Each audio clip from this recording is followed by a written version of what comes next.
Bays and some infantry from the Border Regiment made an ill-considered attempt to infiltrate to 3 of the Somme bridges east of Amiens, but were repulsed with 3 Mark VI tanks knocked out by anti-tank guns. After this failure, the 1st Armoured Division occupied assembly areas just north of the Brel River, while division elements trickled in from Cherbourg. About 25 tanks fell out from mechanical breakdowns en route, and there were no spare parts available for the cruiser tanks. Since Churchill had ordered his infantry brigade and 3 RTR to Calais, the only infantry support Evans had was 3 companies on loan from Beauforce. Nor did he have any attached artillery units. Rather than an armoured division, Evans' command was essentially a tank-pure armoured group consisting of 5 tank regiments with a maximum strength of 232 tanks, 109 Mark VI light and 123 cruisers. Doctrinally, this type of unit would be useful as an exploitation or pursuit force, but not to attack a prepared defence. Nor did the British tanks mesh well with French doctrine, which regarded tanks primarily as a shock force. Both the cruiser tanks and the Mark VIs had very thin armour, and they lacked high-explosive HE shells. A few cruiser Mark IIA close support tanks had been modified to carry a 94mm mortar instead of the 2-pounder, but they arrived in France without ammunition. When the French leadership began to realize that the 1st Armoured might not be up for a counterattack role, Georges and Besson considered using its tanks as bouchons, corks, to block further enemy advances, just as the 2nd DCR had been horribly misused. In addition to Evans' 1st Armoured Division, Général de Division André Berniquet's 2nd DLC and Général de Brigade Marie Chanoine's 5th DLC arrived in the Gamache sector on 25 May. Having admirably accomplished his mission, Capitaine Salès Leverne's 27th GRDI was allowed to go into reserve to rest and refit. Both DLCs were extremely depleted after their fighting withdrawal from the Meuse and had no more than 1/3 of their vehicles left, including some light tanks and armoured cars. Altmeyer formed the 2 divisions into a semi-independent provisional cavalry group, but Evans was officially attached to 7th Armée. Frère wasted no time in informing Evans that his mission was to eliminate enemy bridgeheads south of the Somme.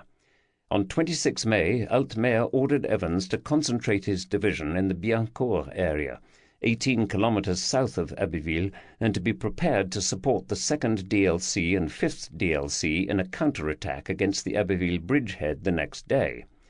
Altmeyer promised Evans that he would provide infantry and artillery support from the DLCs, although both of these units had been reduced to regimental-size battle groups. The 2nd DLC only had 150 infantry, 7 Pont-Art armoured cars and 3 H-35 tanks, while 5th DLC had 200 infantrymen, 6 Pont-Arts and 2 H-39s. Both divisions still had their artillery groups, each with 12 75mm guns and 12 105mm howitzers. The French DLCs had conducted a fighting retreat from the Meuse and were exhausted and worn out. Of course, tactical radio communications between the British tanks and the French units was non-existent. Air combat over the Somme sector in this period was sporadic, as most attention was focused on the Dunkirk sector, but there were several air actions on 25 to 26 May in the Amiens-Abbeville area. Nevertheless, the RAF lost 11 Hurricanes and 4 Blenheims over the Somme sector, but claimed 10 enemy aircraft. The French ADA lost 19 fighters and 10 bombers over the Somme, while claiming the destruction of 42 enemy aircraft. The French fighters continued to prove adept at shooting down unescorted enemy bombers and Stukas, but the MS-406 was clearly outclassed by the Bf-109E. The newer French bombers, like the DB-7 and the Glen Martin 167F, were used against German road convoys near Amiens, but 2 were shot down by light flak. Neither side had air superiority over the Somme at this point, and it would remain a contested zone up to the start of Fall-Roth. While the Allies were trying to assemble a counterattack force south of the Somme, German infantry divisions were inexorably advancing west, following the Panzerdivisionen. Typically, the effort of the standard German infantry divisions is virtually ignored in histories of the 1940 campaign, but they played a critical part in consolidating the gains made by the panzers. The first German infantry division to reach the Somme was the 62nd Infanterie Division, a unit of Silesian reservists, which arrived in the Peronne sector on 23 May. Another one of these hard-marching units was Generalleutnant Oskar Blum's 57th Infanterie Division, which consisted mostly of Bavarian reservists. Blum's division was in reserve at the start of Fall Gelb and did not even cross into Belgium until 14 May. Once committed, the 57th Infanterie Division forced-marched west along crowded roads, often marching 40 to 50 kilometers per day. After 12 days of constant marching, Blum's infantrymen had nearly reached the Somme when the division was attached to Wittersheim's corps and told that it would take over the Abbeville bridgehead from Bade's 2nd Motorized Infanterie Division. Time was running out for the Allies to reverse their situation on the Somme. Councils of War, 25 to 31 May. After the British evacuation of Arras and the BEF's retreat towards Dunkirk, Anglo-French relations became increasingly tense and prone to misunderstanding. Renault and most of his war cabinet, including Weygand, believed that the BEF was running away from the fight and that the RAF had failed to properly support the ADA. Weygand was perturbed by Lord Gort's decision to fall back upon Dunkirk and abandon any further attacks to link up with the French forces supposedly driving north from the Somme. Unfortunately, Weygand's views were coloured by fragmentary information about British intentions and a mistaken belief that Frère's 7th Armée could easily mop up the German bridgeheads on the Somme and then push on northwards. Weygand's proposed pincer attack was a nice textbook solution to the Anglo-French debacle, but it was simply beyond Anglo-French means by 25 May. It took time for Weygand to grudgingly admit this reality. In London, Churchill and his cabinet were perplexed by the flow of inaccurate information about actual battlefield conditions in Belgium, and suspected the French High Command of gross incompetence. Although Britain already had 2 military liaison missions in France, Major General Sir Richard Howard Vyse's mission at GQG and Brigadier Sir John Swain's at Georges headquarters, Churchill decided to send another. He appointed Edward Spears as his personal representative to Renault, and sent him to Paris on 25 May with the rank of Major General. That evening, Spears was invited to a meeting of the CSG at the Élysée in Paris to discuss both the current situation and possible courses of action after Dunkirk. In attendance were President Albert Lebrun, Renault, Weygand, Darlan, Villemain, and Pétain. The 25 May conference initially focused on events in Belgium. During the conference, a Commandant Joseph Fauvel, Chief of Operations for GA1, arrived to report on conditions in Belgium. Fauvel delivered a very pessimistic account of conditions within the Dunkirk perimeter, which put a damper on the entire meeting. He was also the first to raise the idea of capitulation, which was rejected by Weygand and Renault.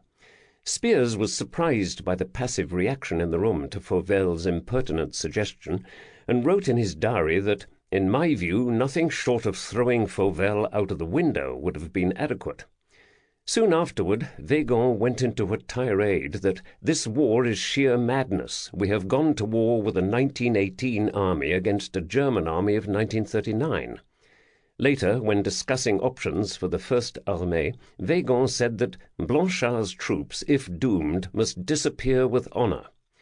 Rather than assessing a situation from a sober professional military viewpoint, Weygand was looking at conditions through highly emotional lenses.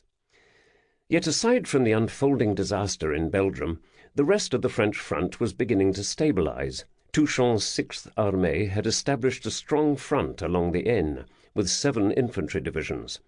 Behind Touchon's front, the 1st DCR was rebuilding and would soon have 3 full tank battalions.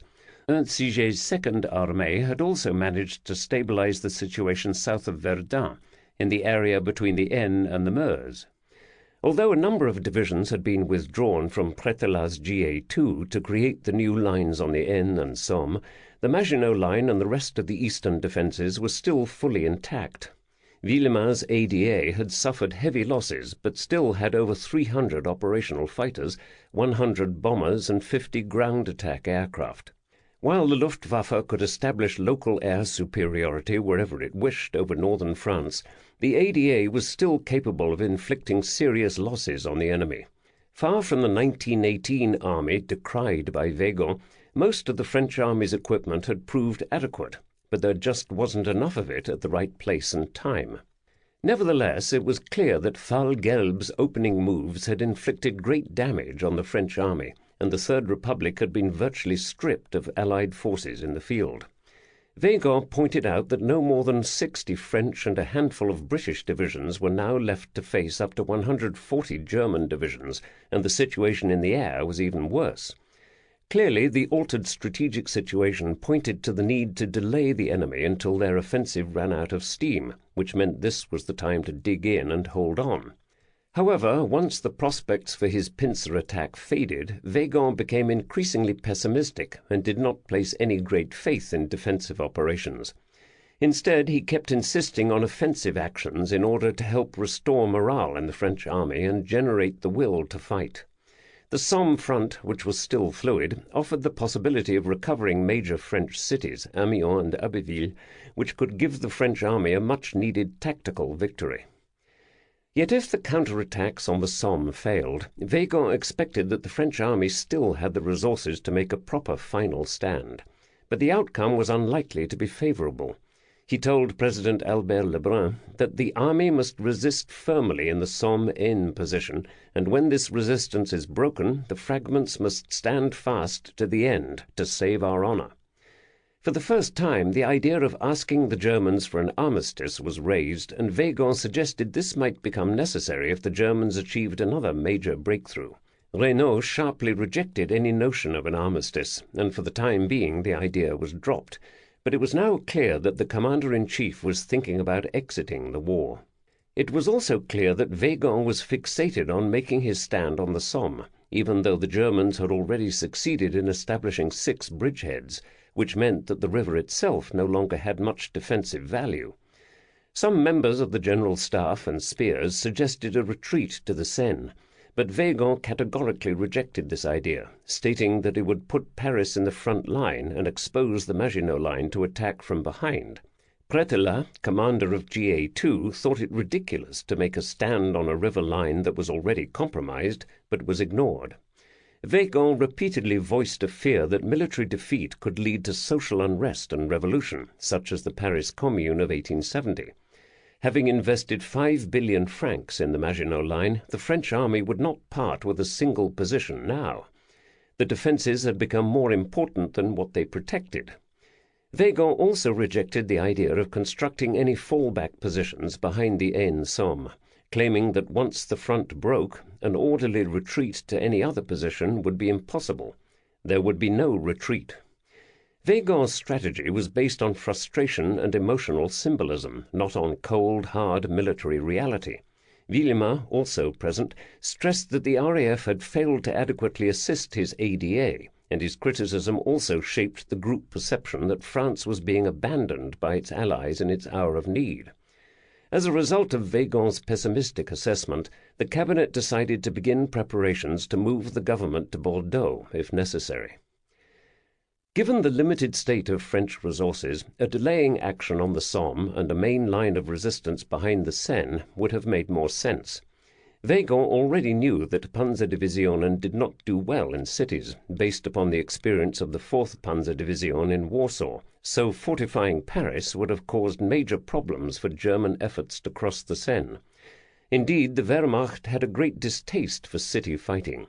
It is particularly odd that the Third Republic, which based its entire military structure on the notion of the nation in arms, should refuse to even consider involving the population in the defense of their capital. Using a combination of reservists and civilian labor to fortify the outskirts of Paris and the bridges along the Seine, the French might have been able to ignite the kind of popular fervor that had served them so well in previous invasions. Instead, Weygand rejected any idea of trading more space for time or involving civilians, and acted as though making a gesture for the sake of history was enough. He was not, in fact, a man equipped to rally a nation in its darkest hours. In the days that followed, Weygand repeatedly told Reynaud that France's current misfortunes were a result of the failure to properly prepare for war. While there was some truth in what Weygand said, it was a sour grapes attitude that ignored the fact that he had been one of those responsible for making key decisions about how the army was organized and trained for war. On 26 May, the CSG approved Weygand's plan to defend on the Aisne-Somme positions, which was soon dubbed the Weygand Line. By this point, the French General Staff knew quite a bit about German tactical methods, particularly their tendency to bypass strong points in order to get into French rear areas where they could spread panic and disruption. In his operational orders for the defense of the Aisne-Somme positions, Weygand mandated a defense-in-depth approach with units forming quadrillage or hedgehog positions to block all likely enemy avenues of approach. These hedgehogs would be based on infantry battalions closely supported by anti-tank guns and artillery and prepared for all-around defense. Mines and obstacles, which had not figured greatly in the fighting on the Meuse, would be employed to stiffen the Weygand line.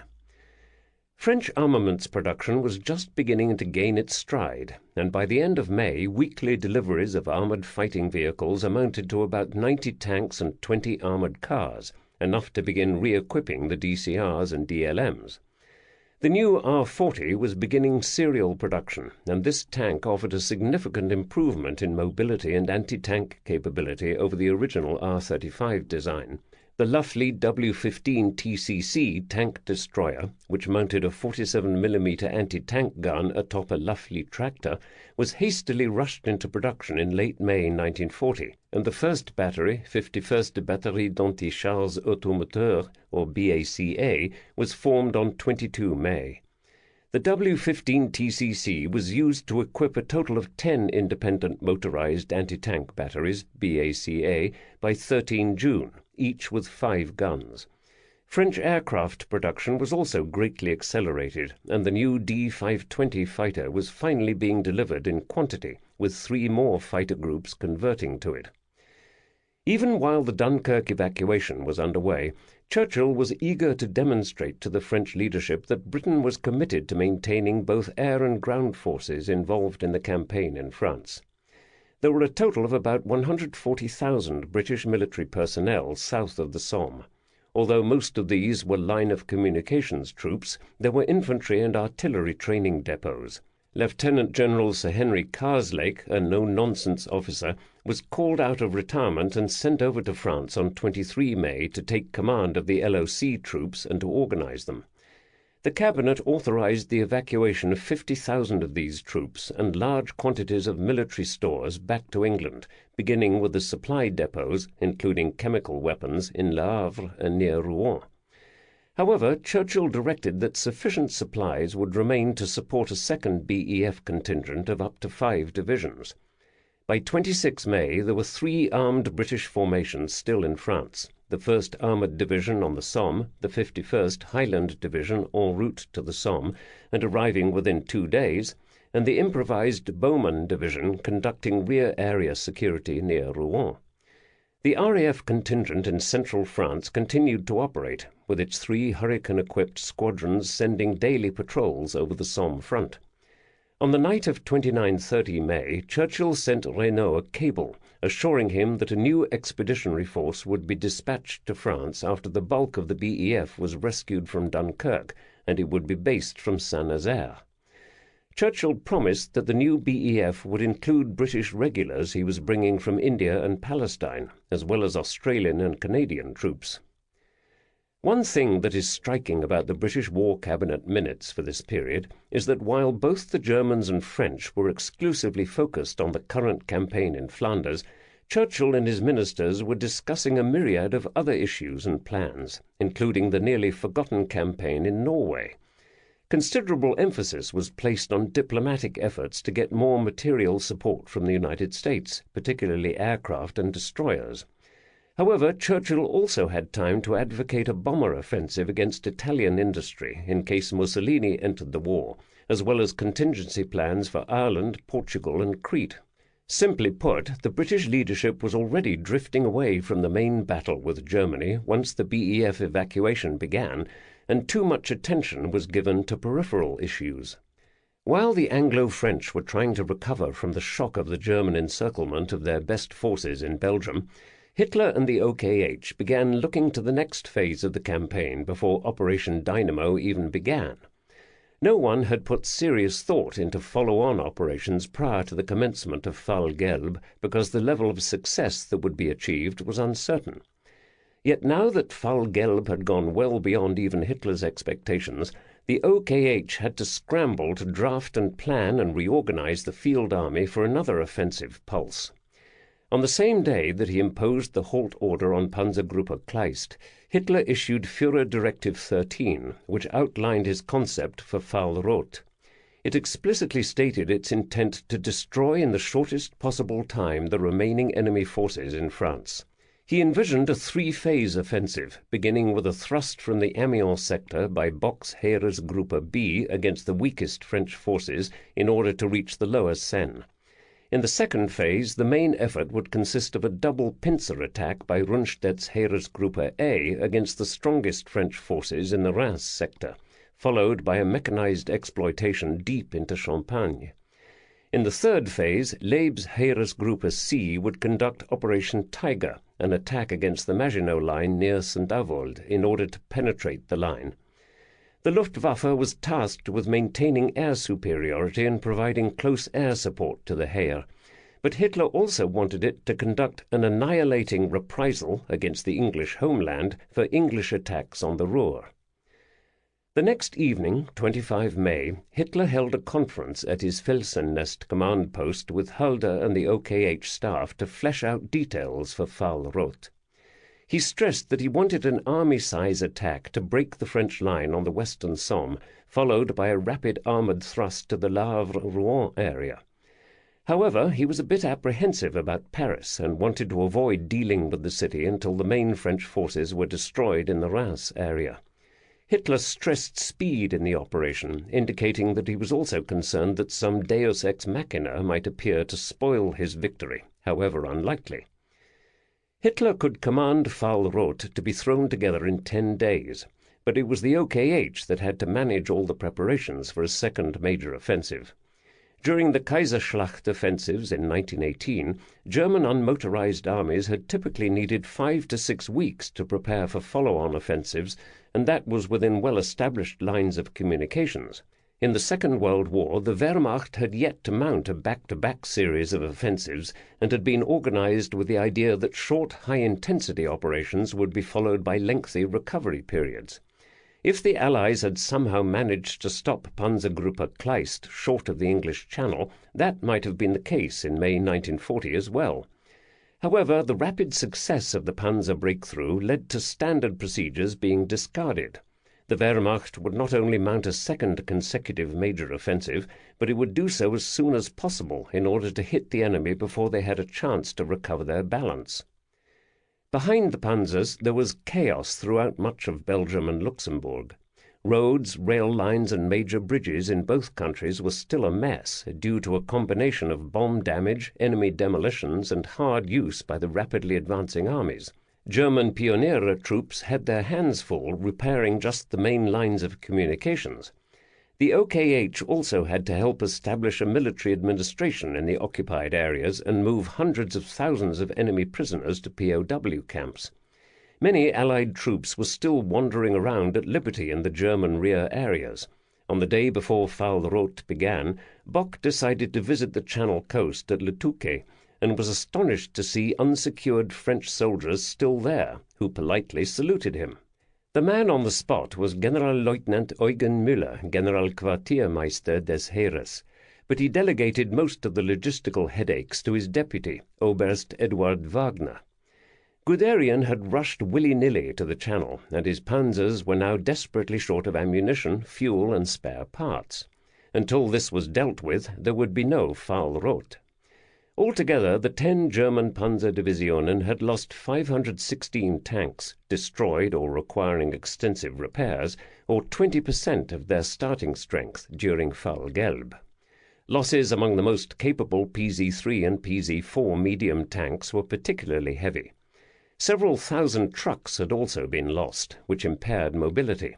Many more vehicles suffered from mechanical defects or battle damage and were not fully functional. Due to the limited number of recovery assets, it would take days to gather up all the vehicles that dropped out along the way across Belgium and France.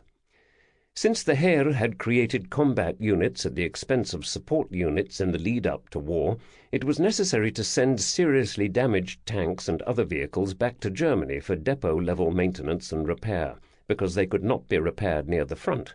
German logistics were also heavily based upon the use of rail transit, not wheeled transport, which required large amounts of fuel. This approach was more cost-effective by centralizing mechanics, power tools, and spare parts in the rear, rather than trying to cart them around the battlefield where they could be destroyed by enemy artillery or air attacks. However, Hitler's directive to conduct Fallrot within 10 days meant there was no time to send damaged vehicles back to Germany, so interim repairs would have to be carried out in Belgium. Oberst Wagner directed Armee Kraftfahrparke 561, AKP 561, a vehicle repair facility, to establish itself near Mons. While AKP 561 had the mechanics and tools to repair simple defects, the shortage of spare parts was acute. The Heer had started the campaign short of spare parts, particularly track pads for tanks, and the forward divisions quickly exhausted their small allotment of parts in the rush to the Channel. Consequently, cannibalization, removing parts from damaged vehicles to repair others, was employed. Replenishing the fuel and ammunition expended in Fall Gelb was also a monumental task given the needs of mechanical warfare. Only a day after the last French forts capitulated in Maubeuge, Wagner organized an ammunition base in the city. German doctrine stipulated that to be in full supply for a major offensive, each assault division should be provided with 4 basic loads of fuel. One basic load, or Verbrauchssatz, abbreviated VS, was the amount of fuel required for every vehicle in a given formation to move 100 kilometers. The amount of fuel in 1 VS varied based upon unit structure and equipment. In the 5th Panzer Division, 1 VS equaled 182,000 litres of petrol, 26,000 litres of diesel, and 5,000 litres of motor oil, totaling 213 tons. A German military fuel train, Betriebsstoffzug, could carry a typical load of 400,000 litres or 295 tons of fuel. After crossing so many rivers and streams in the race to the Channel, each panzer would also need to replace all the grease in its road wheels, and many vehicles would be suffering from oil leaks, which would require POL, petroleum, oil and lubrication, replenishment.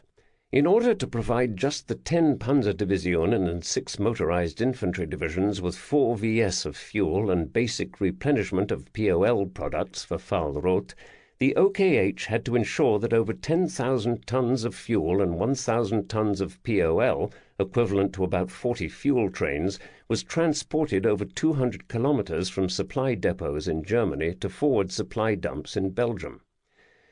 Although the expenditure of artillery ammunition was relatively light due to the speed of the advance, resupplying the motorized units with 1 or more loads of ammunition would entail moving thousands more tons of material to Belgium. On top of this, the Luftwaffe combat units, many of which had moved forward to capture air bases in late May, also needed thousands of tons of fuel and ammunition sent forward before Fallrot could begin. Altogether, when spare parts, medical supplies, troop rations and fodder for horses are included, the OKH and the OKL needed to push at least 50,000 tons, about 200 train loads, of material and supplies to the forward depots, in the brief interregnum between Fall Gelb and Fallrot. Surprisingly, previous histories on the fall of France have simply ignored or glossed over the gargantuan German logistic effort that was required to make Fallrot possible in early June. It was a demonstration of the ability of the Wehrmacht to improvise and adapt, which would serve it well throughout the Second World War, but in May to June 1940 it was an unprecedented accomplishment. In addition to the logistical requirements of preparing for Fallrot, the OKH and OKL also had to reorganize and redeploy their forces for the next phase of the campaign. Most of the panzer units were given 3 or 4 days to rest personnel, but by early June they were redeploying to forward assembly areas. Unlike Fall-Gelb, where 70% of the armour was weighted in Heeresgruppe A, the Panzerdivisionen would be more evenly distributed for Fall-Rot.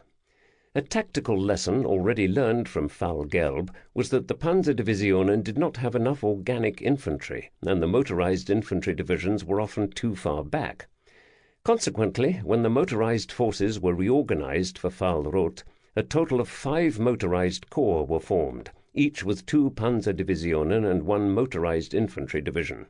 Rundstedt's Heeresgruppe A would use Panzergruppe Guderian 39 and 41 Army Corps as its main assault force, and Bock's Heeresgruppe B would employ Panzergruppe Kleist 14 and 16 Army Corps and the separate 15 Army Corps in the same manner.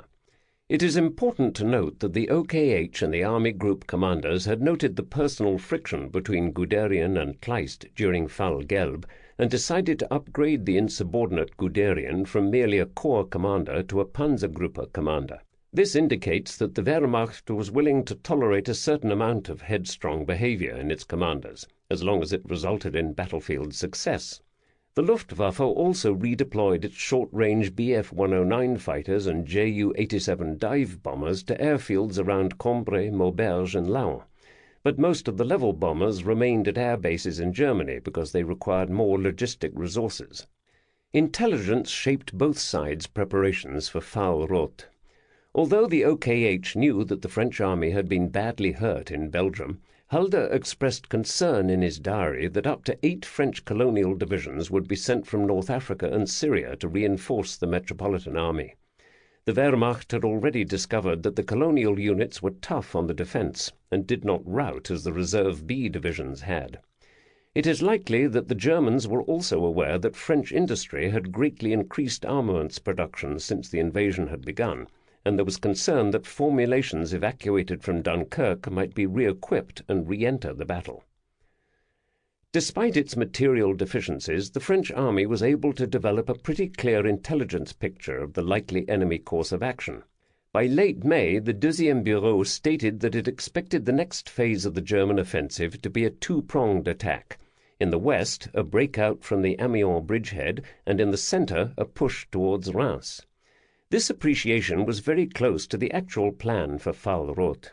Weygand decided to create a new army group under Incige, GA4, consisting of the 2nd and 4th Armées, to block the enemy thrust towards Reims, but this reorganization did not occur until after Fall-Rot began. One lesson that Sedan had taught the French was the importance of unity of command in the sector that the enemy chose to make their main effort. Weygand also decided to upgrade Altmeer's detachment to army status on 31 May, making it the 10th Armée. Altmeer was expected to contain, if not eliminate, the enemy bridgeheads over the Somme. The French also expected the enemy offensive to open with an aerial attack to try to destroy the weakened ADA on the ground, so Villemain began to disperse his squadrons. Unlike the opening phase of the campaign, the Wehrmacht would no longer enjoy operational-level surprise. The French knew where and how they were going to attack. Chapter 5. Failure at Abbeville. It's not Christian, but it's a great pleasure to shoot an enemy, especially with the state of mind of the time. France was invaded, the Germans everywhere. Sergeant Pierre Courteville, fighter pilot in GC-29. Even though it was obvious after 25 May that there was no hope of a link-up between the isolated Allied forces in Belgium and the Allied forces south of the Somme, Weygand's demand that the German bridgeheads across the Somme should be eliminated as soon as possible forced Frère and Altmeer to adopt an offensive posture, even though the circumstances favoured regrouping in order to develop a defence in depth. Yet if Frère and Altmeer could not even hold the entire south bank of the Somme, the Weygand line would be fatally compromised before the Germans even started the next phase of their campaign. From the German point of view, Wittersheim's 14 motorized Army Corps was forced to hold a 45-kilometer-wide sector from Saint-Valery to Amiens with just Bade's 2nd Motorized Infantry Division. The Abbeville bridgehead, which was 8 kilometers deep and 12 to 14 kilometers wide, was held by the 1st and 2nd Motorized Infantry Regiment 25, reinforced with the 2nd Battery of 1st Flak Regiment 64, mixed, with 4 8.8 centimeter flak guns. The bridgehead across the Somme Canal at Saint-Valery was held by the 3rd Motorized Infantry Regiment 25. Bader weighted his defence towards Amiens, which was held by the 3 battalions of Motorized Infantry Regiment 5 and Maschinengewehr Bataillon, Machine Gun Battalion 3. Once Brigadier John Crocker's 3rd Armoured Brigade arrived, Evans had 5 tank regiments, which Altmeyer wanted to use against the Abbeville bridgehead. Evans tried to point out the limitations of his tanks and his lack of supporting artillery and infantry, but Altmeyer brushed these objections aside and claimed that Berniquet's 2nd DLC and Chanoine's 5th DLC would provide the necessary support. Altmeyer planned a very simple operation, with essentially 2 broad wedges advancing towards Abbeville. Brigadier Crocker's 3rd Brigade and the 5th DLC on the left, and Brigadier Richard McCreary's 2nd Brigade and the 2nd DLC on the right. Both groups were expected to reach the high ground overlooking the Somme, but there was no mention about actually recapturing Abbeville. Given the limited resources available to Altmeyer, it was critical that any forces committed to a counterattack begin with accurate knowledge of the opposition they would face. Unfortunately, both French light cavalry divisions arrived in this sector at nearly the same time as Evans' division, which meant they had no knowledge of enemy strength or dispositions in Abbeville. Nor did the occasional aerial reconnaissance missions provide much insight. Altmeyer's staff did have one source of information that could be quite useful: the hundreds of military and civilian refugees streaming south, some of whom no doubt had knowledge of German forces in the Abbeville sector, but nobody made the effort to collect any useful information from refugees. On the morning of 27 May, the sun rose at 0500 hours, but the Allied counterattack did not begin for another hour, because it took the 2nd DLC and 5th DLC longer than expected to get their artillery into position. In any event, both British armoured brigades finally began their advance around 0600 hours without any French artillery preparation. Evans decided to keep the 9th Lancers in reserve, so each brigade attacked with 2 tank regiments, totaling about 90 tanks in each wing. In accordance with French doctrine, which stipulated that infantry would follow tanks, the French infantry allowed the British tanks to pass through their positions. Apparently, Crocker and McCreary were ignorant of French armoured doctrine, since they were perplexed by the lack of close support. Nevertheless, the British tanks pressed on as a tank-pure assault. Furthermore, the British armoured regiments did not advance within supporting range of each other, but rather spread out as if anticipating a meeting engagement. McCreary's 2nd Brigade advanced with the 10th Hussars on the left and 4 kilometres to their right flank, the Queen's Bays. Given the heavy fog, it is unlikely that either British regiment could see each other. Attacking under the cover of fog is an excellent tactic, since it usually helps to reduce casualties from enemy fire, but when visibility is limited, it is foolish to lead with tanks. Despite their inherent mobility, the British cruiser and light tanks moved slowly, uncertainly, peering through the fog for the enemy. Only minutes after crossing their line of departure, McCreary's tanks encountered the German outpost line between the villages of Uppy and Bailleul, which consisted of an infantry company and a few anti-tank guns. In German doctrine, the purpose of an outpost line is to force an enemy to deploy and to provide early warning to the troops in the main line of resistance, Hauptkampflinie, or HKL. In this case, the German outpost line was 6 kilometers south of the HKL. Schütze Hubert Brinkfort from the 14th Panzerabwehr Company, anti-tank company of Infantry Regiment 25, was manning a concealed position with his 3.7 centimeter pack on the south side of the village of Uppy, supported by a single machine gun team. Brinkfort and his comrades were alerted by the sound of many tank engines, and then at 0632 hours they spotted the first of 30 enemy tanks at a distance of less than a kilometer, heading in their direction.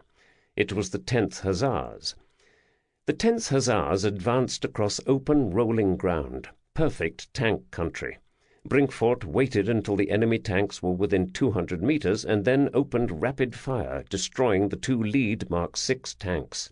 The 3.7-centimeter Pak was perfectly suited to penetrating the thinly armored British tanks at ranges out to 500 meters, but at point-blank range the armored piercing rounds sliced through even the frontal armor. Brinkfort destroyed two more tanks before the British even returned fire, then repositioned his gun. Resuming fire, Brinkfort knocked out more tanks, but now the British tanks identified his gun flashes and returned fire. Brinkfort later said, "It is raining hot steel. The projectiles strike the road to the left of us, the hedge to the right of us, the trees above us. The air is filled with crackling, hissing, humming, and whistling. Branches fall." However, the British fire was inaccurate, and none of Brinkfort's crew were hit. In 20 minutes, Brinkfort's gun fired 96 rounds and managed to destroy 10 of the 10th Hussars tanks. Other British tanks suffered mechanical breakdowns. With half its numbers out of action, the 10th Hussars retreated, having accomplished nothing. On McCreary's right flank, the Queen's Bays pressed on towards Bayeux, unaware of the repulse of the 10th Hussars. Near the Bois de Limoux, the Queen's Bays ran into another German anti-tank gun position, and 4 tanks from the lead squadron were quickly destroyed. The Germans also massed fires from machine guns, 8-centimeter mortars, and 7.5-centimeter infantry guns against the British tanks, keeping them buttoned up. An attempt to outflank the position cost 3 more tanks destroyed. The British tanks fired back at muzzle flashes, but the 2-pounder gun was not designed to suppress concealed anti-tank guns. At this point, the radios on the British tanks were not functioning properly, and the close support tanks, which were intended to blind enemy anti-tank guns with smoke shells, had no ammunition. A few cruiser Mark IIIs apparently made it past the German outpost line and may have reached the area around Auchanville before encountering 2 8.8-centimeter flak guns, which smashed them to pieces. After losing 12 tanks, the Queen's Bays withdrew. McCreary's attack was a complete failure, having lost a total of 47 tanks for no gain whatsoever. Meanwhile, Crocker's 3rd Armour Brigade encountered much less resistance on the western side of the Abbeville bridgehead. The 2 RTR advanced in 2 groups. One was stopped by a German anti-tank strongpoint at Moyenville, but one squadron managed to reach the high ground overlooking the Somme at Seigneville. Meanwhile, the 5 RTR swung towards the coast and reached the outskirts of Saint-Valery before it was stopped by anti-tank guns. Crocker's brigade lost 18 tanks, but the lack of supporting infantry forced them to abandon their gains. With just 200 infantry available, Chaunoine, the 5th DLC commander, only had enough troops to move his own outpost line forward, but he obviously did not have the strength to retain exposed positions like Saint-Ville. Altogether, Evans' 1st Armoured Division lost 120, 51 Mark VI and 69 cruisers out of 180 tanks engaged, but only half the losses were due to enemy action. The cruiser tanks proved mechanically unreliable and prone to breakdown, but there were fewer mechanics and no spare parts to repair defects, so the tanks were effectively lost. McCreary's 2nd Brigade was withdrawn to the Rouen area to reorganize, but Crocker's 3rd Brigade was retained as a mobile reserve. Although the French contributed to the disastrous attack by the 1st Armoured Division, the fact remains that the unit was not properly equipped, organized, or trained for continental warfare against a first-rate opponent such as the Wehrmacht. Even with better training and preparation, Evans' 4 tank regiments would not have been able to eliminate the German Abbeville bridgehead on their own. German losses from the British attack were about 40 dead and 110 wounded or missing, mostly from the Infanterie Regiment 25. Despite the failure of the British attack, the commander of the 14th Motorized Army Corps, Wittersheim, was alarmed by the large number of enemy tanks appearing in his sector, and he reported to the OKH that he was being attacked by a British tank corps. During the night of 27-28 May, the Infanterie Regiment 25 pulled back its outposts to a shorter line, and Pioneer Battalion 41 began laying anti-tank mines to block the approaches to Abbeville. Blum's 57th Infantry Division began to move into the Abbeville bridgehead to relieve Bader's division, so the motorized unit could refit for its role in Fall Roth. General-Lieutenant Erich von Manstein's 38th Army Corps also arrived to take over the Somme sector from Wittersheim. Halder, jealous of Manstein's interference with the planning for Fall Gelb, had kept him out of the campaign thus far, but the brilliant success of the Sicherschnitt concept made that obstruction no longer tenable. Thus the Germans had somehow managed to get a foot-marching infantry division to the critical Abbeville sector before the Allies could do the same, and they had one of their best operational-level commanders in place to direct the defence of the bridgehead. While the British counterstroke against the Abbeville bridgehead was floundering, Ronsard's CA-10 made another attack on Amiens with 5 battalions from the 7th DIC and 21st Tanks. The German 9th Infantry Division had just arrived to defend the Amiens sector. The assault units succeeded in capturing the strong point at Drury, but lost 8 tanks and were pounded by German artillery and airstrikes. Ronsard called off the attack and dug in. Both de Gaulle's 4th DCR and Major General Victor Fortune's 51st Highland Infantry Division began to arrive in the Abbeville sector on 28 May. The 4th DCR had been moving much of the night to avoid enemy air attacks, and its tanks did not begin to reach the assembly area at Fontaine-le-Sec, 16 kilometres south of Abbeville, until mid-afternoon. Fortune's division, the last intact British division in France, had spent an entire week moving by road and rail from the Saar, and it would take a couple of days to reassemble the division and prepare it for combat. Although the 51st Highland was a TA unit, it was fairly well equipped and included some regular troops. When deployed to the Saar, the 51st Highland had been augmented with additional artillery and other assets, making it a 21,000-man strong reinforced division. De Gaulle had just been promoted to General de Brigade while en route to the Somme, and he had no intention of waiting for Fortune to organize his division. Instead, at 1300 hours, de Gaulle informed his commanders that he had decided to commence a hasty attack against the Abbeville bridgehead at 1700 hours. The weather was rainy, so there would be no air support. The 4th DCR had been reinforced since the fighting at Montcornet and Laon. The division had over 150 tanks assigned, but en route to the Somme, de Gaulle had been obliged to detach the 19th BCC Char D2 tanks to support the 7th DIC's counterattack against the Amiens bridgehead. In compensation, Frère provided de Gaulle with 3 additional infantry battalions, Lieutenant-Colonel Le Tacon's 22nd Régiment d'Infanterie Coloniale, 22nd RIC from the 5th DIC.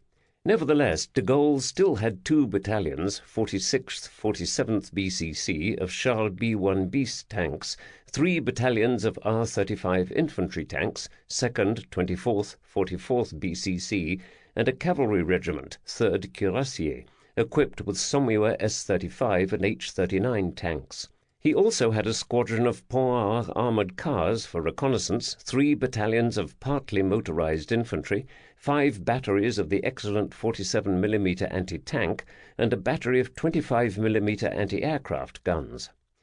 He also received the first battery of the new W-15 TCC tank destroyers. Frère further augmented the 4th DCR with additional artillery, giving de Gaulle a total of 72 artillery pieces, 48 75mm, 24 105mm. This was one of the rare occasions during the campaign that the French would be able to amass a fairly decent combined arms force for an operation, and under a commander who was not indecisive. De Gaulle quickly planned a simple concentric attack against the Abbeville bridgehead.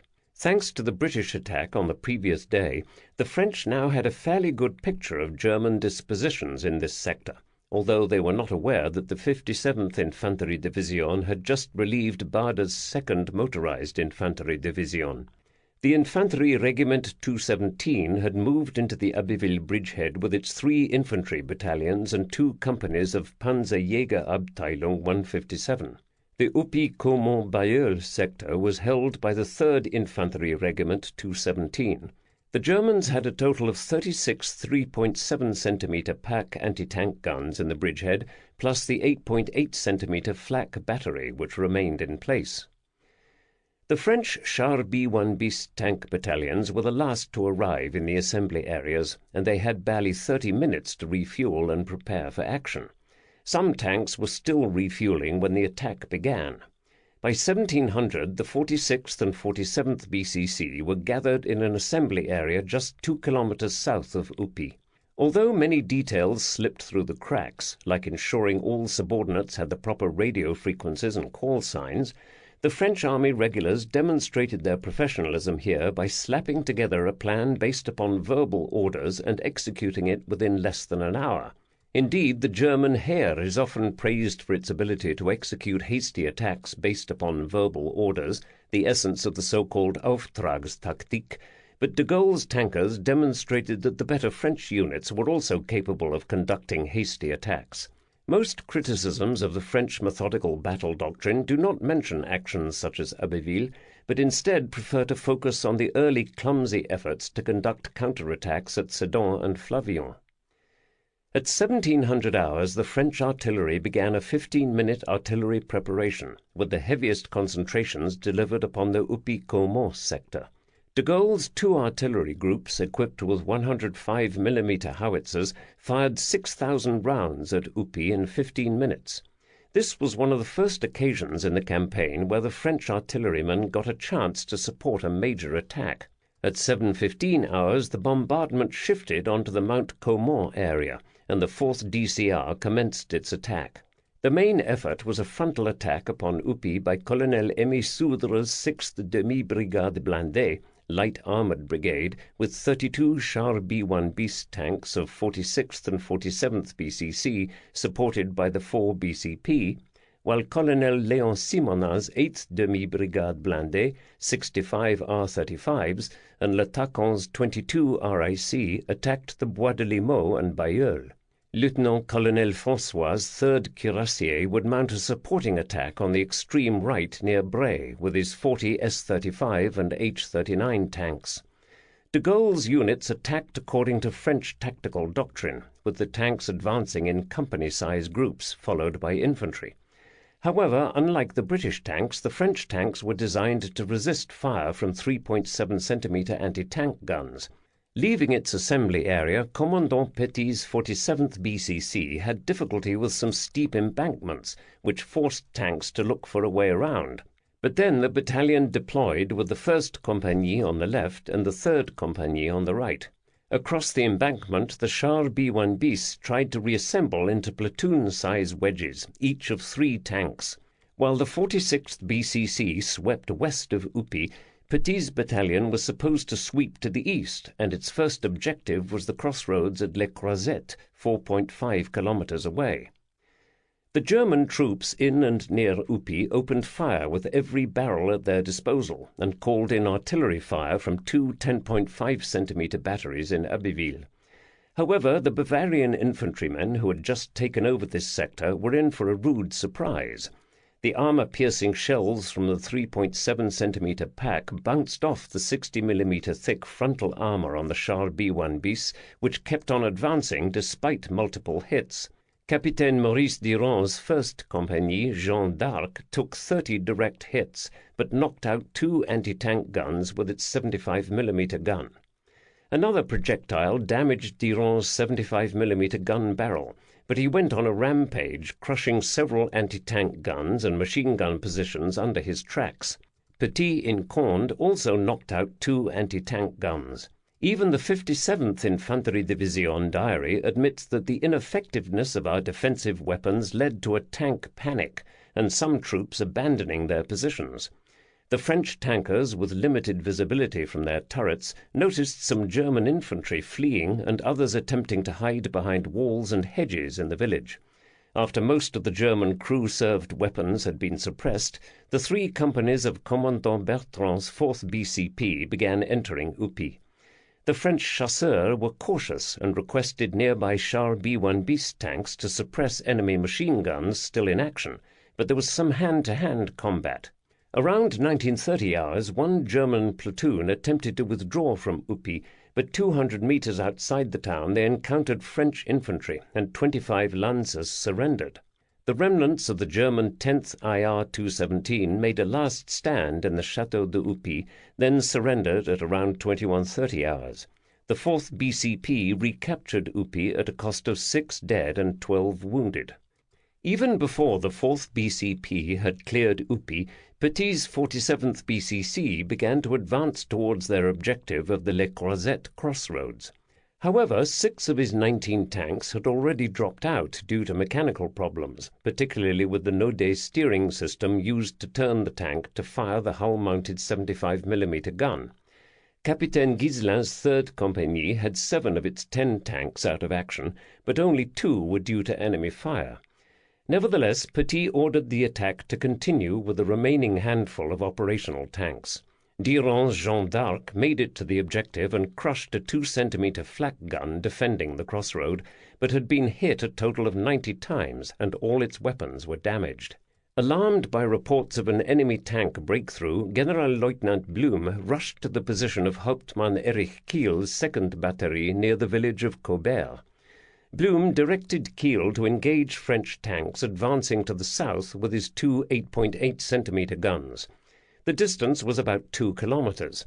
Durand's luck ran out when an 8.8-centimeter round slammed into his tank, wounding him.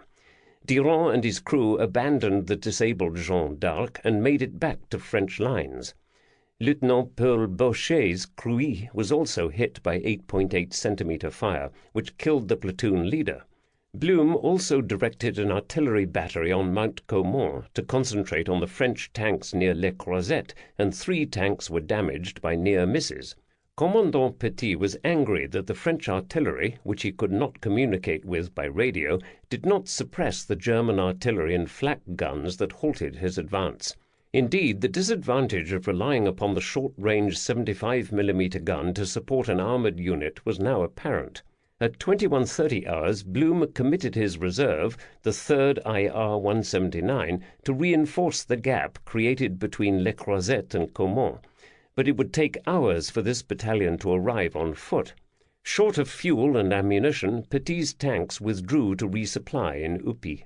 On the right, 2 battalions from the 22 RIC attacked on schedule at 1700 hours, but the 3 units of R-35 tanks, 2nd BCC, 2 24th BCC and 44th BCC, did not arrive until 1800 hours.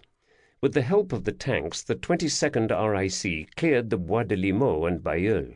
Once most of the 10th IR-217 outpost positions were overrun, the 22nd RIC committed its reserve battalion, which enabled the advance to continue to Caumont. The R-35 tanks did fairly well against the 3.7-centimeter pack and had decent infantry support, so only 2 were destroyed. On the extreme right, François' 3rd Cuirassiers lost 17 of 20 Saumur S-35s to a single 8.8-centimeter flak gun. By nightfall, Blum had lost the bulk of the 3rd IR-217, which suffered 59 killed and about 200 captured. He decided to shorten his line, but the position at the Le Croisette crossroads was very exposed. He erroneously reported to higher headquarters that the French were using 69-ton Char IIc heavy tanks against his division, even though none of these obsolescent tanks were at the front. For his part, de Gaulle knew that he had achieved some success, and he wanted to continue to demolish the German bridgehead the next day, even though many of his tanks were already non-operational. During the night, the French artillery kept up a strong harassing fire on the German HKL. Blum requested a Stuka attack at first light, but the Luftwaffe said this was not possible due to rainy weather. The remaining French tanks refueled during the night, and at least 7 damaged Char B-1 bis were recovered from the battlefield, an unusual occurrence. At 07:15 hours on 29 May, de Gaulle resumed the offensive. 7 Char B-1 bis tanks attacked northwards from Le Croisette and seriously stressed the 2nd IR-217, while the 4th BCP infiltrated through Uchenville. Shortly after the French attack began, the 3rd IR-179 arrived to reinforce the German line around Villers-sur-Mareuil. Around 1100 hours, Simonin's 8th Demi-Brigade launched a powerful attack with R-35s and 2 battalions of colonial infantry. The French attack was conducted with maximum violence. Lieutenant René Bardel, an R-35 platoon leader in the 44th BCC, described the attack. As soon as we started, the khaki coats jumped behind us and followed across the plateau. The infantry seemed to be particularly eager this morning. Smoke now hid the hedgerow in front of us. The German machine guns hidden there were firing madly, keeping our infantry down on the ground. At full speed our platoon attacked them. This was the tank's job. The red bursts of our 37mm guns flashed all along the hedgerow. Earth branches flew up, but the enemy held their ground. A sudden shock rang out on my armour, and a flame flashed into the turret. We had been hit. I hastily trained the turret to the right, and there, between two trees, I saw the white flash of a 37mm AT gun firing at us. Of us two, who was going to die? I would prefer that it was them. One shot after another, I fired 3 shots, the cases falling down into my tank. Suddenly a firework display lit up under the trees. I had probably hit their ammunition box. I fired half a magazine from my machine gun and another shell. I had got them. German artillery fire from Mount Caumont pounded the advancing battalions of the 22 RIC, inflicting serious casualties. Nevertheless, the R-35 tanks and colonial infantrymen managed to fight their way into Villers-sur-Mareuil against tough German resistance. Anti-tank guns from the 3rd PZJG Upt 157 and machine gun fires fired at them from each side, but the defenders were gradually overwhelmed. The French riflemen used VB rifle grenades, a new weapon, to suppress firing from buildings. Bardel described the scene in Villers-sur-Mareuil. There were bodies everywhere, in the streets, in the gardens, in the houses. A few German troops, like Schütze Heinrich Hübel and Schütze Johann Wunder, were captured by the colonial infantrymen. Hauptmann Kiel's 8.8cm flak guns destroyed a number of R-35s, but 2 of his guns were destroyed. Around 1600 hours, 4 Char B-1 bis tanks from 47th BCC moved to exploit the success at Villers-sur-Mareuil by attacking Mount Caumont. But German 10.5cm guns firing in direct fire mode destroyed the Eylau and Tourville and shot the track off the Lodi. A Char B-1 bis from 46th BCC, the Albert, was also destroyed in this action. Once the Char B-1 bis heavy tanks were out of the fight, the French attack on Mount Caumont faltered. The artillery and mines laid by Pioneer Bataillon 157 were the only thing that prevented a complete French breakthrough. De Gaulle kept pounding on Blum's line until dusk, hoping to find a weak spot. To add insult to injury, the ADA made an appearance at 1800 hours and subjected Blum's tired troops to 3 hours of bombing and strafing. 1 Leo 451 bomber and 1 DB-7 bomber were shot down by flak. The 57th Infanterie Division diary recorded that the lack of our own aircraft while we were being attacked by heavy tanks left us with a feeling of helplessness. The diary also admitted that the division had lost 20 anti-tank guns in the first 2 days of de Gaulle's attack. While Blum was distracted with de Gaulle's tanks, Berniquet's 2nd DLC managed to evict the 7th IR-217 from Moyenville on the west side of the Abbeville bridgehead. Chaunoin's 5th DLC pushed in the outposts of the 5th IR-217 and took Bienfait. Blum ordered a counterattack to retake the 2 lost villages, but it failed. The only real strong point south of Abbeville was Mount Caumont, where there were at least 2 operational 8.8cm flak guns and a battery of 10.5cm howitzers, which had been ringed with mines and barbed wire obstacles. During the night of 29-30 May, another battery from the 1st Flak Regiment 64 crossed the Somme to reinforce the German bridgehead with 4 more 8.8cm flak guns. De Gaulle's 4th DCR and attached units had compressed the German bridgehead, but lacked the firepower to eliminate the remaining hard core of resistance on Mount Caumont.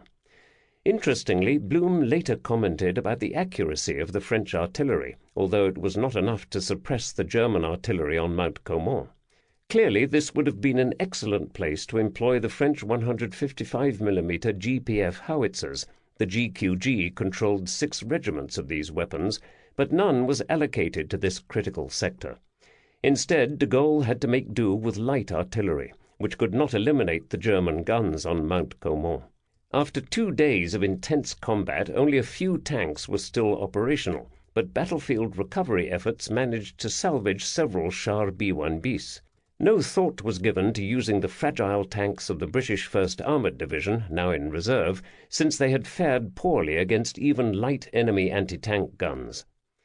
On 30 May, de Gaulle decided to have one last go against Mount Caumont, but the attack launched at 1700 hours quickly fizzled out when the last operational Char B-1 bis tanks were knocked out by German artillery.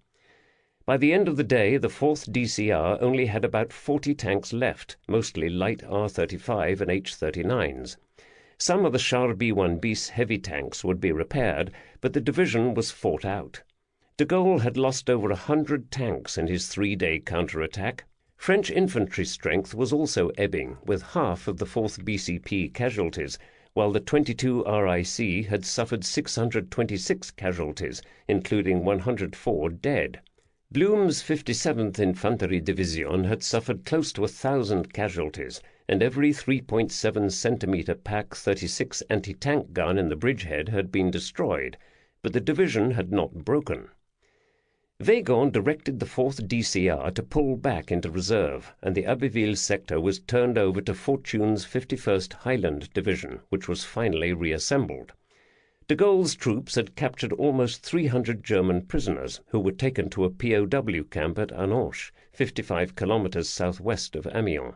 On 31 May, the Luftwaffe belatedly showed up in force over the Somme sector, and Bf-109 fighters from JG-3 and JG-53 shot down at least 3 French fighters and 7 bombers. Hauptmann Werner Mulders, JG-53, shot down a Leo 451 bomber south of Abbeville, his 21st victory. After this, the ADA became more circumspect about operating around Abbeville-Amiens. On the opposite side of the Somme, Manstein pressed Kluge, 4th Army, to allow him to conduct a counterattack at Abbeville using the 2nd Motorized Infantry Division and some tanks from the 9th Panzer Division in order to take advantage of the withdrawal of the 4th DCR, but Kluge refused. Kluge wanted his mobile divisions well rested for Fahlrot, not frittered away in local actions as the French had just done. However, Weygand was not finished with the Abbeville bridgehead. He believed that one more push with fresh units could drive the Germans off Mount Caumont. Seizing this objective would not erase what had happened on the Meuse or in Belgium, but it would be a victory. Altmeier's command, now elevated to the status of 10th Armée, received the 31st Division d'Infanterie Alpine, DI-ALP, a Reserve A mountain infantry division from the Swiss frontier, and the 2nd DCR, now under Colonel Jean-Paul Perret. The 2nd DCR had been partly rebuilt with 3 new companies of Char B-1 bis tanks, 347th, 348th, 349th Compagnie Autonome de Chars de Combat, or CACC, a company of Char D-2 tanks, 346th CACC, and a company of H-39 light tanks, 351st CACC. These tanks came from many sources. A few were from new production, but many came from schools or repair depots. The 347th CACC was equipped with a dozen of the original Char B-1 tanks, which were particularly prone to mechanical problems. On paper, the 2nd DCR had been provided with about 140 tanks, but fewer than 100 were actually operational.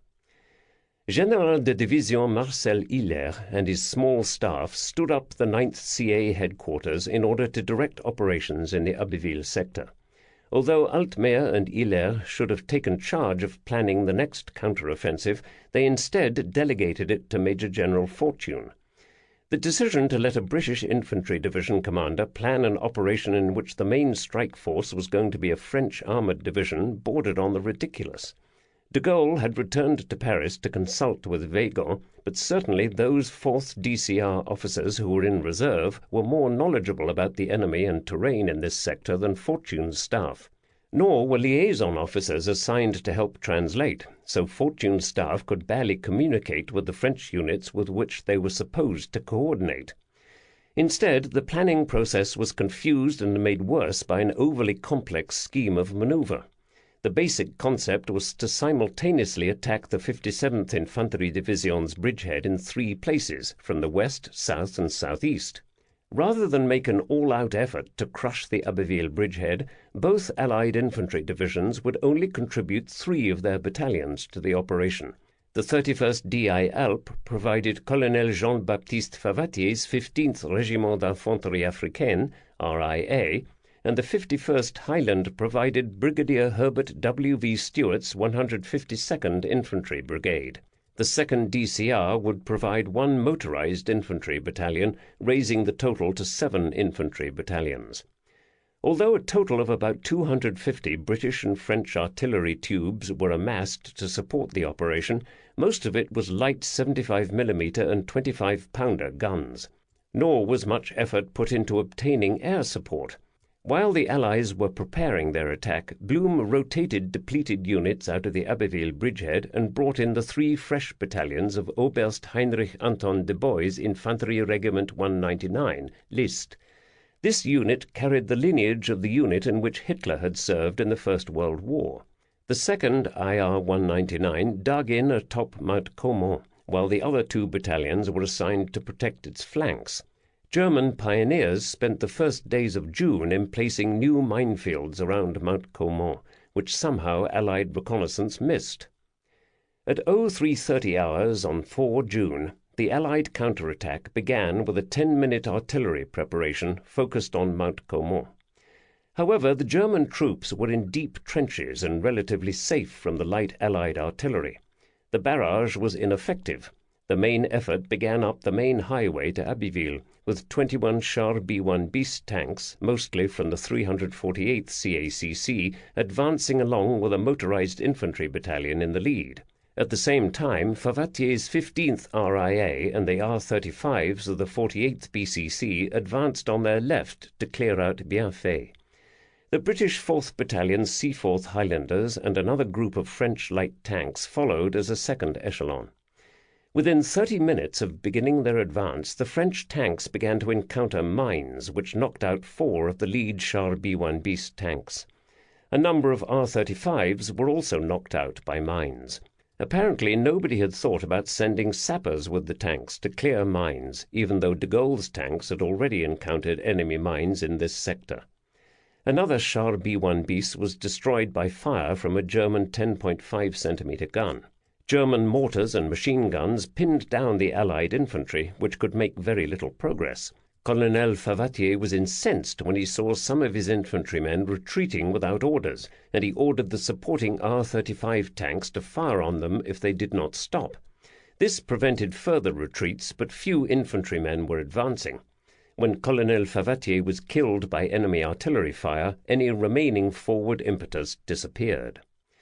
Stripped of most of their infantry support, the remaining Char B-1 bis heavy tanks began to slowly climb up the slope of Mount Caumont, shooting up everything in sight. The first tank to the top, the Kléber, was brought under heavy artillery fire but emerged unscathed. Oberleutnant D.R. Alphonse König, commander of the 6th IR 199 atop Mount Caumont, watched the French heavy tank approaching his trench with dread. 2 more French tanks soon also reached the crest, causing a near panic among the German gunners and infantrymen when they overran some trenches. Once again, it was the Luftwaffe's 8.8 centimeter flak guns which saved the day. Lieutenant Marcel Blondelet's tank, Cressy-Aumont, had just reached the crest when it was destroyed at point-blank range, and the remaining Char B-1 bis tanks decided to withdraw because they had no infantry support. Only 3 tanks that ascended Mount Caumont returned to French lines. Altogether, the 2nd DCR lost about 40 tanks, including 15 Char B-1 bis, 5 to mines. The 15th RIA suffered about 250 casualties, including its commander. Meanwhile, the British 152nd Infantry Brigade had achieved very little. On the right, the 4th Battalion Camerons got into a nasty infantry fight with the 3rd IR 199 near Mareuil-Cobert and suffered 50% casualties. In the centre, after the supporting R-35 tanks fell victim to enemy mines and artillery, the 4th Battalion's Seaforth Highlanders tried to attack up the slopes of Mount Caumont on their own, but were slaughtered by intense machine gun fire. The only real success of the day, and a minor one at that, was the attack of the 1st Battalion Gordon Highlanders, who succeeded in clearing German troops out of the woods west of Cambrai. Altogether, Stuart's brigade suffered 563 casualties and several companies were virtually destroyed. German casualties on 4 June were relatively light, with Infantry Regiment 199 suffering about 40 killed. By early afternoon, Fortune decided to call off the attack, since it was clear that losses were heavy and nothing further could be achieved. The appearance of Stuka dive bombers over the battlefield, unmolested by Allied fighters, also discouraged further attempts to send more troops against Mount Caumont. By the afternoon of 4 June, it was obvious that Weygand's bid to eliminate the Abbeville bridgehead had failed, but it was not for lack of valour. Allied troops had made multiple attempts against the bridgehead, regaining some terrain, but ultimately failing on each occasion because German firepower, particularly the 8.8 centimetre flak guns, their divisional artillery and their anti-tank mines, was superior to the forces the Allies committed to the operation. Given the semi-static nature of the Battle of Abbeville, this would have been a good place for the French heavy artillery and remaining bombers to make a contribution. It is puzzling that Weygand made so little effort to get additional firepower support into play in this critical sector. Blum's 57th Infantry Division had been badly stressed by the attack of heavy French tanks and had lost almost all of its 3.7 centimetre pack anti-tank guns. Indeed, Panzerjägerabteilung 157 wrote up a report on the Battle of Abbeville which stated that the penetration of the 3.7 centimetre pack is no longer sufficient against medium tanks like the Saumur S-35. Against heavy tanks, good results were only achieved with the 8.8 centimetre flak and mines.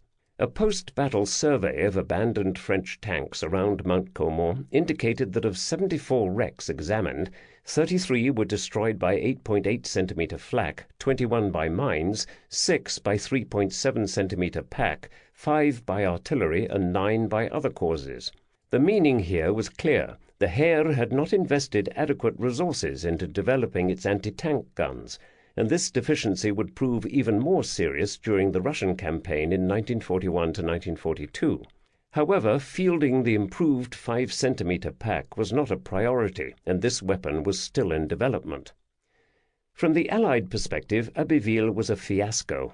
Not only had the Allied counterattacks at Abbeville failed to eliminate the bridgehead, but they had squandered well over 200 tanks and 2,000 troops in the course of the fighting. 3 Allied armoured divisions were mauled at Abbeville and left in poor condition to resist Fahlroth when it began on 5 June. Any hope of creating a mobile reserve for the Weygand line with these divisions was shattered. Having retained their bridgeheads at Abbeville and Amiens, the Germans could now use them as springboards to push their replenished Panzerdivisionen across the Somme. Chapter 6. The Weygand Line. To be a soldier and a leader, to train others in his wake, one must be a living rule, a permanent example. One can only do so if one is possessed of the passion of serving God through the service of his country. Capitaine François Houet, 1st GRDI. The Luftwaffe strikes, 1 to 3 June. Since 20 May, the French ADA had been trying to conserve its strength for the next round. In material terms, the combat strength of the ADA was still largely intact after 3 weeks of combat because combat losses were not exceeding new production. 338 fighters were lost by 1 June, but the ADA accepted 329 replacement fighters. While both the MS-406 and MB-152 fighters had proved inferior to the Bf-109, the H-75A1 was capable of holding its own, and there were now enough D-520 fighters to equip 4 fighter groups. The quantity and quality of the French bomber force actually increased as significant numbers of DB-7, Glenn Martin 167F, Leo 451 and Amiot 354 aircraft entered service, but readiness rates were significantly lower. Lacking sufficient trained mechanics and ground crews, the ADA was having difficulty repairing even minor defects. The one mission area where the ADA had grown noticeably weaker was in reconnaissance, with half the force eliminated in the first 3 weeks. Villemin's prediction that the ADA would be destroyed in 3 weeks had been proven incorrect. However, in human terms, over 40% of the ADA's fighter pilots were casualties in the first 3 weeks, at least 151 casualties, including 86 dead or captured. The top French fighter ace, Capitaine Jean Accard of GC-15, was badly wounded on 1 June. Simply put, France was running out of trained pilots, even though it still had plenty of aircraft. Unlike the RAF, who delayed putting foreign pilots into active service, the ADA had little choice. 4 Polish fighter squadrons were forming, and the first became operational as GC-1-145 in April. However, instead of receiving MS-406 fighters, the Polish unit was equipped with the Caudron C-714 and assigned to provide air cover over Lyon. The C-714, which was not used by any French squadrons, was soon recognized as a seriously flawed design, and the French Air Ministry ordered it pulled from combat duty. Lacking any better aircraft, the Polish pilots continued to fly the inadequate C-714. A large number of Czech pilots were integrated into French squadrons, such as Sergeant František Perina, who was flying Hawk H-75A1s with GC-15. As more and more French pilots became casualties, the Czech and Polish pilots became the only real reserve. In addition, the relative ineffectiveness of the French early warning system was proving to be a serious operational liability. Although the French radar-like device known as DEM was technically superior to the British chain home stations, they were not linked into an efficient fighter control system like that of the RAF, which could correlate its data and help to direct their fighters in real time. Instead, the system relied upon a communication system that was often affected by enemy action, and warnings often arrived far too late to be effective. Consequently, on occasion, the Luftwaffe was able to catch French squadrons on the ground. On 26 May, German HE-111 bombers raided the airfield at Le Plessis-Belleville, 38 kilometers northeast of Paris, and destroyed 7 MS-406 fighters from GC-31 on the ground. A day later, a group of Bf-109E fighters from JG-53 strafed the airfield at Domblin in the Vosges, destroying 8 MS-406 fighters of GC-12 on the ground as well. French anti-aircraft protection, DCA, for the airfields was inadequate, and without early warning, the forward air bases were increasingly vulnerable. With the RAF contribution in France reduced to just 3 Hurricane squadrons, the balance in the air had swung overwhelmingly against the ADA. Although it was obvious to the French leadership that the British role in ground defence was now negligible, the RAF could still make a difference. Renault began by sending Churchill a cable through Spiers at 13:15 hours on 1 June, which warned about the battle about to begin on our front and requested greater assistance from the RAF, particularly from Fighter Command. Renault stressed the importance of British fighters operating from bases in France rather than from bases in southern England. From southern England, the RAF's short-ranged fighters could only operate effectively over the Somme, but not central France. Shortly thereafter, Weygand sent a similar cable to Churchill's principal military adviser, General Ismay, which stated that if British aviation remains based in Great Britain to fight the eventual German offensive, French armies will have to carry the weight of battle alone. It is essential that the maximum of British aviation, both fighters and bombers, should continue to make a maximum effort in the forthcoming land battle, on which the future of Britain will depend as much as that of France. With this end in view, it is necessary that numerous air squadrons, particularly fighters, should immediately be based in France so as to act in intimate liaison with our forces against the front and the immediate back areas of the enemy. Villemin also sent a cable to his opposite numbers in the RAF, which made a specific request for up to 20 more fighter squadrons in order to defeat the expected enemy air offensive. The enemy is in a position to launch at short notice a fresh attack on our front, prepared and assisted by their bombers. Interception of these bombers by a powerful force of fighter aircraft is bound to have a decisive influence on the result of the battle.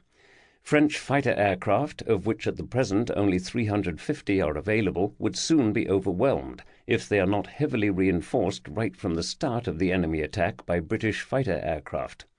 If we succeed in concentrating French and British fighters against the German bombers, we will be able to inflict losses of crews on the German bombers which they will be unable to replace for a considerable time. This will be for England the finest protection against air attacks. However, the RAF had already lost hundreds of Hurricane fighters in France, and Dowding was adamantly opposed to more wastage in a campaign that had turned sour.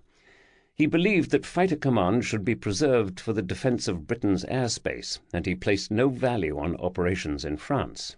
Even while the Luftwaffe was focused on interdicting the evacuation of Dunkirk, some effort was being put into planning the next phase of the campaign. Luftwaffe leaders were eager to demonstrate that air power could inflict a decisive knockout blow before Walroth began, and they were forced to return to the tactical support role. However, rather than focusing on a single target set, Luftwaffe leaders recommended a potpourri of targets to suit a variety of purposes. For prestige purposes, Goering wanted his bombers to attack Paris and other French cities in order to shatter morale, as the bombing of Rotterdam had done. Frontline Luftwaffe commanders wanted to attack the ADA's air bases around Paris in order to complete the destruction of their fighter force, while some also advocated attacking French aircraft factories such as the Morin-Saulnier plant in Paris to disrupt the flow of replacement aircraft. However, De Heer wanted attacks on French railway centres to disrupt military traffic just prior to Walroth, as well as port facilities such as Marseille and Toulon, where fresh divisions from North Africa were expected to disembark. On 26 May, staff members from 4 Fliegerkorps, Air Corps, met to develop an actual operation plan for the air offensive.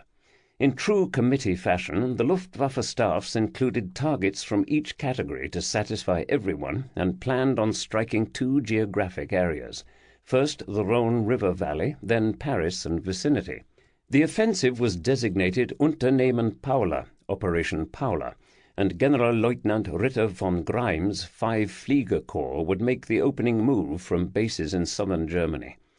By chance, the administrative message that led to this meeting, relayed via the Luftwaffe's Enigma cipher, was the first item from that source which the British managed to decrypt in advance of the event.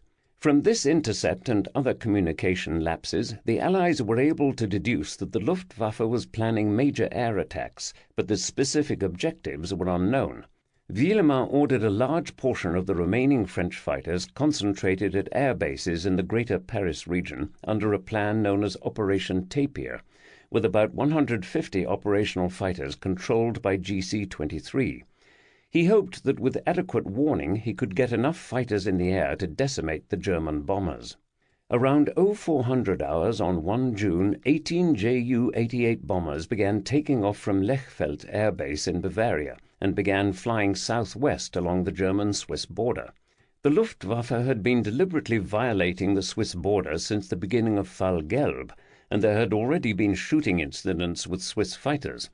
On this occasion there was no incident, and the German bombers flew towards Lyon, then due south along the Rhone River. The target was Marseille, which had not yet seen enemy aircraft. One specific target within the city was the Kuhlmann chemical plant, which had been involved in the manufacture of French chemical weapons in the First World War. Around 0700 hours, the Ju-88 bombers appeared over the port and began their bombing runs. The dock area was hit, and the 20,000-ton British troopship Orford was set afire and had to be beached. A French auxiliary cruiser, the Scheller, was also wrecked by the bombing. Marseille was only protected by a few batteries of elderly 75mm anti-aircraft guns, but they did succeed in damaging one Ju-88, which tried to make it to Italy but crashed in the Alps. Altogether, the Luftwaffe dropped fewer than 20 tons of bombs on Marseille, resulting in 32 civilian deaths. Another group of 35 HE-111H bombers from KG-53, Kampfgeschwader or Battle Wing 53, tried to conduct a raid on Lyon, but on this occasion they were intercepted by Swiss B-109D fighters when they flew over 16 kilometers into Swiss territory. 2 of the HE-111s were shot down and 5 crewmen killed. Near Lyon, the GC-39 scrambled MB-152 fighters from Lyon-Bron airfield and claimed 2 bombers destroyed, but German defensive fire damaged 9 fighters and wounded 4 pilots. Lyon-Bron was a major training base for the ADA, with both Polish pilots and new French pilots stationed there in large numbers. A Polish pilot, Lieutenant Gabschewitz, shot down an HE-111. On 2 June, 5 Flieger Corps employed essentially the same tactics to attack Grenoble, Lyon, and Chasse-sur-Rhône. Targets included rail yards, factories, and airfields. Once again, the German bombers violated Swiss airspace and were intercepted by Swiss fighters, with another HE-111 being shot up. GC-39 scrambled again but failed to intercept. The German bombers scattered bombs over several targets, inflicting the heaviest damage in Givors, south of Lyon, where a factory that made parts of the Leo 451 bomber was located. 46 people were killed in the raid. A fuel dump at the Lyon-Bron was also destroyed. Overall, the damage done by 5 Flieger Corps raids in southern France was minuscule to the Allied war effort and not worth provoking border incidents with Switzerland. The main event was the Luftwaffe raid scheduled for the Paris area, beginning on the afternoon of 3 June. French fighter pilots in Groupe Mort de Chasse 23, GC-23, had been on alert since 0430 hours, waiting for the word. A few fighters were placed on airborne patrol over the city, but most waited on strip alert. Finally, a total of more than 200 bombers, escorted by large numbers of Bf-109E and Bf-110 fighters, was spotted approaching Paris from the northeast. At 13:06 hours, a radio alert was sent out from the Eiffel Tower, but due to communication problems, only GC-13 received the message. 4 minutes later, the group scrambled 17 D-520 fighters.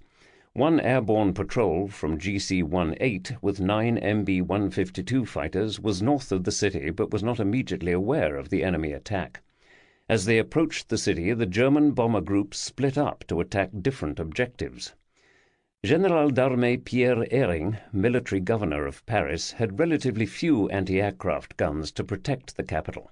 The most effective weapons defending the capital were the 5 batteries of 90mm anti-aircraft guns operated by the French Navy.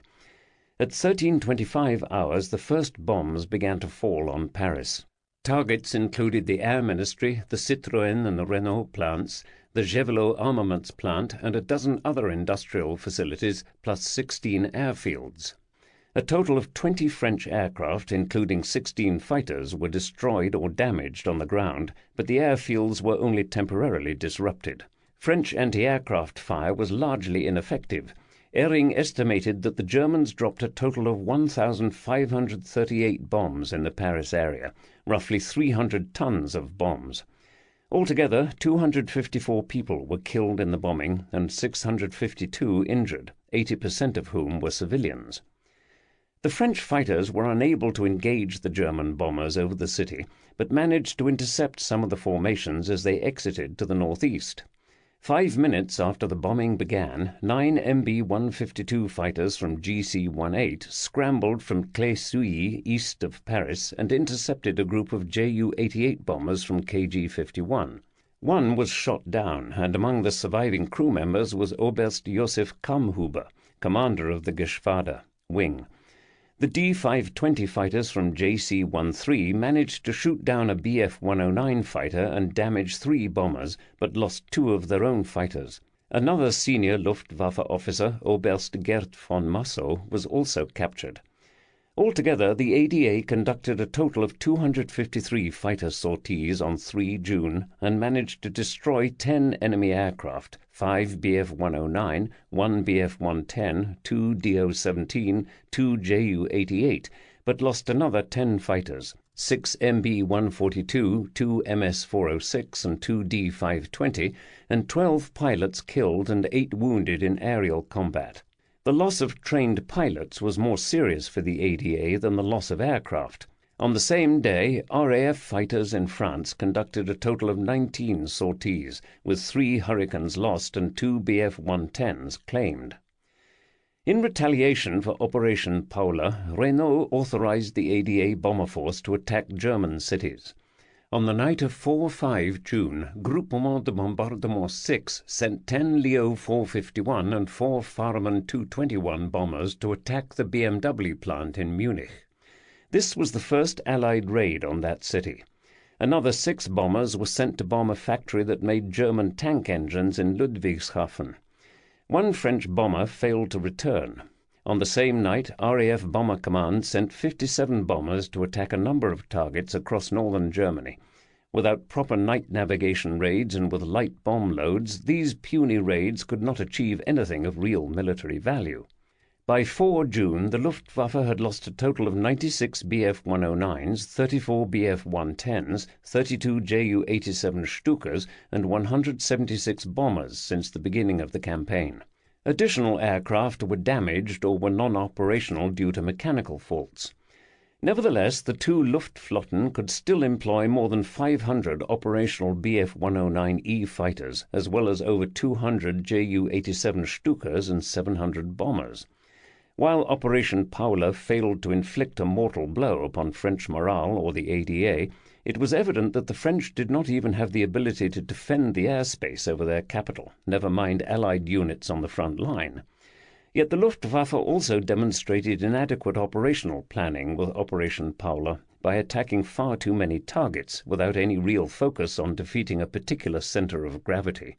Indeed, Luftwaffe planners would repeat this mistake in the subsequent aerial campaign against Great Britain in 1940 to 1941. The Luftwaffe was able to achieve greater success against the ADA because of the French lack of an efficient fighter control system, but the Germans were unable to completely crush French air power.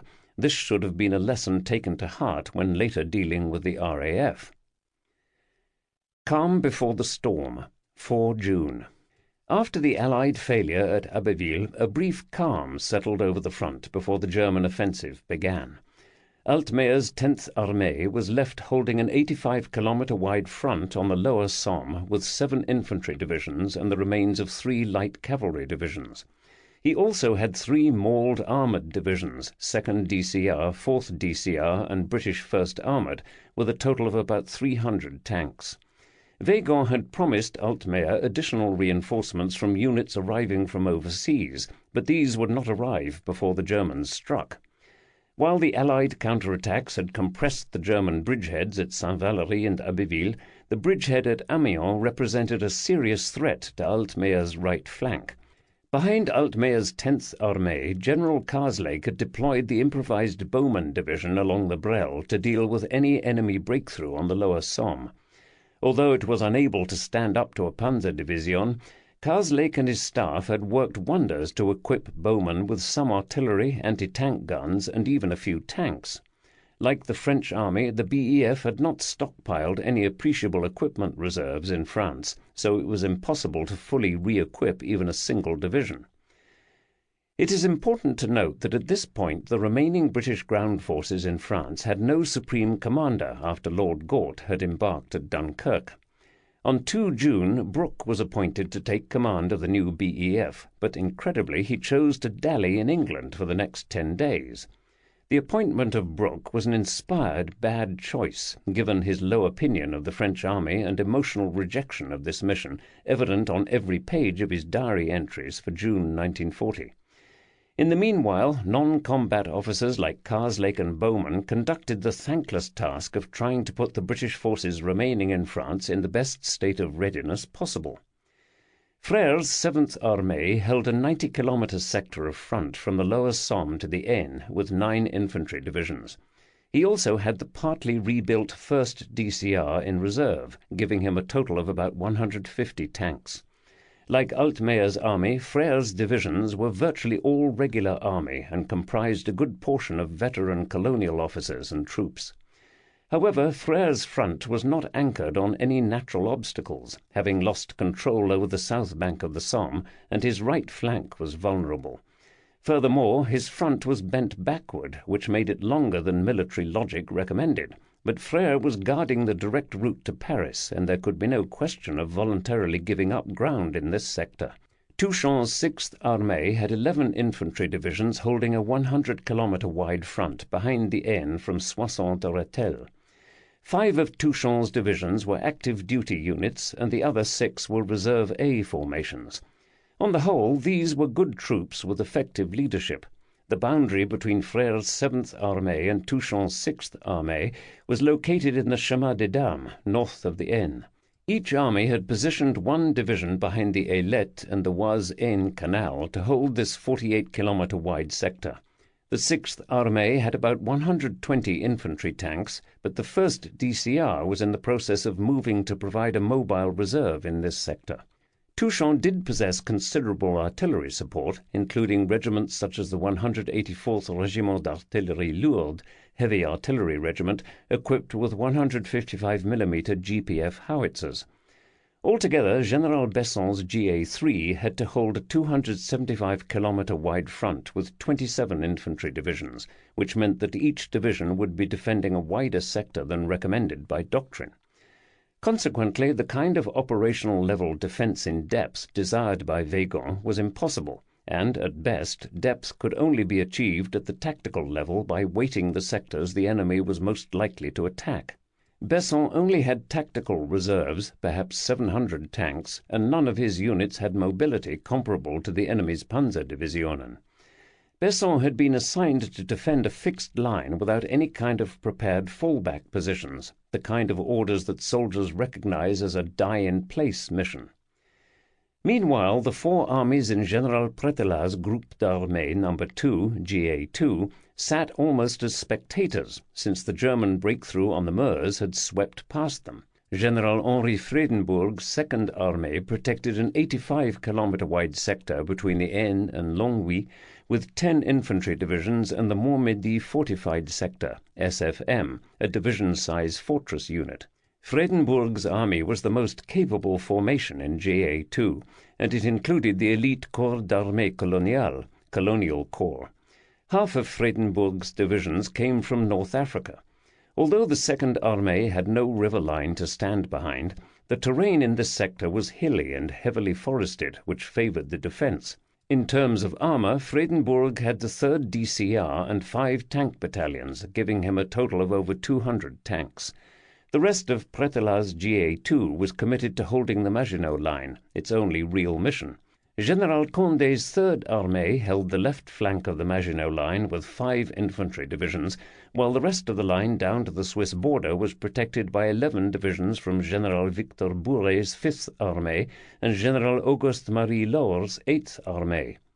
Altogether, Prételat had 27 divisions and about 500 tanks, but he had already transferred his best units to reinforce GA3, leaving him with the bulk of the remaining low-quality Reserve B infantry units, which the GQG was unwilling to risk again in critical sectors.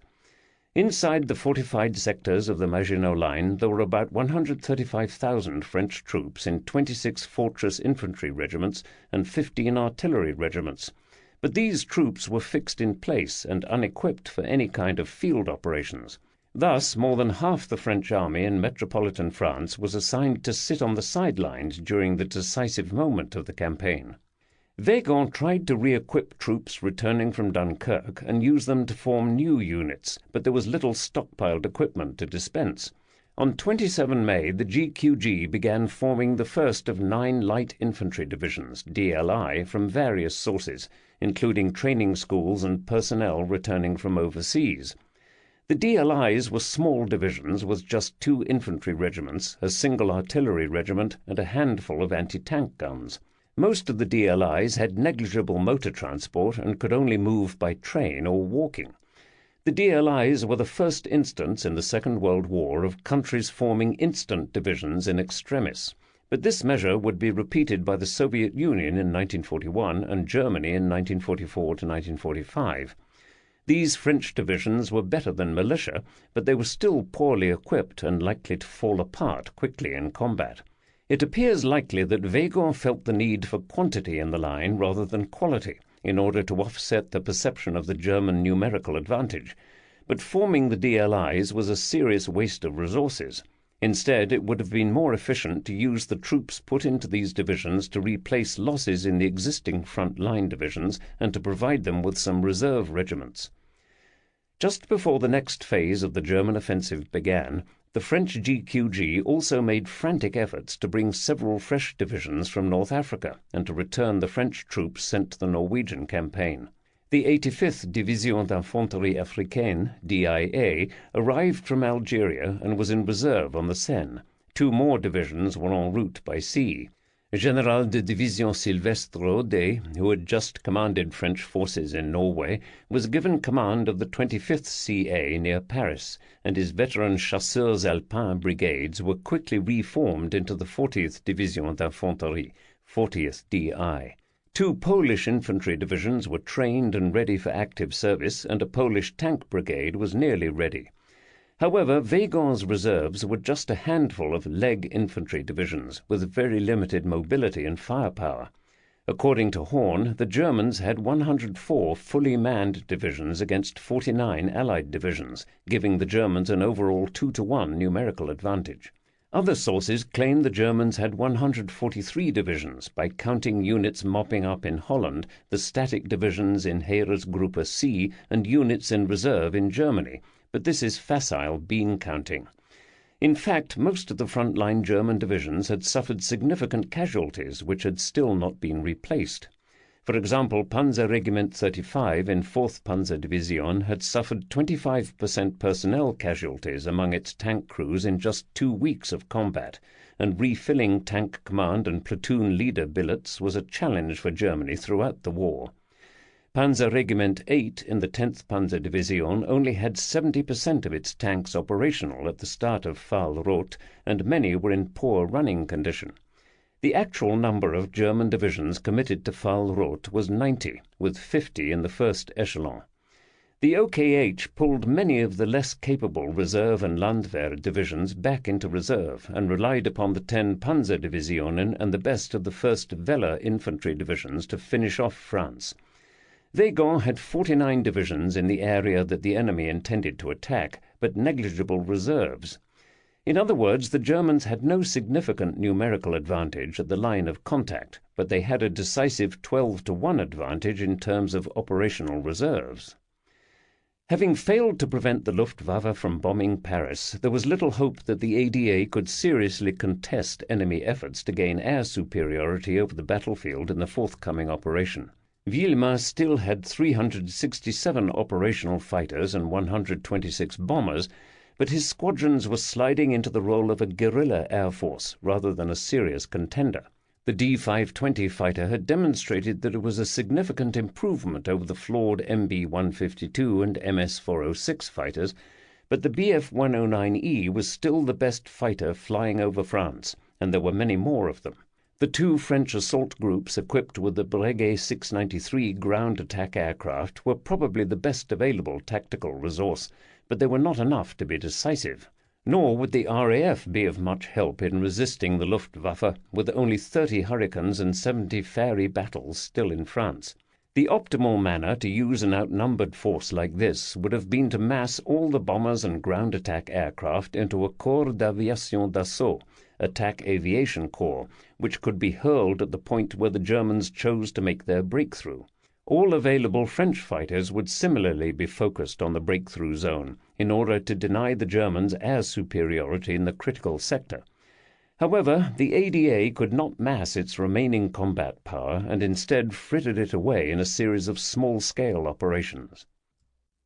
French aircraft in northern France, on hand operational. Unlike Gamelin, Weygand had an excellent idea of where the enemy was going to attack, and he tried to make adjustments. On 3 June, he directed Unsiger to form the GA4 between GA3 and GA2, with Fredenburg's 2nd Armée and General Edouard Jean Requin's 4th Armée, which inherited the 23rd CA from Touchon's 6th Armée. In theory, this move would improve unity of command at a critical point and prevent the Germans from driving a wedge between the 2 French army groups. In practice, major command alterations like this only added to confusion just before the enemy offensive struck this sector. Weygand also tried to form 3 operational-level reserve groups to counterattack the expected enemy breakthroughs, Groupement Pétier behind Altmeier's 10th Armée, Groupement Audet near the boundary of 10th Armée and 7th Armée, and Groupement Buisson behind the 2nd Armée. In reality, these were only ad hoc collections of heterogeneous units that were not concentrated for rapid response, and some of their component units, like the 2nd DLC and 3rd DLC, were committed to the front line before Fahlrot began. At best, these units only represented tactical reserves, too small to influence more than a local action.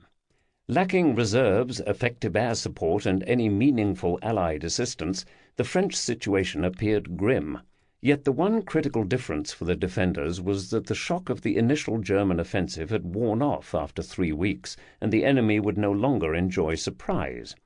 Furthermore, most of the French front-line troops along the Somme and Aisne had been exposed to enemy artillery fire and bombing, and many were professional soldiers, not unmotivated, poorly trained reservists as at Sedan. The French defence on the Végon line was thin, but anchored on regular and colonial units that knew how to fight. Nor would the enemy be able to employ any fancy outflanking manoeuvres or use airborne troops to spread chaos in the rear. This time the enemy would be forced to mount frontal attacks against a prepared defensive front. Nor was the French High Command dumbfounded by enemy tactics as it had been in early May. Now there was a better understanding of enemy methods and how to slow down their attacks.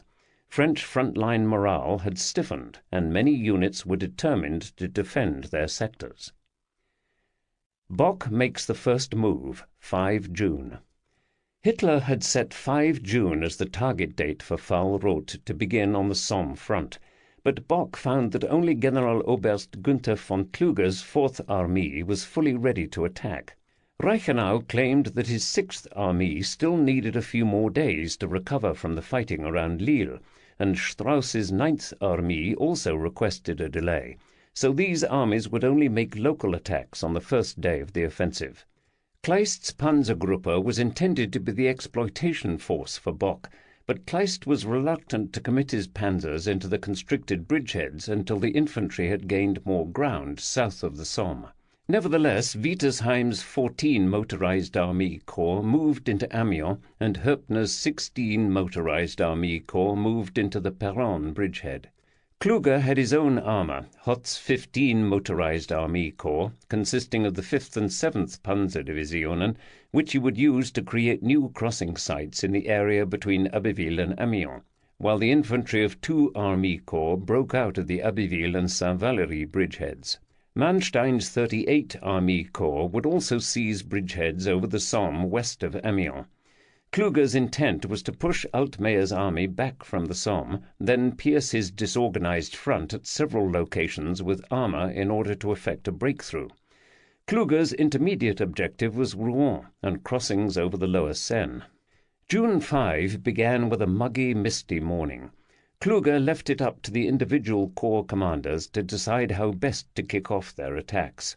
In the Saint-Valery-sur-Somme sector, General der Infanterie Karl Heinrich von Stulpnagel's 2 Army Corps began a sporadic artillery barrage around 0330 hours, which continued for an hour. Sunrise was at 0444 hours. Once the first glint of sunlight appeared, Oberst Günther von Angen's 11th Schützenbrigade, supported by 12th Infantry Division, assaulted the British 154th Infantry Brigade, which held a series of fortified villages 4 kilometres southwest of Saint-Valery-sur-Somme.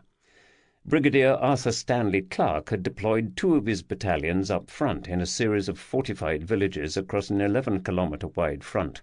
In some places his companies were more than 1,000 metres apart, and communications were completely dependent upon wire telephone back to the supporting artillery and battalion headquarters.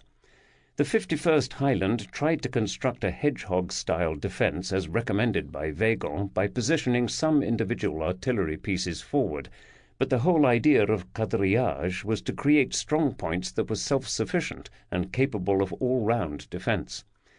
Unfortunately, the Highlanders did not have a single position that was held in any real strength, and had constructed little more than a reinforced outpost line with individual platoons deployed like beads on a string. General Fortune had 112 artillery pieces available instead of the standard 72, as well as the tanks of the composite regiment, but proved unable to stop an enemy attack that was led by infantry. Although British accounts emphasized the wide sector that the 51st Highland Division had to hold, Fortune's division had far more troops and firepower than any other Allied infantry division then on the Western Front. The German infantry conducted a classic infiltration attack at multiple points in company strength and bypassed the British-held villages. In some places the Highlanders put up very stiff resistance, but in other places junior officers retreated without orders. By 0700 hours, several of the front-line British companies were isolated and unable to call for artillery fire because their communications wire was severed. Soon German infiltrators began to close in on the headquarters of the 7th Battalion Argyll and Sutherland Highlanders in the village of Franleux, and forced British artillery batteries to displace rearward. The Germans used their mortars and snipers to whittle down the British defenders, who quickly exhausted their own supply of 3-inch mortar bombs. Based upon Brigadier Stanley Clark's request, Fortune committed his division reserve, the 4th Battalion Black Watch, to mount a counterattack to relieve the encircled remnants of the 7th Battalion Argyll and Sutherland Highlanders. However, once it became evident that German infantry were already approaching the Brel River, the 4th Battalion Black Watch aborted the counterattack. Although a few members of the 7th Battalion Argyll and Sutherland Highlanders later managed to escape back to British lines, the encircled battalion was gradually bombarded into submission and surrendered the next day, having suffered 523 casualties. The 8th Battalion Argyll and Sutherland Highlanders were also quickly sliced apart by German infiltration attacks, but about 200 survivors eventually managed to reach the River Brel. In a matter of hours, the left flank of the 51st Highland Division had been pushed back 11 to 12 kilometers, and the 154th Infantry Brigade badly mauled. Brigadier George Birney's 153rd Infantry Brigade was attacked by the 12th Infantry Division and forced back 3 to 5 kilometers, abandoning positions gained southwest of Abbeville. Stuka attacks in the late morning partially interdicted the brigade's retreat route, while the French 31st DI Alpes, which held the terrain immediately south of Mount Caumont, held its ground. The British 152nd Infantry Brigade and 1st Lothians and Border Yeomanry, 1 LBH, on their right flank retreated under heavy attack from Blum's 57th Infantry Division and the fresh 32nd Infantry Division. With the 51st Highland Division falling back on both flanks, the French 31st DI Alpes was obliged to fall back as well. The German 2 Army Corps suffered over 600 casualties on the first day of Fall Roth. During the night of 5-6 June, a discomfited General Fortune requested that his division be allowed to fall back to make a stand behind the River Brel. Altmaier agreed, but stipulated that the Highlanders would hold the new line at all costs. It was also decided that the British 152nd Brigade would move behind the 31st DI Alpes and rejoin with its parent formation, in order to ease command and control for Fortune. After getting what he wanted from the French, Fortune next sought help from Karslake, who was the most senior British officer in France at that time. When apprised of the losses suffered by the 51st Highland Division, Karslake offered to transfer a brigade from Bowman's division, which Fortune accepted. Although Altmaier was dismayed by the 51st Highland Division giving up so much ground on the first day of the enemy offensive, the real problem was developing in the centre of his line, between Abbeville and Amiens. General de Division Marcel Hiller, commander of the 9th CA, had been concerned about this sector, which had only been screened by the badly depleted 2nd DLC and 3rd DLC. He had ordered General de Division Félix Séché's 5th DIC to move up and relieve the 3rd DLC, but this was not completed until the evening of 4-5 June. On the other side of the Somme, Hoth's 15 Motorized Army Corps was preparing to cross in this sector. When the sun rose, General-Lieutenant Joachim Lemmelsen's 5th Panzer Division tried to cross at Pont-Rémy, but alert anti-tank gunners from the 2nd DLC knocked out 15 tanks and halted this effort. In retaliation, German artillery reduced Pont-Rémy to rubble. 7 kilometers to the southeast, infantrymen from Rommel's 7th Panzer Division began crossing the Somme on a small railroad bridge that the French had left intact but blocked with obstacles. Rommel's tanks could not cross the bridge until the obstacles were removed, so he sent the infantry from Schützen Regiment 6 across to clear the other side. A single company from the 5th DIC, Capitaine Housson's 644th Régiment d'Infanterie Coloniale Mixte Sénégalais, RICMS, held this sector but had no mortars or anti-tank guns. Housson's company managed to slow down Rommel's infantrymen for a few hours and directed artillery fire against the bridge before being suppressed by mortar barrages. By 0600 hours, German vehicles were flowing across the Somme, soon followed by tanks. However, the constricted nature of the small bridge and the adjoining terrain in this sector forced the entire 7th Panzer Division to move in one long snake-like column. Tactically, this was daring, but also another example of Rommel's arrogant disregard for the enemy. Sporadic French artillery fire fell around the bridge, and one tank threw a track on the bridge which stopped the entire division for 30 minutes. Had even a few Allied bombers attacked this massive traffic jam, Rommel's packed columns could have been decimated. Once across the bridge, Rommel was forced to slowly thread his vehicles across a rail line and assemble them in La Grande Vallée, while his Schützen advanced west to attack the French-held town of Condé-Folly and southwards to attack Angest. The 544th RICMS put up a very resolute defence in Angest, as did the 2nd 53rd RICMS in Condé-Folly. Pushing forward to observe the attack on Angest, Rommel's command half-track was hit by French machine-gun fire. Eventually, once he had enough of his division across the Somme, Rommel committed a Panzerabteilung, his Kratschützen battalion, and the 15-centimeter guns of Schwere Infanterie Geschützkompanie 705, Heavy Infantry Gun Company 705, to eliminate the tough defenders in Angest. Likewise, Capitaine Mognon's 253rd RICMS kept the Germans out of Condé-Folly until the town was smashed by German bombers, then attacked by Pionniers equipped with flamethrowers. Most of the French troops died in Condé-Folly, including Capitaine Mognon. These troops were tough Senegalese tirailleurs with French officers and NCOs. Even before Angest was flattened, the rest of Rommel's tanks began fanning out from the river, and by 1800 hours reached the fortified village of Le Quesnoy, which was held by the 1053 RICMS. Once again, the colonial troops put up very determined resistance and were only crushed by point-blank tank fire. By this point, Lemelsen's 5th Panzer Division had finally gotten across the Somme at Pont-Rémy, and its vanguard advanced eastwards to establish contact with Rommel's troops near Longpré. However, the 153 RICMS held the town, and mines blocked the road, preventing a link-up with Rommel that evening. Interestingly, all of the 5th DIC strongpoints in the Longpré-Angest sector were just company-sized resistance nests, without supporting artillery and very few anti-tank guns. Yet 5 determined infantry companies had managed to hold off 2 Panzer Divisionen for the better part of a day, at a cost of at least 250 killed and hundreds wounded. In every case, Rommel's troops prevailed because of superior firepower from tanks, self-propelled heavy artillery, flamethrowers, and Stukas. Séché's 5th DIC only had modest artillery support and no tank support, but it had fighting spirit in abundance. Had the French been able to fully establish the quadrillage system in this sector with proper anti-tank defences, Rommel's attack would probably have been stopped at the water's edge.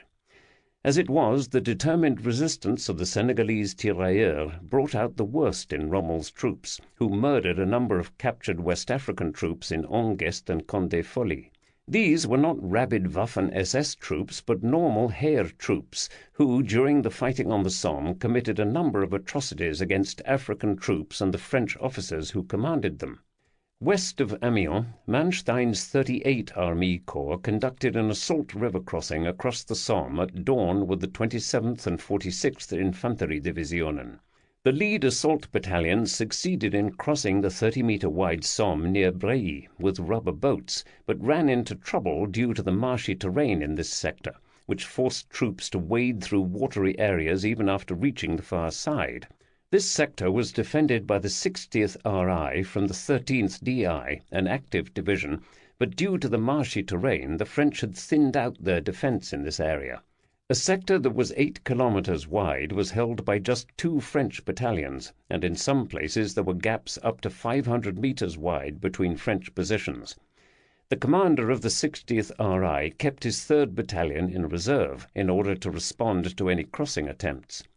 Once across the river, Manstein's infantry suffered significant losses from French 75mm artillery fire, but succeeded in securing a large enough bridgehead that pioneers could begin construction of small pontoon bridges. By afternoon, the German infantry began overrunning the spread-out positions of the 60th RI, although the French infantry resisted stubbornly. In his memoirs, Manstein pointedly described the French defence on the Somme in racist terms, writing that the enemy fought bravely, the Negroes with their characteristic bloodthirstiness and contempt for human life. He also claimed that the French artillery was not very effective, even though his troops would have said otherwise. Inside the Amiens bridgehead, Wittersheim's 14 motorized Army Corps began its attack with an artillery barrage at 0400 hours. Then it attacked with 3 divisions, 9th Panzer Division on the right, 9th Infantry Division in the centre, and 10th Panzer Division on the left. General de Division Eugène Mordaunt's 16th DI, a reserve A formation, was holding a 12-kilometre wide sector, but it did have about 45 anti-tank guns, 25mm and 47mm, plus 14 75mm guns deployed in the anti-tank role. Mordaunt had another 118 artillery pieces in support, including 48 corps-level 155mm howitzers. The French had also emplaced anti-tank mines in front of their hedgehogs. In each regimental sector, the French had deployed 2 infantry battalions forward and 1 further back, but the only tactical reserve was a company of R-35 tanks from the 12th BCC and the divisional reconnaissance group, the 19th GRDI. Each village to a depth of 10 kilometres was fortified and defended by at least 1 or 2 anti-tank guns. General-Major Ferdinand Charles' 10th Panzer Division was the strongest formation in 14 motorized Army Corps and led the initial attack at 0530 hours towards the village of Saint-Fucien, which was defended by the 389th RI. Charles sent the 6 battalions of Schützenbrigade 10 against Saint-Fucien, but the heavy French artillery and automatic weapons fire halted the dismounted German infantry. Contrary to military common sense, Charles had led with his face, leaving himself no tactical reserve, and now his infantry were pinned by heavy French defensive fire and would take hours to pull back and reorganize. When another artillery barrage and Stuka attack failed to silence the French defenders in the town, Charles decided to bypass the town with the tanks of Panzerregimenter 7 and 8, anticipating that the infantry would soon follow. However, the massed panzers, about 200, ran straight into the kill zone of several concealed French anti-tank gun positions. The French 47mm anti-tank guns had a field day, knocking out 8 tanks at ranges up to 500 meters, and 1 PZ-4 was destroyed by an anti-tank mine. Nevertheless, the panzers pressed on, overrunning some French anti-tank guns but losing more tanks. As the lead battalion from Panzer Regiment 7 approached, part of the 16th DI's divisional artillery near the village of Saint-Zon-Omionnois, it was engaged by 4 Model 1897 75mm guns from the 5th Battery of the 37th RAD at a range of 500 meters. Although the German tanks opened fire with cannon and machine gun, the French artillerymen fired 75mm APHE rounds at them in rapid succession, striking several of the nearest tanks. Even with machine gun bullets striking their gun shields, the French artillerymen remained at their posts, furiously loading and firing. The action lasted only a few minutes, and all 4 French guns were destroyed and 28 of 32 gunners killed, but the battery succeeded in knocking out 12 enemy tanks before it was eliminated. Continuing to advance southwards, the tanks of Panzer Brigade 4 managed to reach the French artillery positions around Ormeaux-Grotteponche by 1200 hours. but the only infantry support they had with them was the 6th SR-69 mounted in the new SPW half-tracks. The rest of the 10th Panzer Division's infantry was 6 kilometers to the rear, vainly trying to overcome the single French battalion at Saint-Fusion. Isolated and under heavy fire from all directions, with more tanks falling victim to anti-tank guns and heavy artillery, Panzer Brigade 4 was in an awkward position. At 1830, Mordaunt launched a counterattack with his only reserves, the 19th GRDI and a dozen R-35 tanks from 212 BCC, in an effort to relieve the threat to his artillery batteries around Olmo. The small R-35 tanks came on, being hit multiple times by German fire, but only 3 were disabled, and the panzers were now desperately short of ammunition. Mordaunt's counterattack was partly successful in that Panzer Brigade 4 was forced to suspend its attack until Schützen Regiment 86 captured Saint-Fusion, which was not completed until 1900 hours. By dusk, the French quadrillage system was still fairly intact in this sector, and Charles opted not to attack the second line of fortified villages until the next day. At the end of the day, the 10th Panzer Division only had 90 tanks still operational, having lost about 100 knocked out or immobilized by mines. Despite heavy bombardment by artillery and Stukas, followed by tank attacks, Mordaunt's reservists had succeeded in holding their ground on the first day of Fahlroth. In particular, the determination of French artillerymen and anti-tank gunners to stand and fight to the death stunned the Germans, who had apparently expected the same kind of easy victories that had occurred on the Meuse. At the Peronne bridgehead, Hoepner's 16 motorized Army Corps began an attack to enlarge its narrow foothold. Unable to commit his entire corps across the river at first, Hoepner initially conducted a limited attack on the first day with just the 3rd Panzer Division and a single infantry regiment from the 33rd Infanterie Division against General de Brigade Fernand Lonclous's 19th DI, an active unit. The 19th DI was deployed with all 3 of its infantry regiments on line across a 12-kilometer-wide sector, but had no significant tactical reserves. The rightmost sector, anchored on the village of Villers-Carbonal, was held by Lieutenant-Colonel Villiers-Moore's 22nd RMVE, one of 3 new Foreign Legion units formed during the Phoney War. The 22nd Régiment de Marche de Volontaires Étrangers, RMVE, consisted primarily of Spanish Republican veterans from the Spanish Civil War and Jewish refugees from Eastern Europe. Hoepner began his attack at 0500 hours with a bombardment from 384 guns, followed by a ground assault at 0540, which focused on a triangle of villages in the center held by the 117th RI.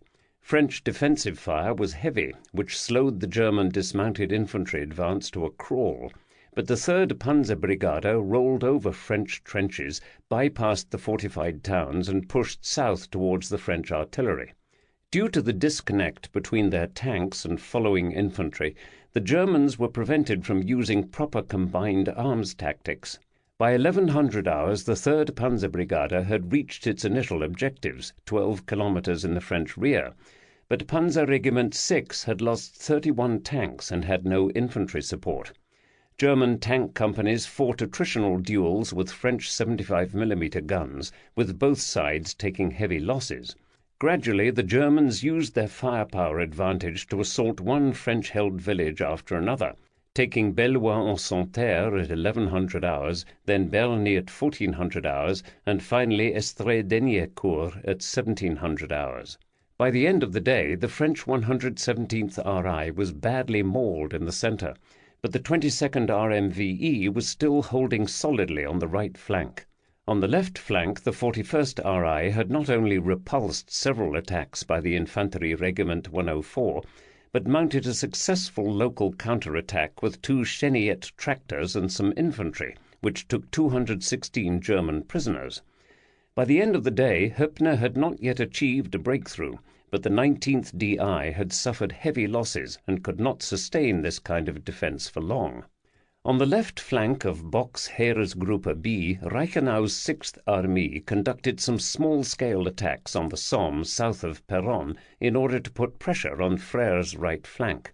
Near Ham, the 183rd Infantry Regiment from the 62nd Infantry Division attempted a crossing of the Somme, but was repulsed by the 3rd DLI. About 100 German troops were captured during the failed crossing attempt. However, the main effort was a coordinated attack by Reichenau's 6th Army and Strauss's 9th Army against the three French divisions defending behind the Oise-Aisne Canal, also the Ayette River. At 0500 hours on 5 June, the Germans attacked at multiple points along the canal, with a total of 7 German infantry divisions attacking and 3 in reserve. The Germans used smoke to obscure the crossing sites, while assault troops crossed the 20-meter-wide canal in rubber boats. Generalleutnant Fritz Koch's 44 Army Corps attacked the west-central end of the canal, defended by General de Brigade Henri Martin's 87th DIA, with the 1st Gebirgsdivision and the 72nd and 255th Infantry Divisionen.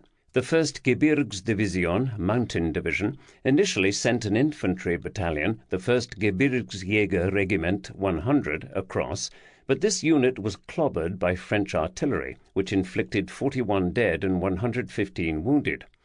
The Gebirgsjäger made more attempts, which finally succeeded, but the division suffered a total of 139 dead and 430 wounded on the first day of Fall-Roth, which was nearly one-third of the casualties it suffered during the entire campaign in France.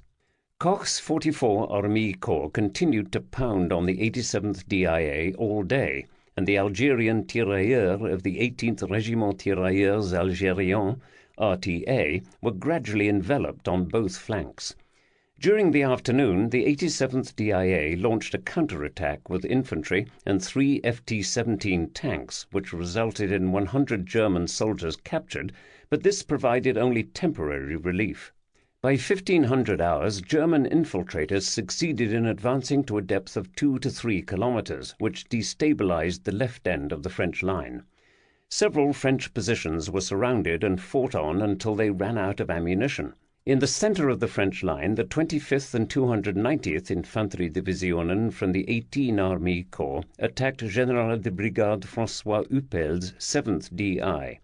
The 290th Infantry Division was repulsed with over 1,200 casualties, but the 25th Infantry Division succeeded in gaining a small lodgment.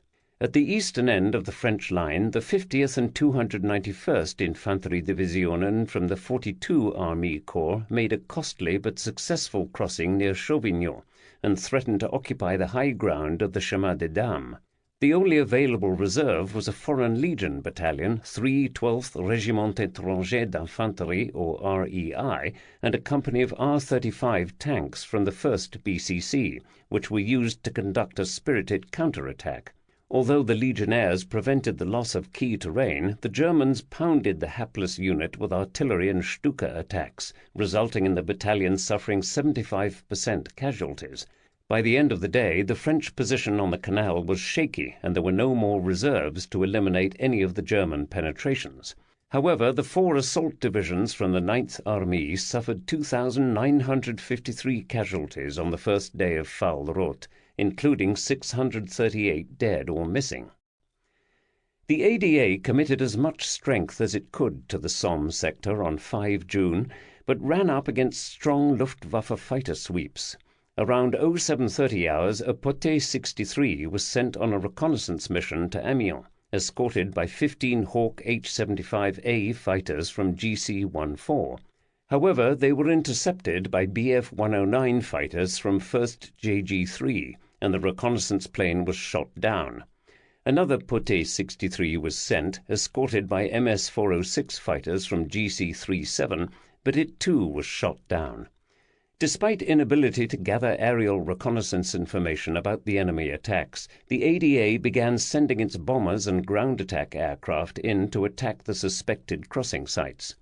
In the morning, 3 groups of Breguet 691 ground attack aircraft conducted a total of 39 low-level attack sorties against the 3rd Panzer Division in the Péronne sector, but suffered heavy losses from flak and enemy fighters.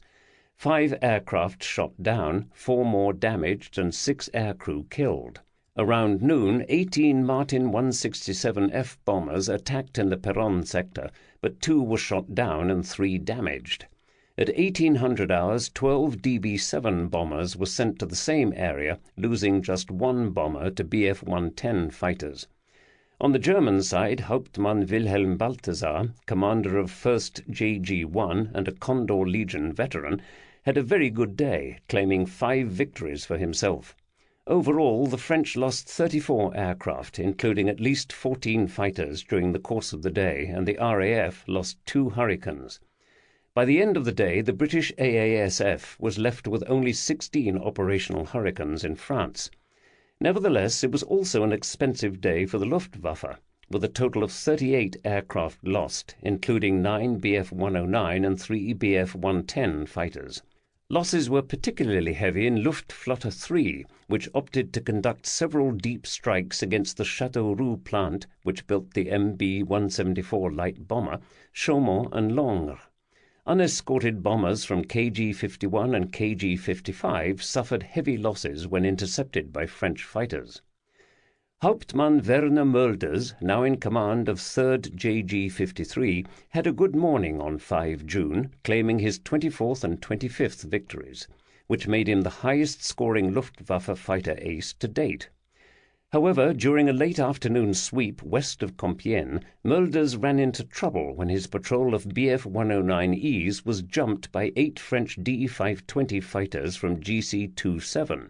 A 23-year-old French pilot, Sous-Lieutenant René Pommier-Lérargue, shot up Mölders' Bf-109E and forced the ace to bail out. Lérargue was himself shot down shortly thereafter, but Mölders was captured by French troops. While JG-53 claimed to have inflicted 3-1 losses on the French during the day, the Reich had temporarily lost its top fighter pilot. Fight without a spirit of retreat, 6 June. During the night of 5-6 June, the 51st Highland and French 31st DI Alp managed to recreate a semi-continuous front north of the Brel River, but it was obvious that they could not hold off a determined assault. General Fortune importuned his nominal British superior, Lieutenant General James H. Marshall Cornwall, who was acting as a liaison at Altmeier's headquarters, to pull the 51st Highland out of the line, but this was ridiculous, given that there were no reserves. Altmaier did agree to shorten the 51st Highlands front by 25% by putting the fresh 40th DI into the line on the right flank of the 31st DI Alp. However, by committing the 40th DI, Altmaier was left with no defence in depth. On the morning of 6 June, Stülpnagel's 2 Army Corps kept up the pressure against the 51st Highland and 31st DI Alp. However, the German infantry attacks were not pressed as aggressively as on the previous day, in part because it took time to move up their artillery units, which were mostly horse-drawn. Angen's 11th Schützenbrigade was able to infiltrate some infantry across the Brel near Eu, but Fortune sent his composite armoured regiment to prevent a major crossing attempt. The tanks surprised one group of German troops on the Brel and captured 43 prisoners. Brigadier Stewart's 152nd Infantry Brigade took the brunt of an attack from Blum's 57th Infantry Division and the 32nd Infantry Division, which began at 1700 hours, but stubbornly held on to the town of Wasmont with help from the Lothians, 1 LBH. Stewart was wounded by artillery fire. At 21:30 hours, the brigade was allowed to withdraw to the Brel River, which was accomplished under pressure. Meanwhile, General Karslake arrived at Fortune's headquarters and discussed contingency plans for an evacuation by sea via Rouen and Le Havre, in the event that the front collapsed. In France, the British Army was always looking over its shoulders for the nearest evacuation port, which French liaison officers were quick to note. Altmaier did not like what he was hearing from Fortune, but the real problem was developing southeast of Abbeville, along the boundary between Iller's 8th CA and Gronsard's 10th CA. By the morning of 6 June, Séché's 5th DIC was still holding a few hedgehogs near the Somme in the towns of Conde and Longpré, but it no longer could stop either Lemelson's 5th Panzer Division or Rommel's 7th Panzer Division from advancing to the south. Both infantry regiments, the 44th RICMS and the 53rd RICMS, were virtually destroyed, and Rommel's tanks had overrun a battalion of 75mm guns. In this critical sector the French had very little firepower, but plenty of courage.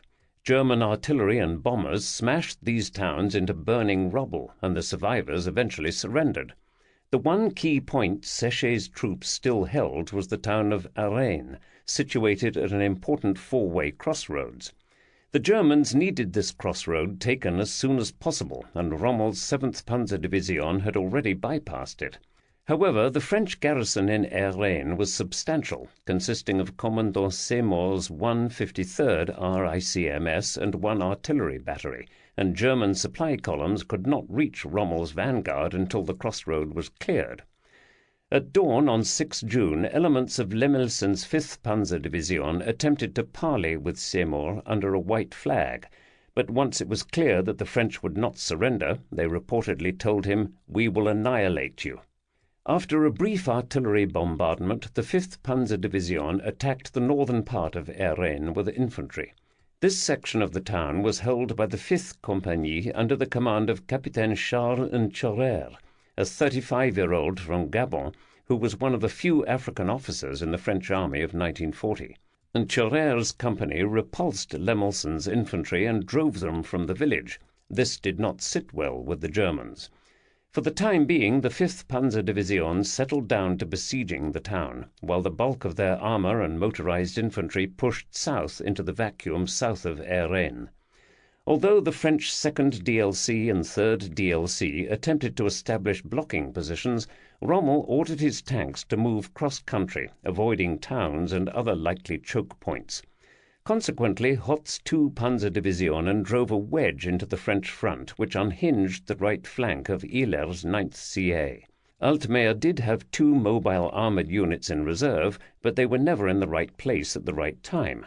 The tanks of Colonel Perez's 2nd DCR were used to reinforce the screening efforts of the 2 DLCs, but their positions were bypassed as well. Evans' 1st Armoured Division had managed to assemble 92 tanks, 43 cruiser, 42 Mark VI and 7 new Matilda IIs south of the Brel, which Altmeyer wanted to use to mount a flank attack before the enemy panzers reached Rouen. In the meantime, Altmeyer relied upon air attacks and artillery to try to slow the German motorized columns. Gronsard's 10th CA was in trouble after Manstein's 38 Army Corps surged out of its bridgehead at Bray and crushed the remainder of the 60th RI, widening the gap in the French front. By evening of 6 June, the remainder of Baudouin's 13th DI was given permission to fall back, which allowed Manstein's infantry to advance and occupy Poix. Wittersheim's 14 motorized Army Corps continued to pound on Mordaunt's 16th DI south of Amiens until it was finally compelled to fall back to the Esserteau-Ailly road and dig in with its remaining infantry and artillery. After suffering heavy tank losses on the first day of Fahlroth, both the 9th and 10th Panzer Divisionen were less bold on 6 June, preferring to mop up the remaining French positions that had been bypassed. The retreat of the 16th DI exposed the left flank of the 4th DIC north of Ailly, but both that division and the adjoining 7th DINA refused to yield any ground. Hoepner's 16 motorized Army Corps finished crushing the last remnants of the 117th RI around Ablaincourt by 0615 hours. But Schützenbrigade 3 encountered extremely stiff resistance from the foreign legionnaires of the 22nd RMVE at Villers-Carbonel. The 3rd Panzer Division's tanks were blocked until noon by a company-size French hedgehog in Schöln, which was blasted by artillery and Stukas. Once the strong point in Schöln was eliminated, the 3rd Panzer Division pushed southwards, advancing 14 kilometers by 20-30 hours. Hoepner's forces also pushed eastwards with the 4th Panzer Division, overrunning the left flank of the 29th DI Alpes near Saint-Crast-Briost and isolating other positions. Early in the day, Frère had ordered the 1st DCR committed to help stem Hoepner's advance and to relieve some of the pressure on the French 1st CA. However, since the first DCR was located 50 kilometers south of the battle area, it required most of a day to move its 3 tank battalions towards the front. The lead elements of the 25th BCC R-35, R-40 tanks encountered the 3rd Panzer Division near Rouen and lost 15 tanks. The Char B-1 Bis tanks of the 28th BCC were bombed by the Luftwaffe, and many of its tanks were damaged or immobilized. Nevertheless, the 1st DCR managed to launch a small-scale counterattack with its remaining tanks, which helped troops from the 29th DI Alp to withdraw. By nightfall, Hoepner's panzers were close to breaking through the front of the French 1st CA and were poised to capture the road junction at Rouen. On the Oise-Aisne Canal, Reichenau's 6th Army and Strauss's 9th Army increased their attacks. Strauss had strong artillery support, including 1 battalion of 21-centimeter Mörsers, 6 battalions of 15-centimeter howitzers, 3 battalions of 10-centimeter guns, and 1 battalion of 105-centimeter howitzers, altogether about 126 artillery pieces in addition to his divisional artillery. The 87th DIA was under severe pressure from 3 German divisions, but managed to hold its ground for most of the day, at great cost. The 9th Régiment de Zouaves, 9th RZ, suffered 1,163 casualties in 2 days of fighting. Hand-to-hand fighting occurred around the French strongpoints, which were gradually isolated by enemy infiltration. The 1st Gebirgsdivision suffered heavy casualties attempting to turn the 87th DIA's right flank and was stopped. Ruoff's 5 Army Corps also suffered heavy casualties. The 94th Infantry Division suffered almost 800 casualties over a 3-day period. However, Speck's 18 Army Corps achieved a major breakthrough in the center, thanks to powerful artillery and air support, which demolished 2 of the 7th DI's 3 infantry regiments. By evening, the 290th Infantry Division had reached the Aisne west of Soissons, while the 25th Infantry Division not only reached the river east of the city, but managed to secure a small bridgehead on the southern side. With the center of their line disintegrating, all 3 French divisions were obliged to abandon their positions and conduct a precipitous retreat across the Aisne. Touchon had positioned the 8th DI at Soissons to hold the Aisne, but this division included 4 training battalions and troops taken from fortress units. The only reliable troops in the 8th DI were the 2 remaining Foreign Legion battalions of Lieutenant-Colonel Besson's 12th REI. 30% were Spanish Republicans, 30% German Jews, and the rest Italian and Polish. But the regiment was assigned a ridiculous 12-kilometer-wide sector of the river to defend. The troops retreating across the Aisne were disappointed to find that defensive preparations in this sector were totally inadequate. The French government had decided to evacuate most of the civilian population of Soissons, which was a mistake, since civilians could have been drafted to help dig trenches and establish obstacles around their city. From the German point of view, not only had they won the Battle of the Oise-Aisne Canal in just 2 days, albeit at the cost of several thousand casualties, but they had done it without the assistance of any Panzerdivisionen. The ADA conducted about 220 fighter sorties on 6 June, mostly in the Amiens, Péronne and Soissons sectors. At least 14 French fighters and 8 fighter pilots were lost, but they managed to shoot down 12 Bf-109 fighters, 6 Bf-110s and 2 bombers. The ADA flew over 60 bomber sorties, mostly in the Péronne sector, in an effort to halt the breakthrough of Hoepner's 16 motorized Army Corps. Based upon orders from the General Staff, the French bomber pilots were instructed to attack at a height of no more than 500 meters in order to achieve surprise, but this exposed the crews to a terrible amount of enemy flak fire. At 1500 hours, 7 Leo 451 bombers from GB 111 and GB 223 tried to attack armored columns reported near Cholne, but their fighter escort failed to show up, and the unescorted bombers were savagely attacked by Bf-109 and Bf-110 fighters. All 7 Leo 451s were shot down. Another unit, GB 212, attacked and lost 3 out of 4 Leo 451s.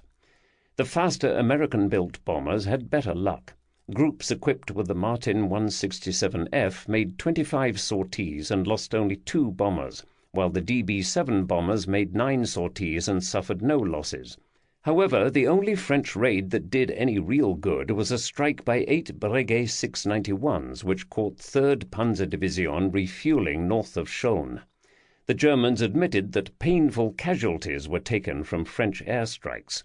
Altogether, the ADA lost 17 bombers on 7 June. The AASF flew a small number of fighter sorties in the Abbeville sector, claiming 2 enemy aircraft for the loss of 3 Hurricanes. In addition, the RAF flew 36 Blenheim bomber sorties from bases in England to support the defence along the Brel River, with 5 bombers lost. Hoth's breakthrough, 7 June.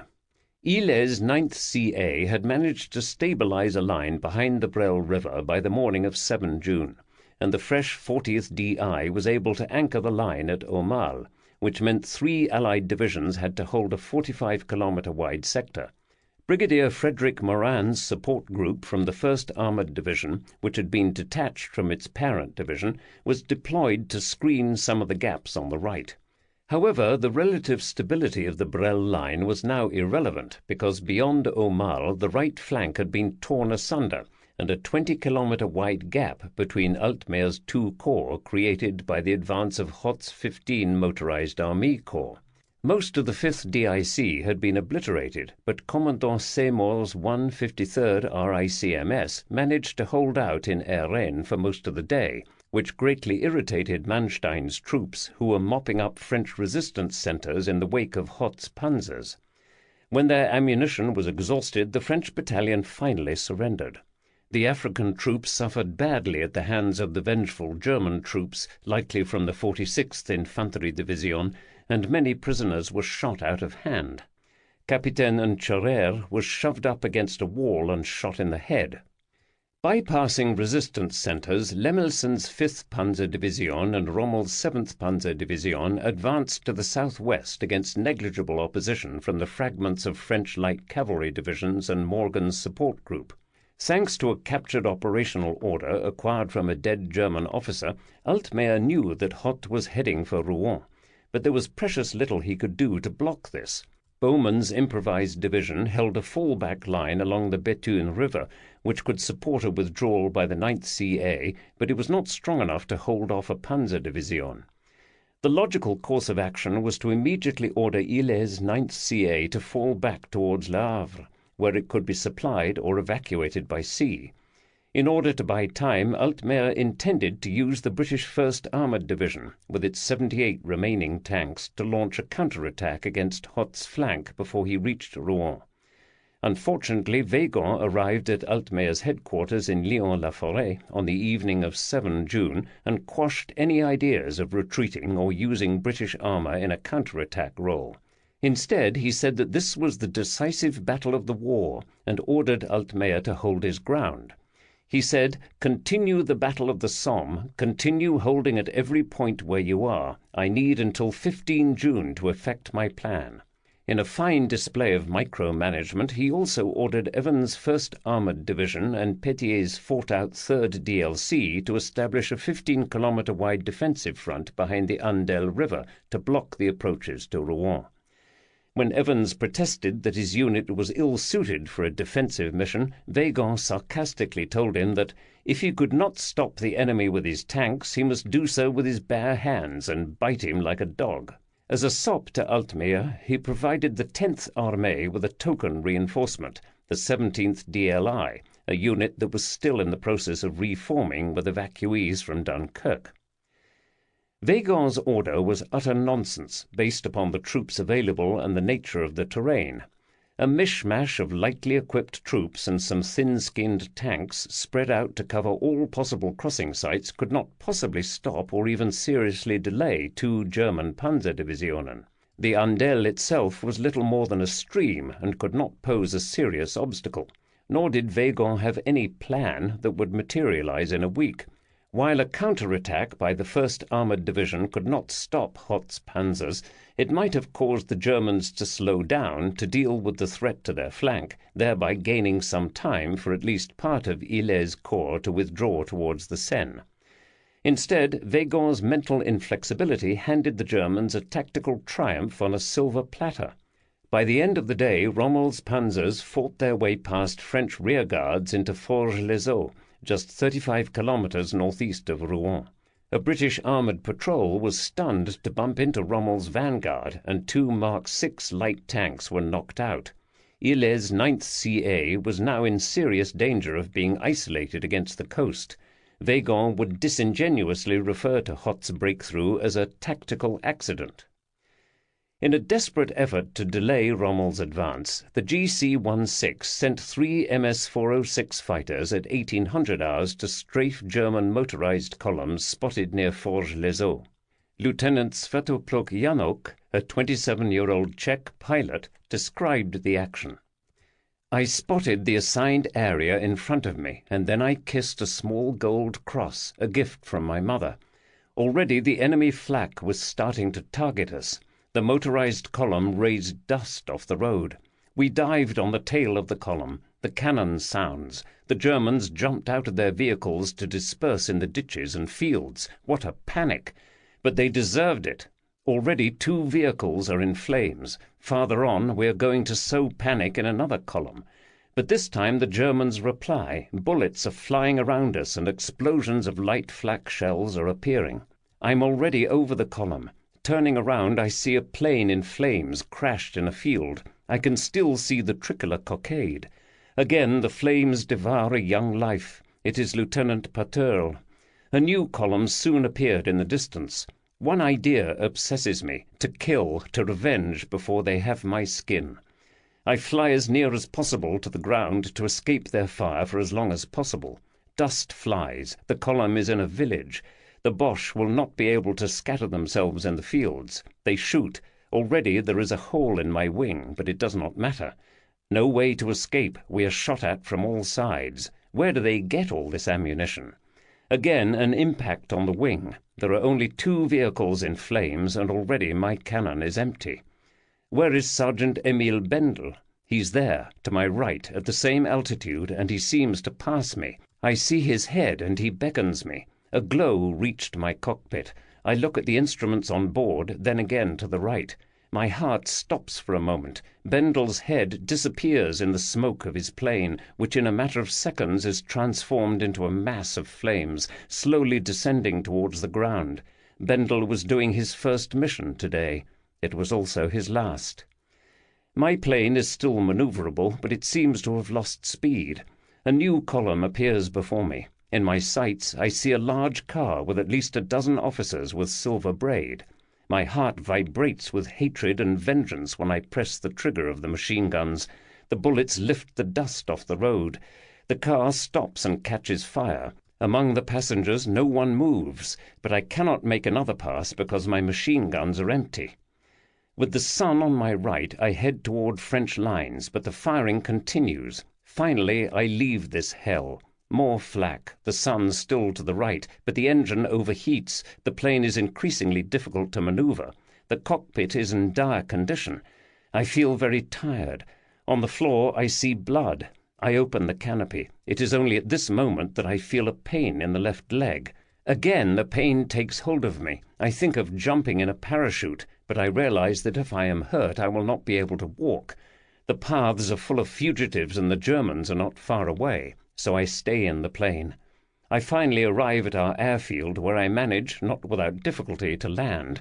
A wheel breaks at the end of the runway. The mechanics help me get out of the plane, which is riddled by machine gun bullets and 5 cannon rounds. 1 hole in the cabin, another in the tail, 3 in the wings.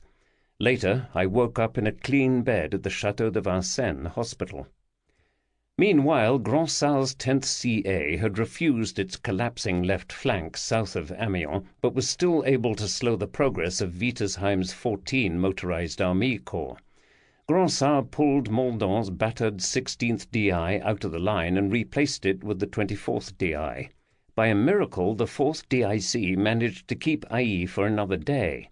Frère's 7th Armée had taken a pounding, and Sillard's 1st CA was forced to abandon Roye and pull back south of the Avre River. The 29th DI Alpes was replaced with the 47th DI in an effort to stabilize the front. Parts of the 19th DI, including the 22nd RMVE in Villers-Carbonel, still held out north of the Havre, but their strong points were being overwhelmed one by one. The foreign legionnaires fought with great determination and refused to surrender. By the time the 22nd RMVE was crushed, it had suffered nearly 70% casualties. Yet despite the relative success of Hoepner's 16 motorized Army Corps, the OKH was perturbed by the heavy losses in this sector and had decided to transfer this formation to reinforce Rundstedt's offensive, which would soon begin. Although he did not know it, the resistance of Frère's 7th Armée had succeeded in convincing the Germans to redirect one of their armoured corps, a singular achievement for any army prior to late 1941. Nevertheless, Frère deployed his only remaining reserves, the 85th DIA and the 4th DCR, near Beauvais to block the direct route to Paris. After their victory on the Oise-Aisne Canal, Reichenau and Strauss moved quickly to exploit their success. Frère's 7th Armée was pulling back its right flank, which provided an opening for General der Infanterie Richard Ruoff's 5 Army Corps to make a full-scale attack along the Oise River Valley with 3 divisions. Its objective was the city of Noyon. The 23rd DI put up very stiff resistance but was pushed back towards the city. Fougere's 24th CA committed its only reserve, the Renault R-35 tanks of the 1st BCC. The tanks assisted the French infantry to withdraw under fire, but a complete company was destroyed by enemy anti-tank weapons. The retreating French troops attempted to make a stand in the streets of Noyon, but by evening the German 263rd Infantry Division had occupied most of the city. The loss of Noyon further unhinged Frère's defense. On the Aisne front, Koch's 44 Army Corps seized a crossing over the river west of Soissons, while Speck's 18 Army Corps expanded its bridgehead east of the city. The 8th DI, even with some help from the decimated 7th DI, was unprepared to deal with a simultaneous pincer attack. On 7 June, the ADA conducted about 140 fighter sorties, losing 17 fighters, including 6 on the ground, and 6 pilots. In return, the ADA managed to destroy 10 Bf-109 fighters, 1 Ju-87 Stuka, and 5 bombers. The ADA was able to fly 71 tactical bomber sorties over the Somme sector, mostly against German motorized columns. Some of the Breguet 691 aircraft flew as low as 5 meters above German columns. This tactic was disconcerting to the Germans, but led to the loss of 5 of the ground attack aircraft. The Aéronaval even used Latécoère 298 seaplanes to bomb German columns south of Abbeville. However, the French lost another 11 bombers, including 2 on the ground, and a sortie loss rate of 12% was clearly unsustainable. French bombers also made a total of 11 night sorties over Germany, including the first Allied raid on Berlin. The Aéronaval prepared a single twin-engine Farman NC-223 bomber, the Jules Verne, at Bordeaux-Mérignac for the raid, which flew a wide detour over the North Sea and approached the German capital from Denmark. This was the longest combat bombing mission flown to date, over 3,000 kilometers round trip. The aircraft succeeded in dropping a 3-ton bomb load, 8 250-kilogram HE and 80 10-kilogram incendiary bombs on Berlin's suburbs and then successfully returning to its base. While these pinprick raids had no direct military value to the campaign in France, they showed French willingness to hit back and the fact that French military technology was still competitive with other first-rate militaries. The RAF in France had a very bad day on 7 June. Once Fahlrott began, Fighter Command allowed a token reinforcement of 12 additional Hurricane fighters to be sent to France, 1 6-plane flight each from No. 43 and No. 601 squadrons to replace losses. Yet no fewer than 11 Hurricanes were shot down over the lower Somme region, against the claim of 4 Bf-109Es shot down. 2 additional Hurricanes were lost through accidents, including the Hurricane flown by the RAF's top ace, Flying Officer Edgar Cobber Kane of No. 73 Squadron. Kane was due to fly back to England, but decided to impress his squadron mates with a ridiculous low-level aerobatic stunt over his runway. Instead, he accidentally flew into the ground and obliterated himself. The RAF was left with less than a squadron's worth of operational fighters in France. Belated withdrawal, 8 June. Early on the morning of 8 June, Altmer and his staff piled into cars and abandoned the 10th Armée headquarters in Lyon-la-Forêt, leaving their subordinate formations with minimal command and control. Unaware where Altmer had gone, Hillet was able to contact Besson's GA3 headquarters, who informed him the 9th CA was now directly subordinate to Army Group headquarters. On the Brel riverfront, General Fortune had received the A Brigade from the Bowman Division and was preoccupied with mopping up small groups of German infiltrators who had made it across the river and into the woods. The opposing German 2 Army Corps was satisfied with just probing actions in order to keep Hiller's 9th CA fixed, so it made no effort to cross the river in force. Consequently, Hiller's 9th CA was able to stabilize a continuous line behind the Brel and then refused its flank as far as Neufchâtel. However, Weygand's order to form a line across the Andelle never materialized. The Germans were quick to realize how little was in front of them, and both of Hoth's Panzerdivisionen attacked at dawn on the morning of 8 June. Lemmelsen's 5th Panzerdivision began probing Allied positions near Sergex and quickly overran a company of the 2 6th East Surreys from Morgan's support group and several 2-pounder anti-tank guns. Intermixed elements of the Bowman Division, Evans' 1st Armoured Division, and the 3rd DLC fought delaying actions near Forges-les-Eaux and at Sigy-en-Bray, but the Germans quickly called in the Luftwaffe, which turned Sigy and Neufchâtel into burning rubble. Hoth's divisions also had artillery support, which they used to suppress Allied defensive positions, whereas the Allies had very little artillery left in this sector. After some initial difficulty in getting across the Andelle, Rommel soon captured an unguarded bridge at Normanville and pushed his vanguard across this minor obstacle. Simultaneously, the 5th Panzerdivision advanced southwards from Sergex, and it was soon clear that Bowman's division, reduced to only 2 brigades, could not remain where it was without being crushed by the advancing Panzerdivisionen. Karslake ordered the Bowman division to withdraw to Rouen, but he did not have authority over any other combat units, even the British ones. Recognizing that his corps was about to become isolated, Hillet appealed to Besson, who managed to elicit a last-minute approval from Weygand to withdraw the entire 9th CA to Rouen. Hillet quickly came up with a plan to leapfrog his divisions back to the Bethune, then to Rouen. The first units to retire to the Seine were the Composite Tank Regiment and Morgan's support group. Moving southwards, the British tanks bumped into the vanguard of 5th Panzerdivision near Vieux-Manoir. A lively tank action ensued, but the British tanks succeeded in disengaging and crossing the Seine east of Rouen. Likewise, Morgan's support group escaped. However, the rest of the 9th CA could only retire at the speed of the slowest elements, and both the French infantry divisions in the corps were non-motorized. General Fortune preferred to retire towards Le Havre, but Weygand, with the concurrence of General Sir John Dill, the new CIGS, rejected this idea and insisted on a withdrawal to Rouen. Unfortunately, Hoth's panzers were already between Hiller's 9th CA and Rouen. If Rouen was lost, the Germans would gain a foothold over the Seine, and the retreat route of the 51st Highland Division would be blocked.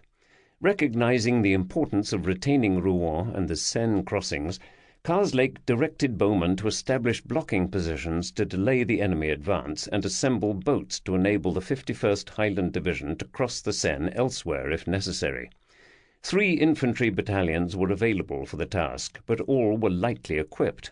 2 TA battalions left from the decimated 46th Infantry Division, the 2-4 King's Own Yorkshire Light Infantry, 2-4 KOYLI, and the 2-6 Duke of Wellingtons, were assigned to defend several bridges along the Seine east of Rouen. French engineers were detailed to prepare the bridges for demolition. The most dangerous task, delaying Hoth's panzers from reaching Rouen, was assigned to a provisional battalion formed from new recruits. Major Alexander Syme, a regular officer, took charge of this ad hoc unit and marched it 6 kilometers north of Rouen, where he established a blocking position at the town of Innoville. With his 2 brigades retiring behind the Seine, Bowman gave Syme 4 2-pounder anti-tank guns, 2 machine-gun platoons, and a small number of mines to reinforce his position. Around 1600 hours, the Vorausabteilung, advance battalion of Lemelson's 5th Panzer Division, came straight down the main road and ran into Syme's blocking position. Some accounts suggest that the Germans had placed a captured French tank at the front of their column as a deception effort, but so many German vehicles were dropping out from mechanical failure at this point that they were pressing captured vehicles into service to maintain momentum. In any case, the lead German tank platoon managed to get past the roadblock, but was then shot up by the anti-tank guns. An attempt to outflank the strong point resulted in more tanks immobilized by mines and direct fire. Syme was able to conduct a retrograde movement under fire, an extremely difficult undertaking even for veteran troops, and fell back to a secondary position where he was able to repulse a 3rd German assault. As usual, the Germans brought their firepower advantage into play, calling for artillery and Stukas. Having disabled about 15 German armoured vehicles and inflicted delay on the 5th Panzer Division, Syme decided to withdraw during a lull in the fighting. He marched his battalion back to Rouen and crossed the Seine. During the late afternoon and evening of 8 June, Bowman's 2 brigades crossed the Seine west of Rouen and assembled south of the city. Lemelson's infantry cautiously probed into the northern outskirts of Rouen during the evening, but did not press hard. A battalion of French recruits fought a delaying action in Bois-Guillaume. Other small units were deployed north of the river to delay the panzers. Meanwhile, Hillet's corps was falling back to the Bethune, but now knew that the route to Rouen was already blocked. While the left wing of Altmeier's 10th Armée was being pushed back to the Seine, the right wing, Grossar's 10th CA, was retreating to Beauvais, under pressure from Manstein's 38 Army Corps on its left and Wittersheim's 14 Motorized Army Corps on its right. Grossar's 5 divisions, including 2nd DCR and 4th DCR, were being slowly pushed back by 5 German divisions. As Grossar's corps retreated, Frère was obliged to pull back his own left flank, Sier's 1st CA, which had actually managed to hold its ground. After 4 days of fighting, Weygand's gamble to make a stand on the Somme had clearly failed. Nor was the situation much better on the Aisne, where the Luftwaffe bombed Soissons and set the nearly empty city alight. Speck's 18 Army Corps was across the Aisne in strength and pushed against the city from the east. On the morning of 8 June, the French attempted a counterattack near Serche with a battalion of chasseurs alpins and a company of AMC 35 cavalry tanks to try to slow the advance of the 25th Infanterie Division. However, German anti-tank fire disabled 4 French tanks, and the infantry were decimated by mortar fire and machine-gun fire, repulsing the counterattack. A Foreign Legion battalion, the 212th REI, made a determined stand in the city centre, but the German 290th Infanterie Division crossed the Aisne in 2 more places during the afternoon, threatening the city from the northwest and the northeast. By 1700 hours, the Germans were fighting their way into the city, and the remaining French troops withdrew before their escape route to the south was severed. During the fighting in the city, Generalleutnant Max Dennerlein, commander of the 290th Infanterie Division, was seriously wounded.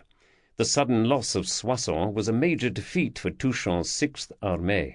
One of the underlying reasons for the rapid success of Strauss's 9th Armée was that Weygand's quadrillage system was designed to emphasize anti-armor tactics, but was ill-suited for stopping enemy infantry infiltration attacks. Due to the enemy success along the Aisne, the ADA was forced to divert some of its resources away from the Somme and Rouen sectors to deal with this other crisis. The ADA continued to contest the airspace over the battlefield, flying about 200 fighter sorties which probably shot down 14 enemy aircraft, including 7 Ju-87 Stukas. At least 12 French fighters were lost, including 2 destroyed on the ground. The ADA also continued to hurl its bomber force into battle in an effort to stem enemy advances by flying over 110 bomber sorties, mostly against enemy motorized columns, resulting in the loss of 10 bombers. In addition, the Aéronavale flew a total of 60 sorties to assist the defense of the Seine. Given the steady depletion of the AASF, RAF Fighter Command finally agreed to send 2 more Hurricane units to France, No. 17 Squadron and No. 242 Squadron Canadian, to provide some air cover over the Somme region.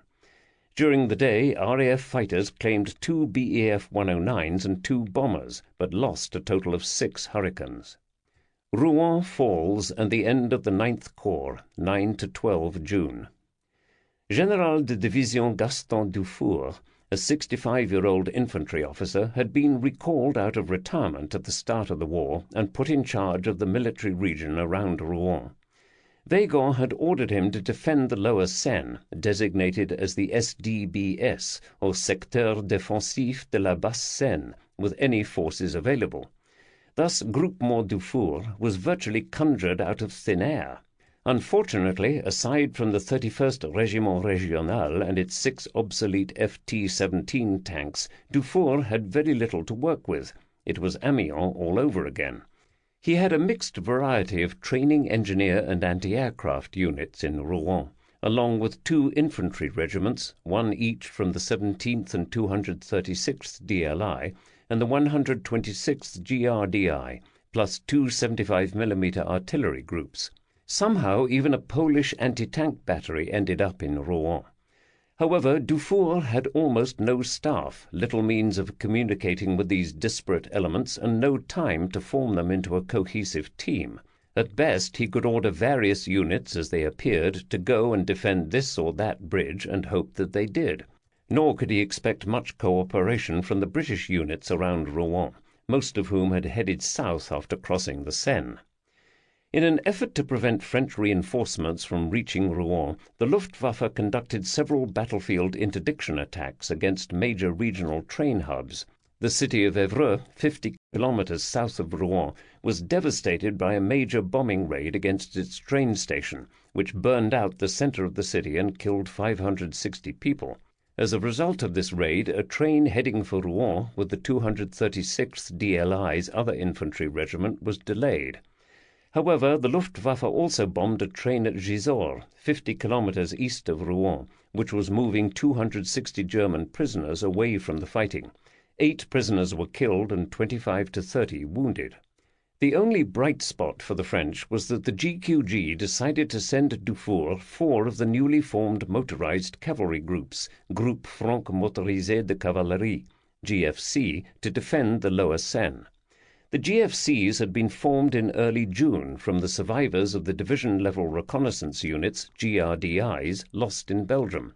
Although only consisting of 180 to 250 troops, the GFCs were true combined arms teams and led by young, aggressive officers, indicating that the French army was learning quite a bit about modern warfare. All of the enlisted soldiers in the GFCs were volunteers. Each group consisted of a platoon of tanks, a platoon of armored cars, motorcycle reconnaissance troops, mortars, heavy machine guns, and motorized anti-tank guns. The GFCs also received some of the new AMC-35 cavalry tanks, armed with a 47mm gun, and the only French tank in 1940 with a 2-man turret. This tank was faster and better armed than the German PZ-3 Aus FE. The GFCs were designed to be highly mobile and well endowed with organic firepower. When 4 GFCs arrived at Rouen on 8 June, Dufour assigned each one to screen some of the bridges along the Seine. The 4th GFC, led by Capitaine François Houet, was assigned to defend 2 bridges on the Seine east of Rouen, near Pont de l'Arche. The British 24 KOYLI was also assigned this sector. During the night of 8-9 June, Rommel had pushed his vanguard, the Krugsschützen Bataillon 7 and 5 tanks, towards the 2 bridges at Elbeuf, south of Rouen. Fatigue was becoming a factor for the German troops, but Rommel continued to push them onward regardless. Around 0300 hours, his vanguard reached Elbeuf, but when they tried to rush the bridges, alert French engineers detonated both of them. His tired troops would probably have been happy with taking a break right there and then, but Rommel quickly turned them around and headed 10 kilometers east towards the bridges at Pont de l'Arche and Le Manoir. Capitaine Houet's 4th GFC had set up 2 25mm anti-tank guns in the village of Igoville to block the direct route from Rouen. This road was narrow and offered many potential ambush points in wooded areas and buildings. One company of the British KOYLI was also in Igoville. Around 04:45 hours, the lead vehicles of Rommel's vanguard approached the town and the 25mm anti-tank guns disabled them. German infantry then dismounted from their vehicles and fanned out on both sides of the road, attempting to go after the defenders in Igoville. The Allied troops continued to resist for about 30 more minutes, then decided to break contact and make for the bridges. Disengaging under fire is extremely difficult, and the British territorials suffered heavy losses, including their company commander. Nevertheless, most of the KOYLI troops made it across the two nearby bridges, which were then destroyed by French engineers at 0600 hours. Apparently, Houet's armoured detachment did not get the order to withdraw, because two of its AMC-35 tanks and two armoured cars remained on the northern bank. These four armoured vehicles sparred with Rommel's vanguard for 2 hours, and then, when their ammunition was exhausted, their crews set their vehicles alight and successfully swam across the river. Rommel's attempt to bounce the Seine bridges had failed. After the difficulty encountered with Symes' battalion on the previous day, Lemelson took no chances and opted to make a set-piece attack into Rouen in full daylight. After pushing past the recruit battalion in the outskirts, the 5th Panzer Division began entering the city proper around 0830 hours. Capitaine Michel Ricot's 5th GFC stood in their path and slugged it out with the German vanguard in the urban terrain.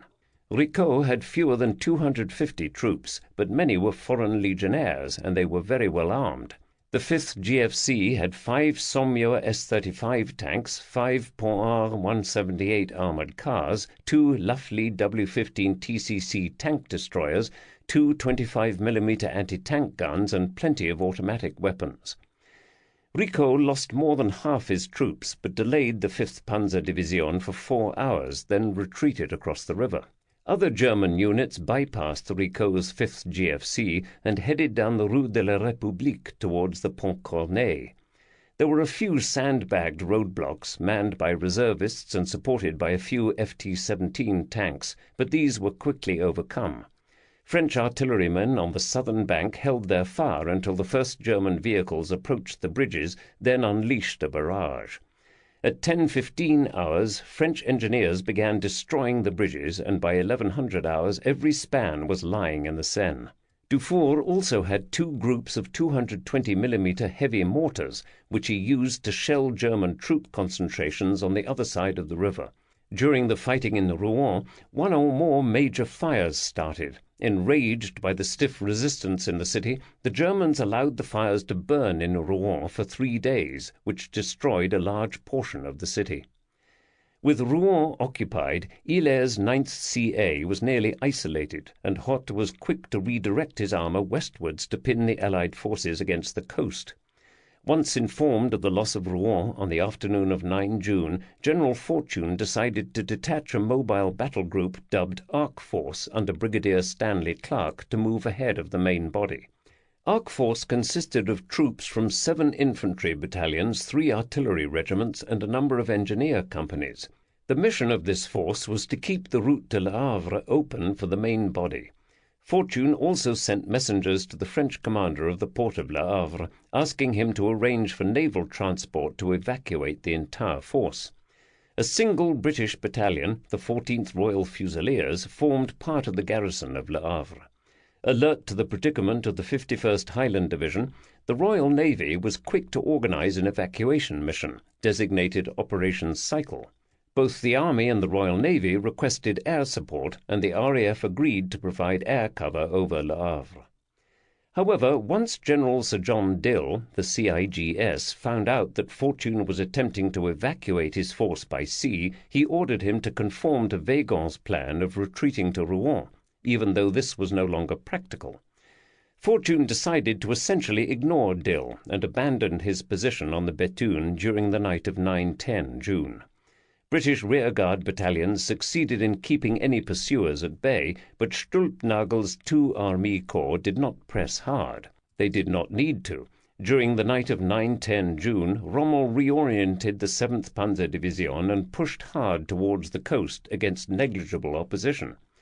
Incredibly, he was able to advance about 70 kilometers and reach Fécamp on the coast by the next morning.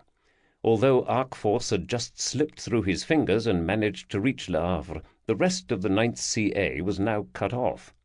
When British reconnaissance troops detected German units astride the line of retreat, Fortune and Illet requested that the Royal Navy evacuate them from the nearby small port of Saint-Valery-en-Caux.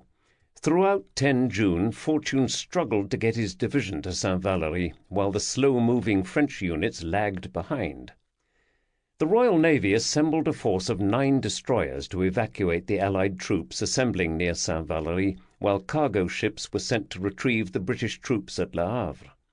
Saint-Valery was a poor place to conduct a naval evacuation, since the narrow harbour area was dominated by steep chalk cliffs on both sides, and there was only a small beach. When the Navy first arrived at Saint-Valery, there were only a small number of troops loitering on the beach, and no one was in charge. Using motor launches from the destroyers, about 60 troops were embarked by 15:30 hours on 10 June. However, German tanks and artillery soon began to arrive on the cliffs west of Saint-Valery, and by 16:45 hours they began to engage offshore shipping. The destroyer HMS Ambuscade was hit by artillery, but the British destroyers bombarded the cliff tops, which discouraged the Germans a bit. Although the Royal Navy requested air cover, no RAF fighters were on hand. Around 17:30 hours, 18 Ju-87 Stukas arrived and began dive-bombing the vessels offshore. The destroyer HMS Boadicea was struck by 2 bombs and disabled, as was HMS Bulldog, which was hit by 3 bombs. Given the fact that the 51st Highland had not yet reached Saint-Valery, the Royal Navy destroyers withdrew for the moment. By the morning of 11 June, elements of the 51st Highland Division were able to reach Saint-Valery, but Fortune's efforts to establish a viable perimeter around the town were undermined by traffic jams and poor communications. By about 1500 hours, Hott had all 3 of his divisions converging on the town, with the 2nd Motorized Infantry Division advancing from the south, Rommel's 7th Panzer Division from the southwest, and 5th Panzer Division from the east. At 1500 hours, Rommel launched an attack with Panzer Regiment 25 and Schützen Regiment 6 against the western flank, which the 1st Battalion Gordon Highlanders could not stop. Although the 51st Highland Division still had 1 operational field regiment, very little artillery or anti-tank ammunition was left. The handful of anti-tank guns were quickly destroyed by very accurate German fire. Instead, the British defence had to rely upon small arms and a few heavy machine guns. Pushing on, the German tanks isolated the 2nd Battalion's Seaforth Highlanders and then engaged units on the beach near the harbour area. Fortune had hoped to begin a full-scale evacuation by nightfall, but heavy fog and lack of communication with Royal Navy destroyers offshore made this problematic.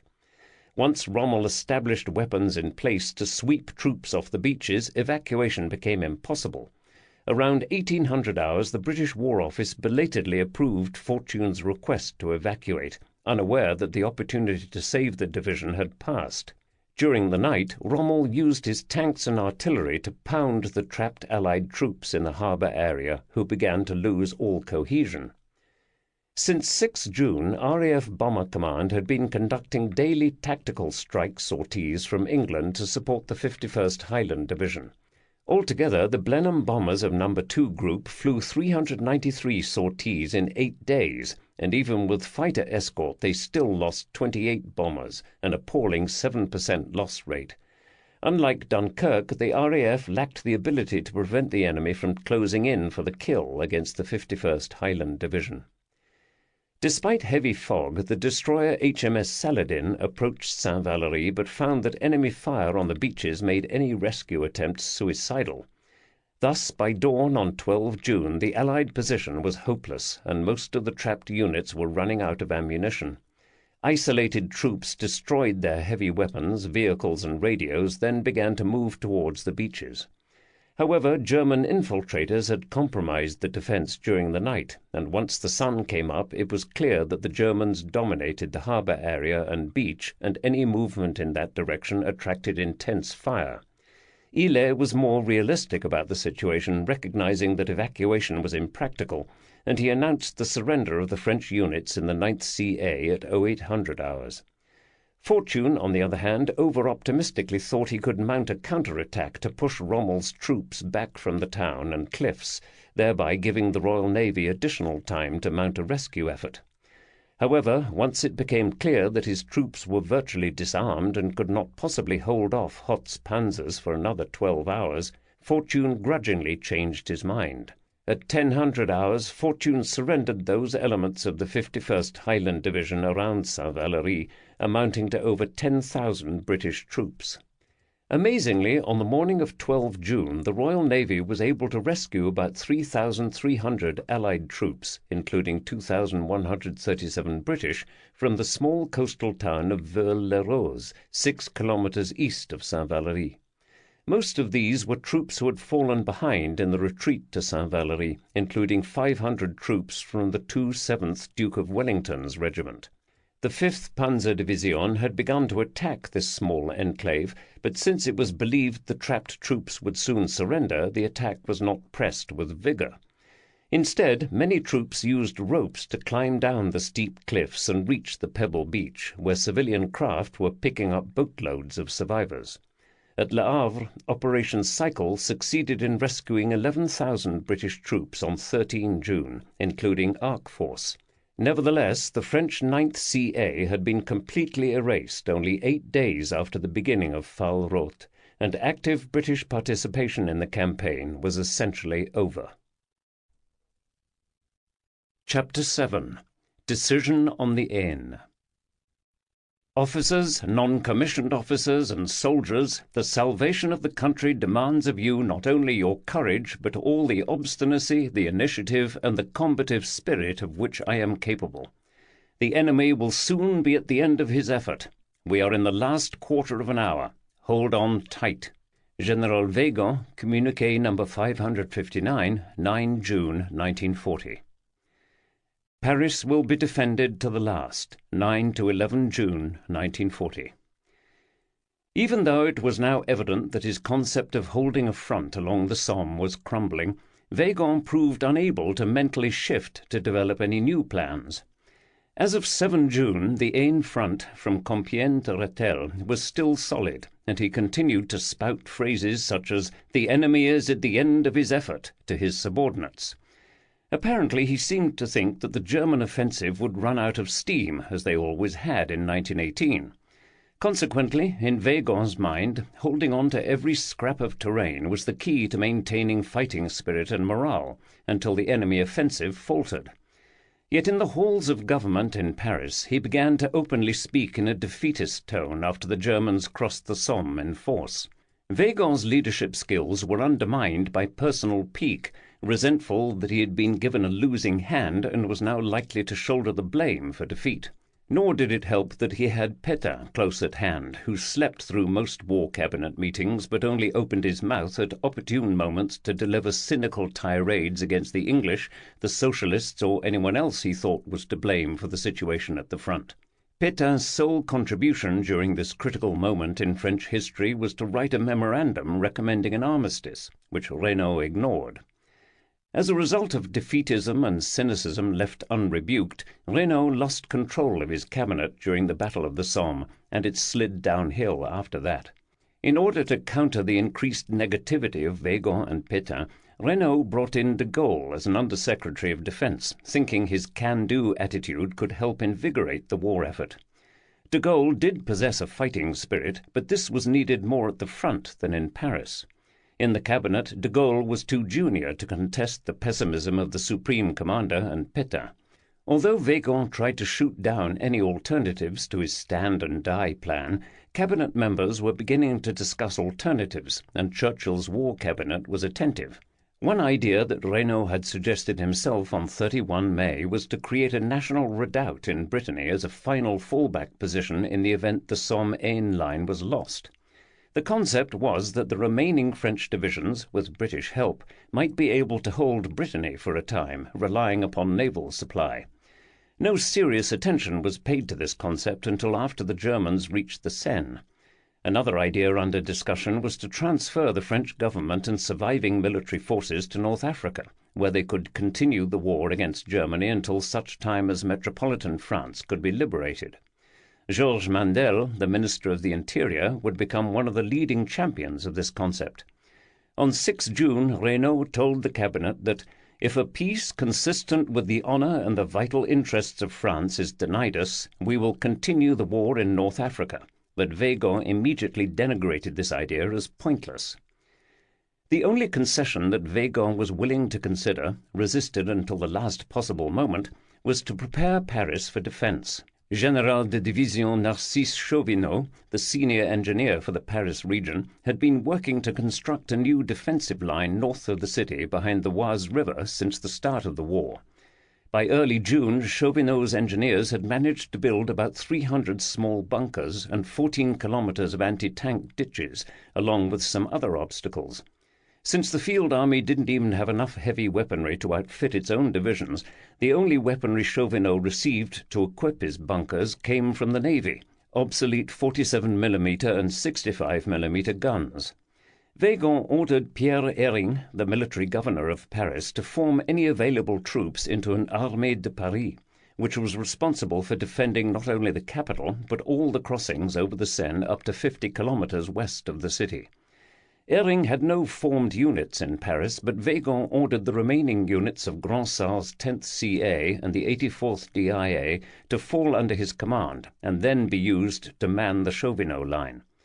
Unfortunately, this was another one of Weygand's useless gestures, since this collection of battered units did not even amount to one full corps. General Georges added specifics in his secret instruction number 113, which stipulated that Besson's GA3 would defend Paris and the lower Seine, while Frère's 7th Armée would hold on the Marne. Yet while French generals made plans to defend Paris and Reynaud spoke of fighting on, there was no enthusiasm for this endeavour. Up to this point, modern armies had generally avoided fighting in large cities, and if forced to do so, preferred to conduct siege operations rather than costly house-to-house fighting. In 1870 to 1871, Paris had succumbed to a 4-month siege during the Franco-Prussian War, and more recently the Republicans in Madrid had endured a 28-month siege in 1936 to 1939. Likewise, the Wehrmacht had preferred to besiege Warsaw in 1939 after initial attempts to force their way into the city failed with heavy losses. The only modern army with any significant experience of fighting their way into a large defended city was the Imperial Japanese Army. In 1937, the IJA had captured Shanghai, pre-war population 3.2 million, after a 3.5-month-long battle that cost them 13% losses. The Japanese had besieged some smaller Chinese cities and assaulted others, but the conclusion was clear. Urban warfare was time-consuming and costly, even against second-rate troops or armed civilians. Likewise, the longer a city held out against invaders, the more likely it was to be demolished and its remaining population reduced to a starvation level. It was also obvious by June 1940 that armoured divisions could not effectively operate in dense urban areas. Both French and German military leaders were aware of the dynamics of modern urban warfare and regarded fighting in Paris as anathema. Hitler and Bock were both particularly apprehensive about the idea of combat operations to reduce any French defence in Paris. On the evening of 10 June, Reynaud sent a cable to President Franklin D. Roosevelt, which clearly stated his intent to defend the capital and fight on if it was lost. "We shall fight in front of Paris, we shall fight behind Paris. We shall close ourselves in one of our provinces to fight, and if we should be driven out of it, we shall establish ourselves in North Africa to continue the fight." However, Reynaud's rhetoric was not transformed into policy by any actual operational planning. On 11 June, Hering informed his subordinates that the capital will be defended to the last. Given the forces in or near the capital, Hering should have been able to assemble at least 40,000 regular troops from Gronsard's 10th CA to defend Paris, plus perhaps another 30,000 reservists. The 84th and 85th DIA were both fresh colonial units just arrived from North Africa, which could be expected to put up fierce resistance. It should also have been possible to pull in some of the cadres recovered from Dunkirk, potentially giving Ehring up to 80,000 trained troops. Although more than half the population of Paris, pre-war population of 2.8 million, had already left the city, it should still have been possible to raise a substantial militia, useful for barricading streets and creating obstacles. Once the armed gendarmerie were included, it is not unreasonable that the Armée de Paris could have gathered roughly 100,000 personnel to defend the French capital. Stiffened with a few Foreign Legion units, Paris could have been transformed into a very tough defensive position. Given that Warsaw was able to keep the Wehrmacht out for nearly 3 weeks, it is not unreasonable that a French effort to defend their capital could have bogged down at least 2 German armies for up to a month. A determined defence of Paris, however doomed, could have given the French armies a valuable respite to form new lines of defence south of the Seine. Of course, defending Paris would have resulted in significant civilian casualties from German bombing and artillery fire. However, despite his orders to form an Armée de Paris, Weygand had no intention of exposing the French capital to serious damage because he believed that the campaign in France had already been decided. One of the reasons that France fell in 1940 was that the Third Republic allowed its generals to think for themselves and opt out when they felt themselves in a no-win situation.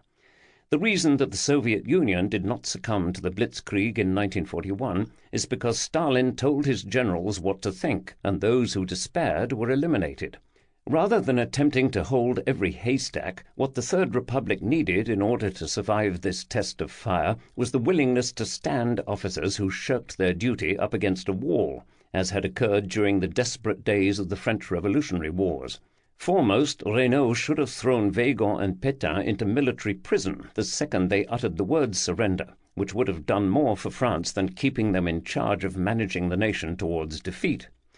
Unfortunately, stopping Hitler's legions required a level of ruthlessness that the Third Republic simply could not muster in the critical days of June 1940. Rundstedt strikes, 9 to 10 June. After the loss of Soissons on 8 June, the left part of Touchant's 6th Armée, Noël's 7th CA, fell back in disorder towards the Ourcq River. One division, the 28th DI Alpes, was retreating on its own to the southeast. Large gaps began to appear in the French line, which both Koch's 44 Army Corps and the bulk of Strauss's 9th Army marched rapidly to exploit. Since there was no German armour assigned to support Strauss's army, the German pursuit could not outpace the retreating French formations. However, once General de Division Paul Laporte-Dutay, commander of the 7th CA, realized the extent of the defeat of his neighbour, he was forced to adopt desperate measures to maintain his own sector. Late on 8 June, he decided to pull the entire 45th DI out of the line and concentrate it near Reims in order to create a reserve to deal with any German attacks from his exposed left flank. However, this meant that the other 2 divisions in the corps, the 42nd and 44th DI, were forced to extend their own frontage along the Aisne. Thus, during the night just before Heeresgruppe A was about to join Fahlroth, the right wing of Touchant's 6th Armée was in a state of flux, and some regiments were still moving when the German offensive began. Rundstedt's Heeresgruppe A would attack with 3 armies, Weich's 2nd Army, List's 12th Army, and Busch's 16th Army, across an 80-kilometre wide front, but the main effort would be made by 12th Army against Requin's 4th Armée near Rethel. List's staff selected 2 Schwerpunkte, one on either side of Rethel, that would be the main breakthrough corridors for Guderian's panzers. Unlike the Battle of Sedan, List's intent was to rely upon infantry and artillery to secure the initial crossing sites over the Aisne, then his pioneers would build pontoon bridges. Once the bridges were complete, Guderian's panzers would be committed to exploit the expected ruptures in the French front. Guderian opposed this method as too slow-paced and wanted his Panzer Division to be allowed to cross the Aisne on their own, as they had done at Sedan, but was overruled by List.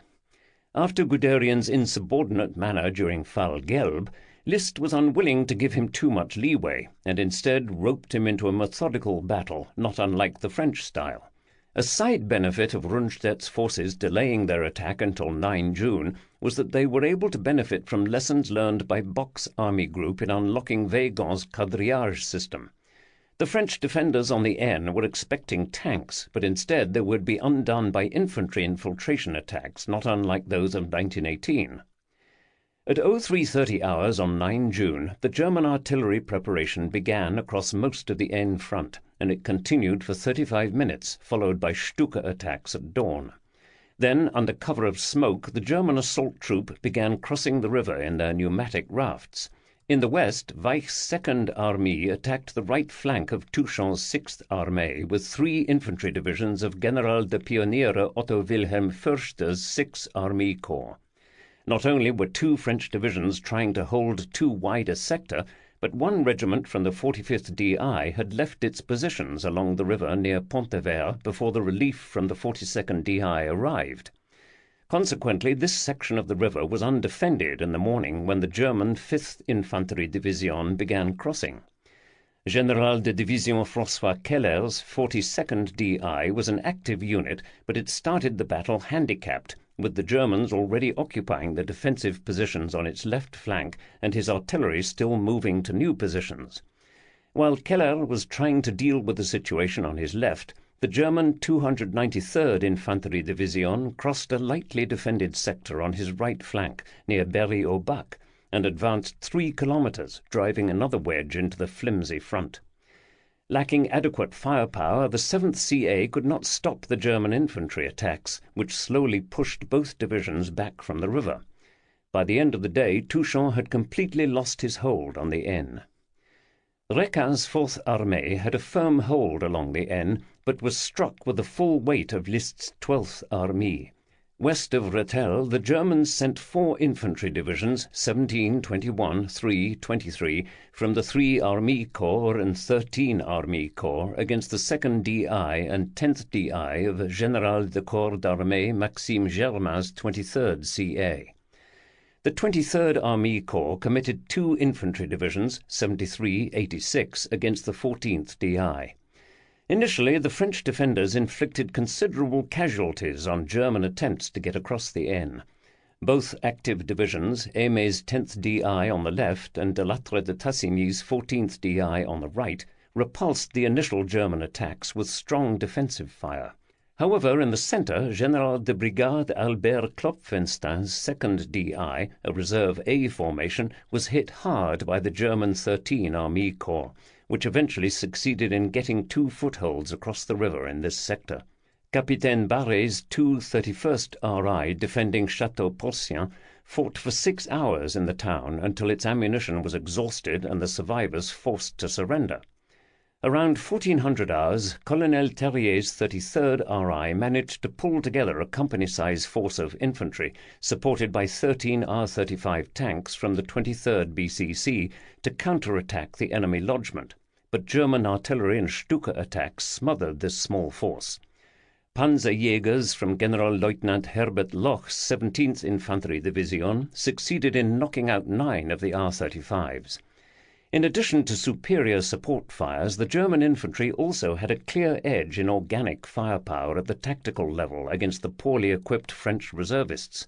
In due course, Loch's 17th Infantry Division managed to infiltrate to a depth of 5 kilometers, overrunning some of the 2nd DI's artillery. Once the 2nd DI's position began to crack, the 10th DI also began to suffer from infiltration. By evening, the German 18 Army Corps was in the process of building pontoon bridges over the Aisne for Guderian's panzers, but the German infantry had not yet achieved a breakthrough. Around 2130 hours, the 2nd DI belatedly received a shipment of 1,300 anti-tank mines, which were released from the French 23rd CA's stockpile. During the night, French engineers hurried to emplace as many as they could before the next German attack. On the north side of the Aisne, Guderian was chomping at the bit to get his 2 motorized corps, Schmidt's 39 AK and Reinhardt's 41 AK, into action, but he only received permission to move Schmidt's corps forward. During the night, Generalleutnant Kirchner's 1st Panzer-Division began crossing into the small bridgehead at Château-Porcien, held by Loch's 17th Infantry Division. Getting across the Aisne required Kirchner's tanks to cross pontoon bridges over both the Aisne and the adjoining Canal des Ardennes. Generalleutnant Feil's 2nd Panzer Division was assigned to cross at another small bridgehead further to the west. Guderian intended to attack early on the morning of 10 June, even though it took much of the night even to get part of Kirchner's 1st Panzer Division onto the south side of the Aisne. Meanwhile, east of Rethel, Delattre de Tassigny's 14th DI had managed to repulse the initial efforts by 2 divisions from General der Infanterie Albrecht Schubert's 23 Army Corps to cross the river between Rethel and Attigny. Although the 170th Infantry Regiment succeeded in seizing a foothold at Tugny-Trugny, Delattre de Tassigny quickly counterattacked with a Chasseur battalion, his divisional reconnaissance unit, and 9 R-35 tanks from the 3rd BCC. The German lodgment was crushed, and about 100 prisoners were taken. However, the 14th DI's stand was the exception. By evening it was clear that General de Corps d'Armée Maxime Germain's 23rd CA would not be able to hold once the 2nd DI broke in the centre, and Delatre's left flank could be turned once this occurred.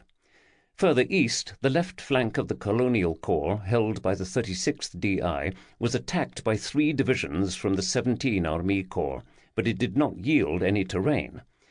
Vredenburg's 2nd Armée was also attacked at several points by 16th Army, but its front remained intact.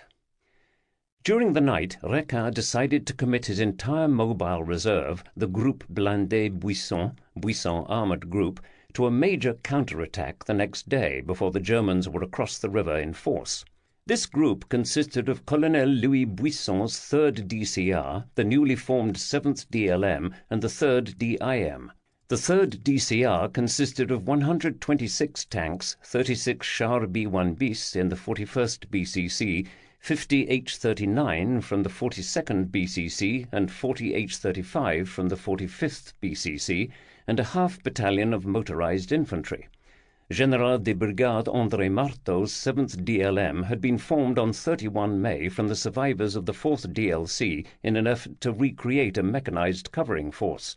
By 9 June, the 7th DLM was only partly formed, but did have a cavalry regiment with 25 new H-39 tanks, 2 regiments of motorized infantry, a dragoon regiment with 10 Point armoured cars and 15 AMR-33 scout tanks, 2 artillery battalions, and an anti-tank battery.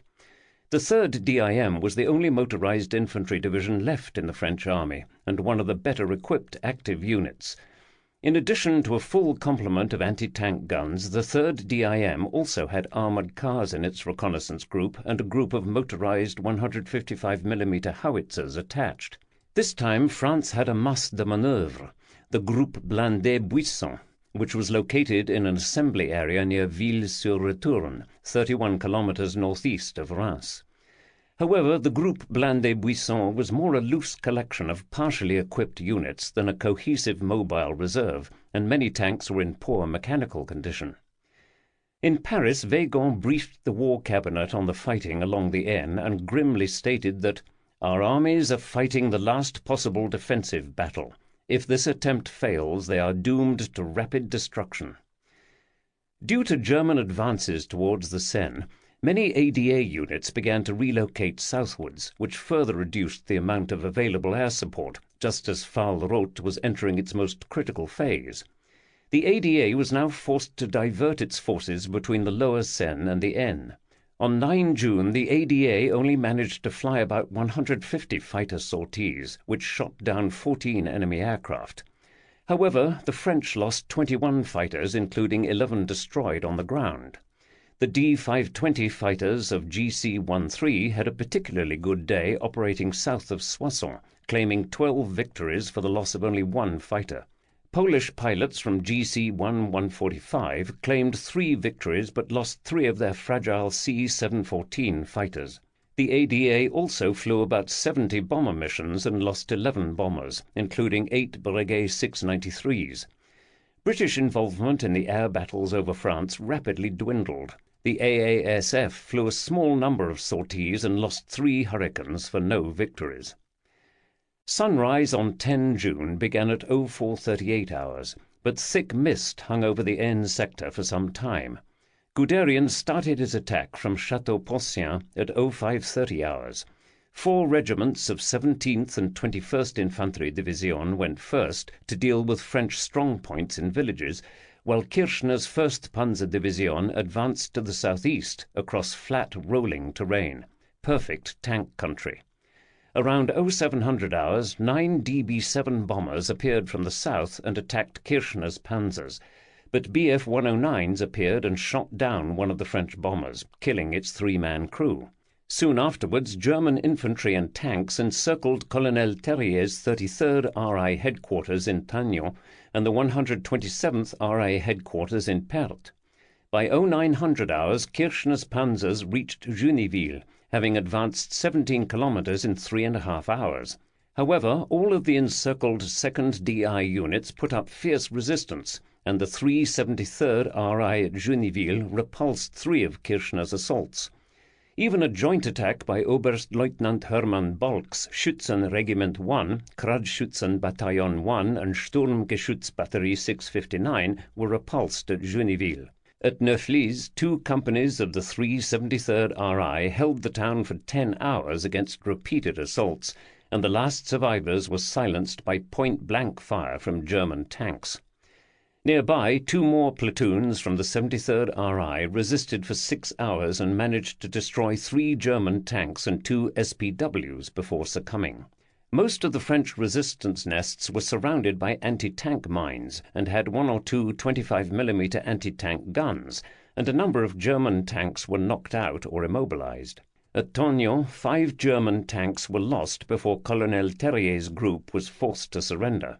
Instead of blitzkrieg, Guderian was forced to spend the day dealing with multiple costly mop-up actions to crush the 2nd DI. The Germans used their firepower, artillery and airstrikes to methodically reduce each town to shattered rubble. Most of the French garrisons were eventually eliminated, but at Le Châtelet, the 11th GRDI held out for 6 hours, then managed to escape southwards. Buisson had intended to begin his counterattack in the morning, before the 2nd DI's positions were encircled, but encountered an unexpected delay when he found a bridge over the Retourne destroyed by enemy bombing. Consequently, the entire 3rd DCR was forced to make a wide detour around the obstacle, which consumed a great deal of fuel. Buisson was obliged to conduct a tactical refueling en route, which consumed a good part of the afternoon. Aware that the 2nd DI's encircled battalions could not hold out much longer, Buisson decided by 1600 hours to attack with whatever tanks were ready, which meant only half of his armor would participate in the counterattack. It still took another hour to get organized for the counterattack, which would consist of 3 separate groups. A northern group of 26 tanks and 3 motorized infantry companies from 3rd DCR would move to relieve the 127th RI at Perthes, while a southern group of 35 tanks and part of the 31st RDP from the 7th DLM would advance to rescue the 373rd RI at Juniville. The rest of Marteau's 7th DLM, including 65 tanks, 20 H-39 and 45 R-35 from 10th BCC, would advance to block any German advance south of the Retourne. There was no artillery support, but some air support was anticipated. It was not a very good tactical plan, and Luftwaffe reconnaissance aircraft had already spotted the French armour massing for a counterattack. The German 21st Infantry Division had plenty of time to bring up all its anti-tank guns, including 4 8.8 cm flak guns from 1st PZJG Abt 560 to support an anti-armour defence. A group of 8 French Leo 451 bombers attacked 1st Panzer Division before the French armoured counterattack began, but that was the extent of external fire support provided to the effort. The French Northern Attack Group advanced towards Perthes with a company of 9 Char B-1 Bis tanks in the lead, followed by 17 H-39s. Capitaine Philippe de Hautecloque, later known as Leclerc, who had previously escaped from German captivity, led the attack. The German Infantry Regiment 45 and 3rd IR3 had established multiple anti-tank positions near Perth, which poured a fusillade of shells against the French tanks, but the Char B-1 bis tanks came on like steel mammoths, absorbing the punishment. One Char B-1 bis, the Corbière, was hit by more than 100 3.7-centimeter shells, but survived the action. However, the French heavy tanks destroyed 9 3.7-centimeter pack guns and then overran the 3rd IR3, which enabled the attached French motorized infantry to rescue the remaining French garrison in Perth. Only 45 men survived of 300. German artillery was eventually brought into play, and 2 Char B-1 bis tanks were destroyed by direct hits, while a third was immobilized and then destroyed by its crew. Altogether, the Northern Assault Group lost 3 Char B-1 bis and 9 H-39s, but accomplished its mission and withdrew at 2200 hours. Capitaine Pierre Billot, who had destroyed a dozen German tanks in the Battle of Stonne on 15 May, led the attack towards Genéville, which ended up in a meeting engagement with Oberstleutnant Hero Breusing's Panzerregiment II. Not only did the German tanks outnumber the French tanks by more than 2 to 1, but the Germans had extensive anti-tank and artillery support. Guderian was present at this action and distraught by the ability of the Char B-1 bis tanks to absorb hits from the German anti-tank guns. He later wrote, "I attempted in vain to destroy a Char B with a captured 47mm anti-tank gun. All the shells I fired at it simply bounced harmlessly off its thick armor. Our 3.7-centimeter and 2-centimeter guns were equally ineffective against this adversary." Eventually, 4 of Billot's 10 Char B-1 bis tanks were disabled, mostly by 10.5-centimeter howitzer fire, but they did destroy a number of the 1st Panzerdivision's vehicles before retiring. The French 47mm SA-35 main gun on the Char B-1 bis had no difficulty destroying some of Guderian's best tanks, the PZ-3 and PZ-4. South of the Retourne, the 7th DLM attempted to support the attack towards Genéville, but the 10th BCC quickly lost 10 R-35s to anti-tank fire.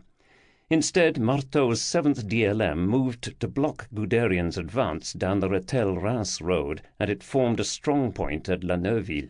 Overall, Buisson's counterattack achieved only minor tactical success, but failed to prevent the 2nd DI strongpoints from being overwhelmed, with the last surrendering by 23:45 hours. Nor did the counterattack inflict serious harm or delay upon Kirchner's 1st Panzer Division. A total of 30 French tanks were lost and 20 more damaged in Buisson's counterattack, including 7 of 19 Char B-1 bis tanks involved. On the other hand, the patent ineffectiveness of the German 3.7-centimeter pack against heavy tanks once again produced moments of tension until heavy artillery arrived to save the day. After the destruction of most of the 2nd DI and the inability of Groupe Buisson to stop Guderian, Requin realized that he had no option but to order the 4th Armée to retreat. Elsewhere on the Aisne front, Delatre's 14th DI repulsed more attempts by the 23 Army Corps to cross the river, but the 2nd DI had collapsed on his left, and the 36th DI had been pushed out of Vonk by the SS Polizeidivision on his right flank. A counterattack by the 4 BCC was repulsed, with the loss of 3 FCM-36 tanks. Unless the 14th DI pulled back from the Aisne, it would be enveloped on both flanks.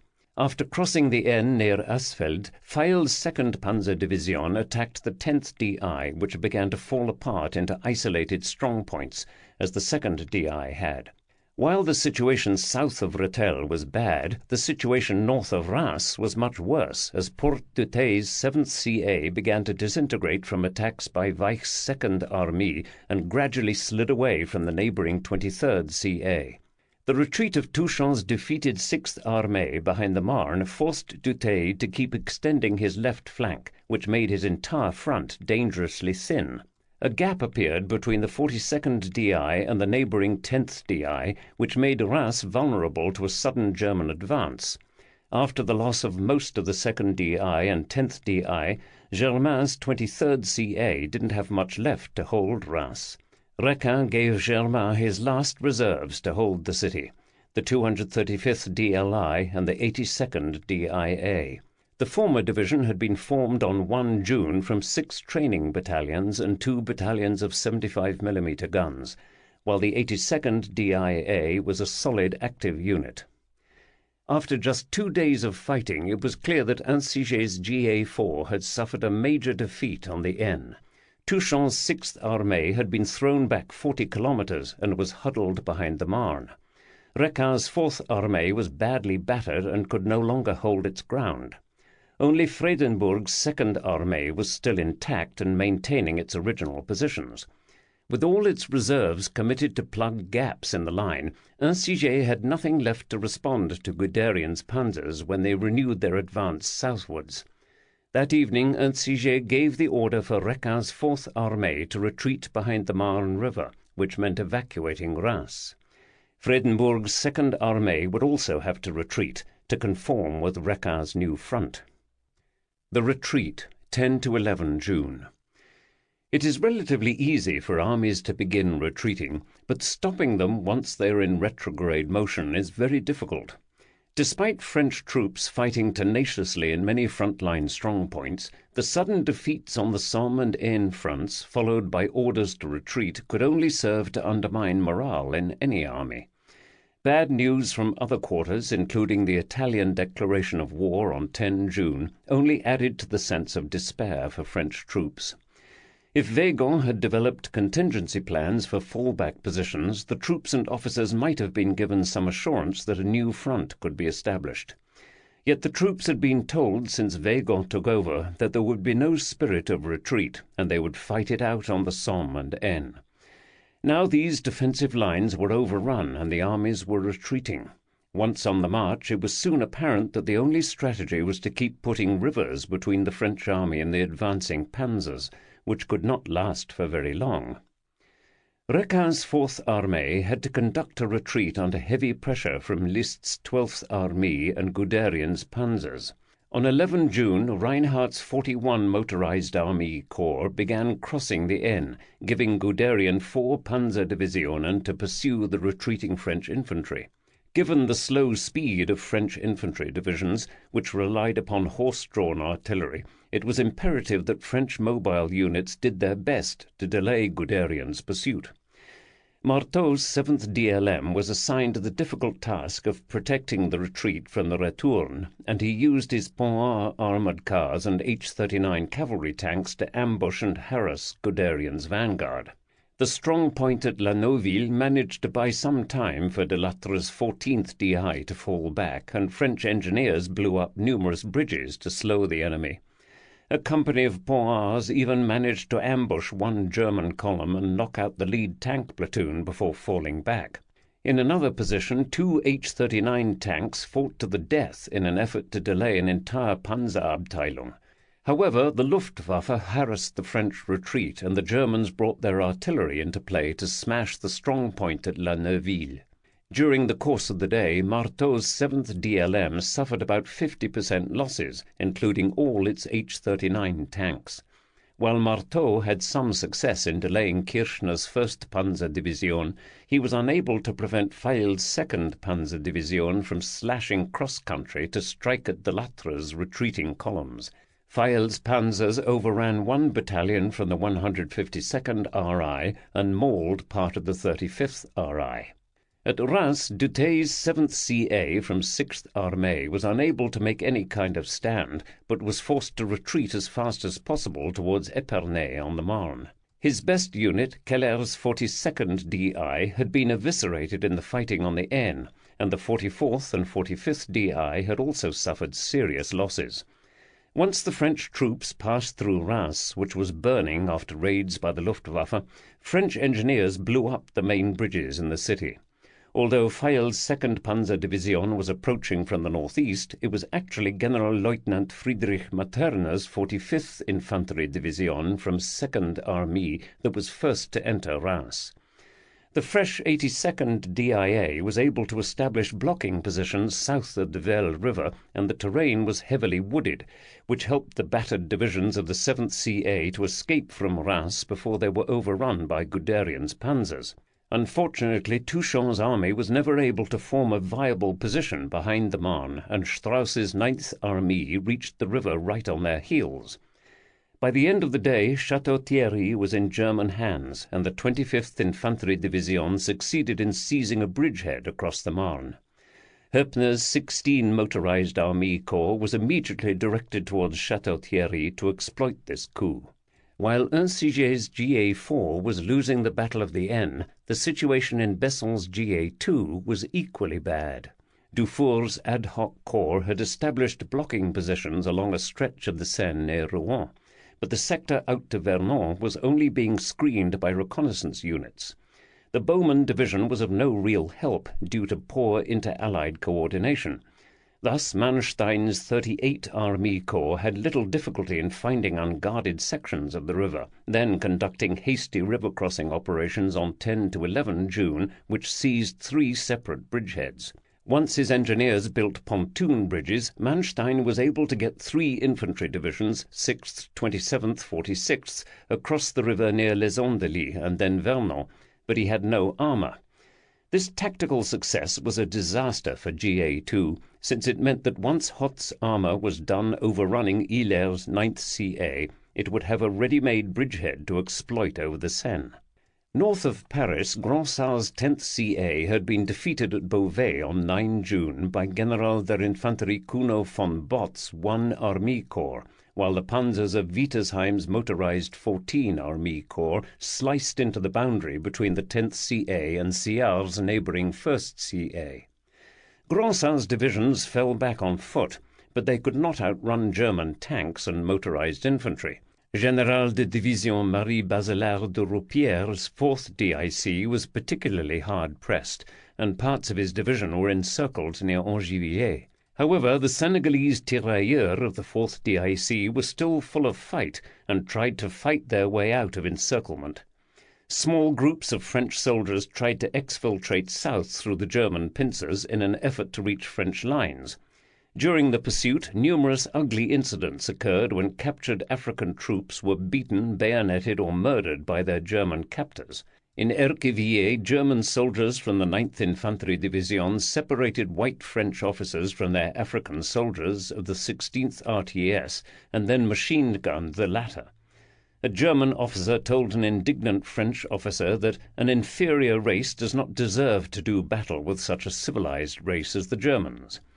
Another mixed group from the 16th RTS and 24th RTS, led by Commandant Henri Bouquet, tried to evade the Germans but was surrounded and captured in the Bois d'Arène, 34 kilometers east of Beauvais. About 64 African tirailleurs were immediately executed by German troops from the Infanterie Regiment Großdeutschland. When Commandant Bouquet tried to intervene to save his men, the German soldiers took him and 7 other French officers to a separate location where they were all shot in the head. The 4th DIC was virtually annihilated east of Beauvais by Wittersheim's panzers, and several hundred of its troops were murdered. These war crimes were virtually unknown until after the war. Following the defeat near Beauvais, both Gronsard's 10th CA and Frère's 7th Armée were ordered to retreat south of the Oise River and occupy the Chauvinot line on the night of 9-10 June. In order to provide some cover for Frère's withdrawal to the Oise, Aude's 25th CA was activated from GQG reserves and given the 2nd DCR and 4th DCR. In addition, 3 French infantry divisions were arriving by train in the Paris region. The 57th DI, a Reserve B division that was transferred from the Swiss border, the 84th DIA from Tunisia, and the 85th DIA from Algeria. On paper, it seemed that the arrival of these reinforcements might make a temporary stand on the Oise feasible. While Gronsard's 10th CA was able to get behind the Oise, his 4 divisions were in very poor shape, having lost about 40% of their infantry and more than half their artillery. During the retreat, many units had been forced to abandon anti-tank guns and other heavy equipment due to the shortage of transport. The GQG assigned both the 84th and 85th DIA to Gronsard to help defend the western end of the Oise.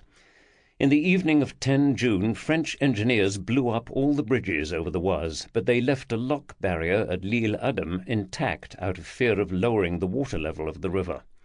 This lock was in the sector of Baudouin's 13th DI. By the morning of 11 June, Siar's 1st CA had fallen into line alongside Gronsard's 10th CA, occupying hasty defences behind the Nonette, a minor tributary of the Oise.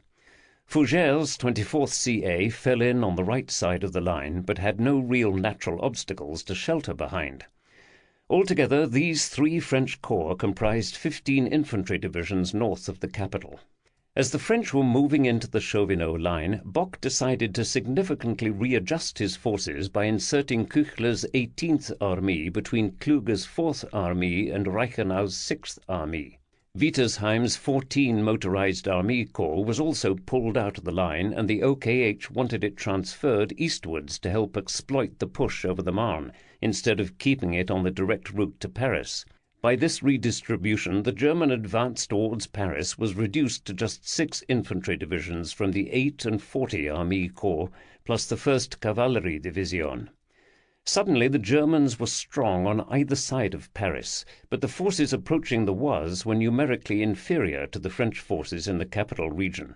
Yet Bock knew that Frère's 7th Armée had suffered heavy losses, and noted with satisfaction that Heeresgruppe B had taken 60,000 prisoners since the start of Fall-Roth. On the afternoon of 11 June, the Germans began probing the Chauvinot line, looking for weaknesses. In Gronsard's sector, the Vorausabteilung of the 8th Infantry Division was quick to notice the intact lock barrier at L'Isle Adam, and the division made several attempts to cross the river, which were repulsed by heavy defensive fire. In Siar's section, the German 4 Army Corps probed the positions of the 11th DI at Ormois-Ville, but was also repulsed. Since the German artillery was still moving up to the Oise and the Luftwaffe was focused on other sectors, Küchler had to put off any serious attack on the Chauvinot line until the next day. Rainy weather gave the French a brief respite from Luftwaffe air raids, but it also prevented the ADA from flying support missions. On 11 June, the ADA only flew about 100 fighter sorties and 40 bomber sorties, which accomplished practically nothing. Yet even as French troops were fighting on the Chauvinot line to protect Paris, Weygand had decided on his own initiative to declare Paris an open city, and he did so in an underhand manner. On 10 June he had sent Reynaud a memorandum stating that he would not establish defensive positions within 30 kilometers of Paris in order to spare the city from German bombardment. However, Weygand did not issue any orders alerting Hering to this decision, and the reason is clear. He wanted to alert senior politicians, but not the soldiers sacrificing themselves in the trenches on the Oise front. They would not find out for 3 more days. Through Weygand's deceitful whim, Hering's Armée de Paris was stillborn. Faced with the prospect of an undefended capital, Reynaud and his cabinet had little choice but to immediately leave Paris and relocate to Tours.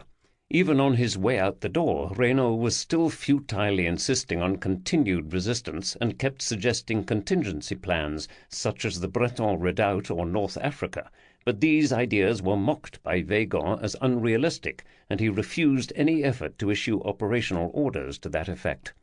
If ever there was a case of military malpractice in history, Maxime Weygand serves as a flagrant example of an egotistical officer who let his fatherland down in its hour of need.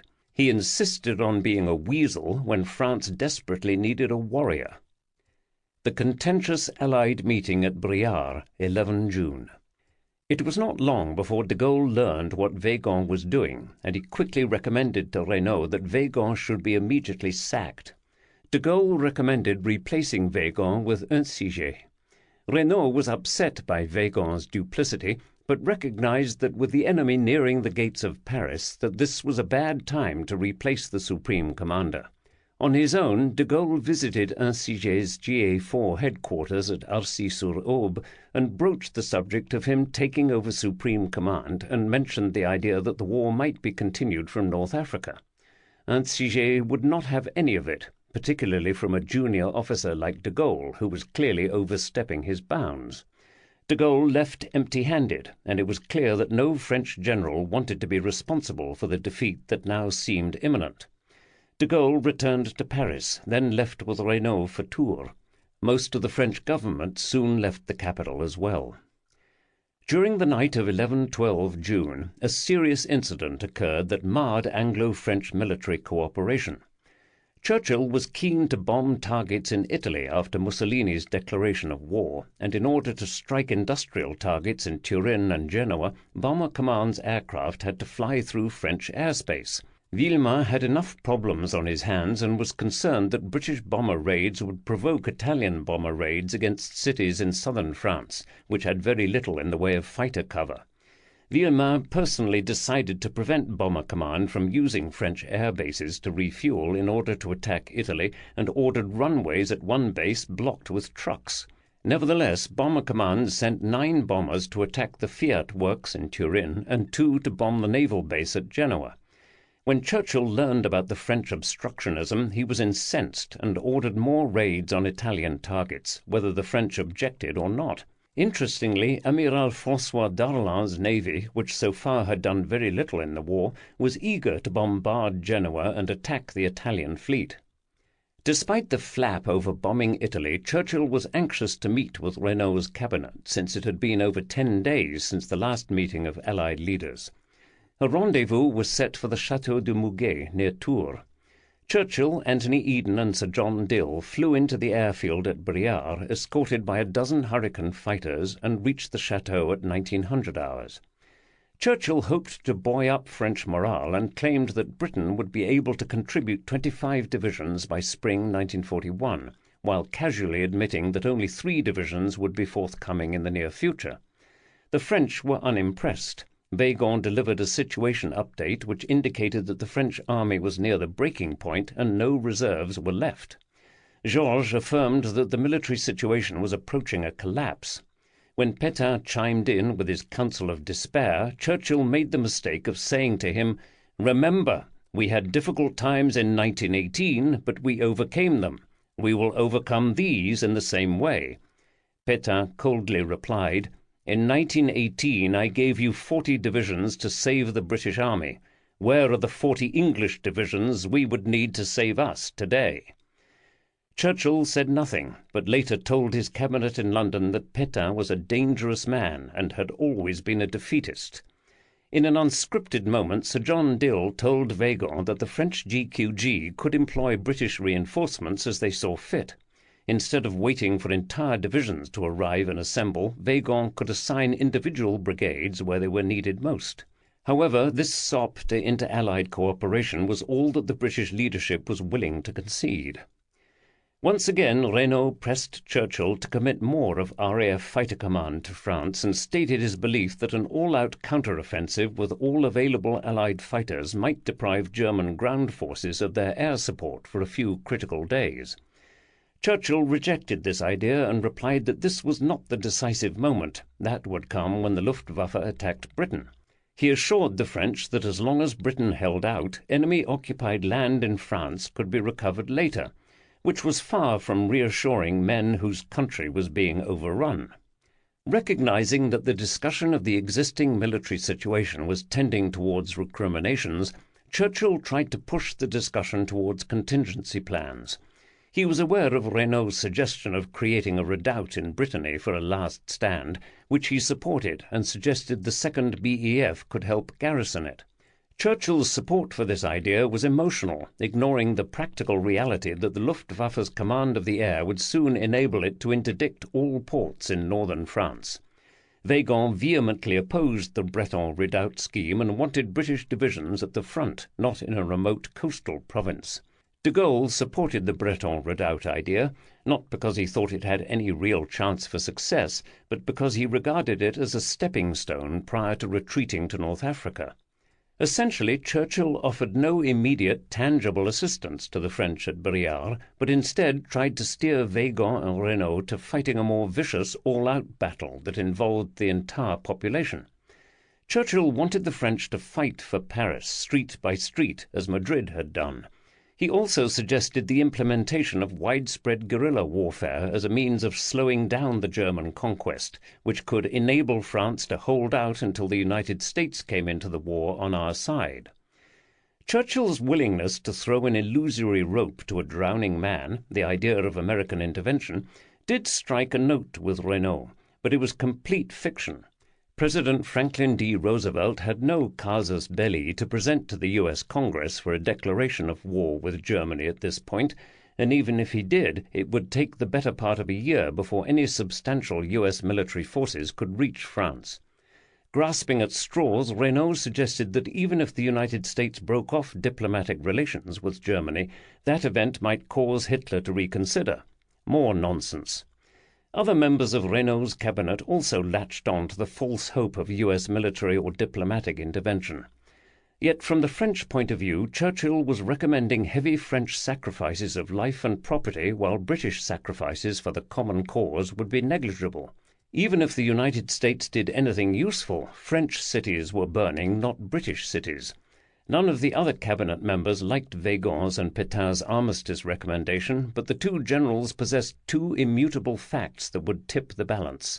France could not fight the Third Reich alone, and Britain's actual military commitments to the alliance were grossly insufficient.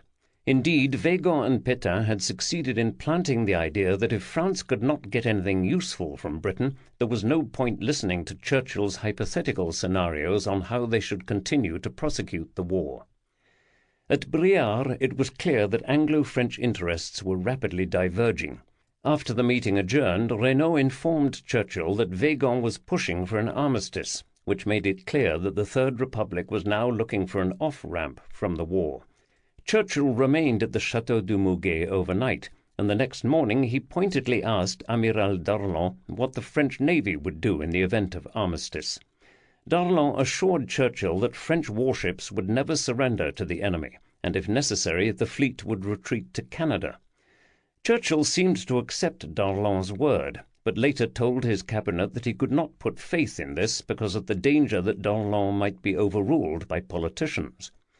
Upon returning to London, Churchill briefed his cabinet on the meeting at Briare and stated that France was near the end of organized resistance, and that we must now concentrate our main efforts on the defense of our island.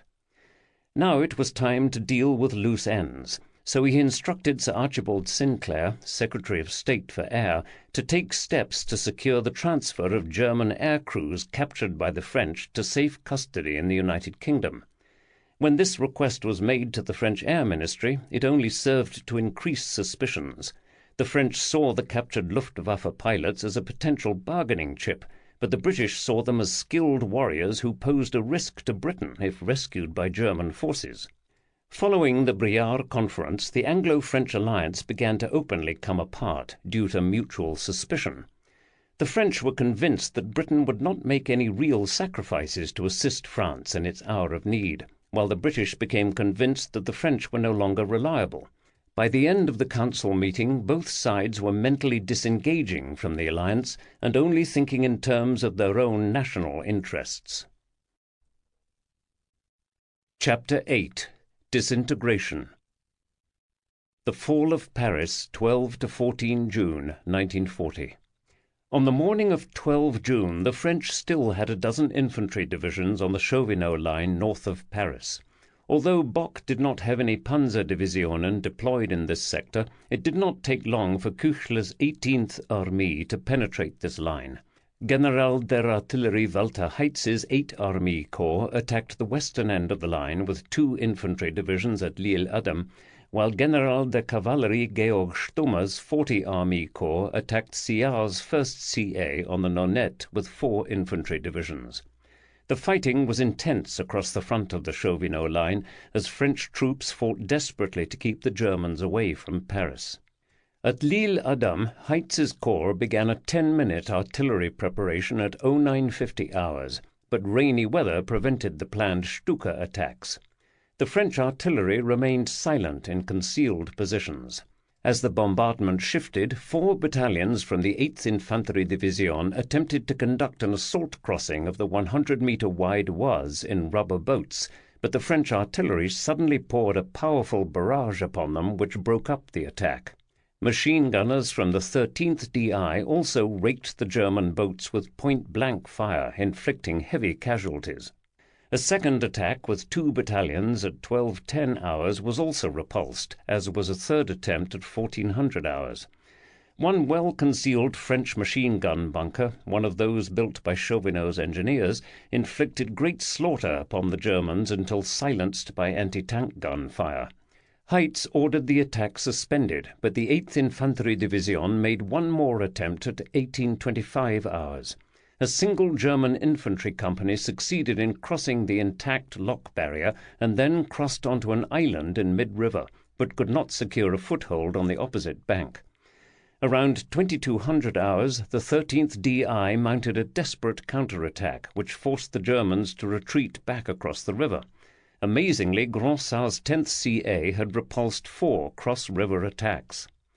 Further north, the 9th Infantry Division tried to cross the Oise at Boran-sur-Oise, but a counterattack by the 19th DI and some tanks from the 1st DCR, several Char B-1 bis and a company of R-35s, stopped this attempt. However, Stummer's 40 Army Corps was able to cross the Nonette in 2 places near Senlis. Both the 29th DI Alpes and 47th DI were forced to retreat, which unhinged the right end of the Chauvinot line. Reichenau's 6th Army added to the pressure on Frère's 7th Armée by conducting small-scale attacks against the 24th CA. By evening, the French forces were still holding most of the Chauvinot line despite some local German successes. The lack of Luftwaffe air support due to rainy weather played a major role in the difficulty that the Germans experienced breaching the line. Without Stukas, the burden fell upon the German infantry to overcome the French defences. While the situation north of Paris was still hanging in the balance, the French defences on either flank of the capital were collapsing. Manstein's 38th Army Corps enlarged its bridgehead over the lower Seine, and Altmeier's 10th Armée was now composed of just miscellaneous bits and pieces, no solid divisions. General de Corps d'Armée Léon de la Laurencie, who had been evacuated from Dunkirk, began to reconstitute his 3rd CA to block Manstein.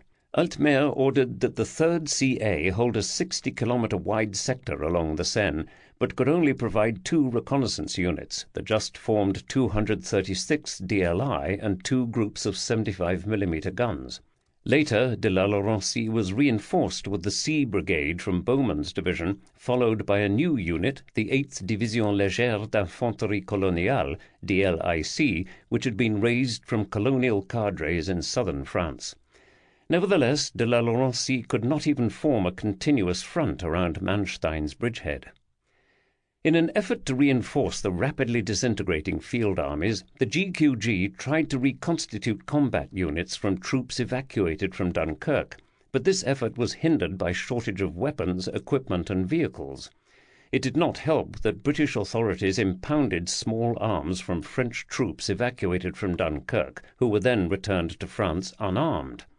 The highest priority was given to reforming Général de Division Jean Langlois' cavalry corps with the surviving troops recovered from the 3 DLMs lost in Belgium. By 10 June, the 6th Cuirassiers in the 1st DLM managed to gather 69% of their personnel, but the regiment could only be provided with 6 AMD armoured cars and about 60 motorcycles, while the 4th Cuirassiers were provided 10 Saumur S-35 and 10 H-39 tanks. The division's motorized infantry regiment, the 4th RDP, consisted of 1 battalion on motorcycles and another battalion on trucks. In terms of support weapons, the new 1st DLM could only be provided with 8 75mm guns, 6 47mm anti-tank guns, and 4 25mm anti-aircraft guns. Although the cavalry corps was far from ready for action, it was sent to the front on 11 June to join the 3rd CA. Given France's limited resources, it would have been better to try to rebuild 1 DLM back up to 40 to 50% of their authorized strength, instead of 3 DLMs at barely 15% of their authorized level of manning and equipment. As soon as the 1st DLM arrived at the front, it was committed to a counterattack against Manstein's corps at Passe-sur-Eure. The French cavalrymen lacked the firepower to achieve any significant results, but Manstein was surprised by the sudden appearance of French tanks in his sector. Yet the real saving grace for de la Laurencie's 3rd CA was that Kluge's 4th Army did not have any motorized units to immediately exploit Manstein's bridgehead. East of Paris, Insiget's entire GA4 was in serious trouble.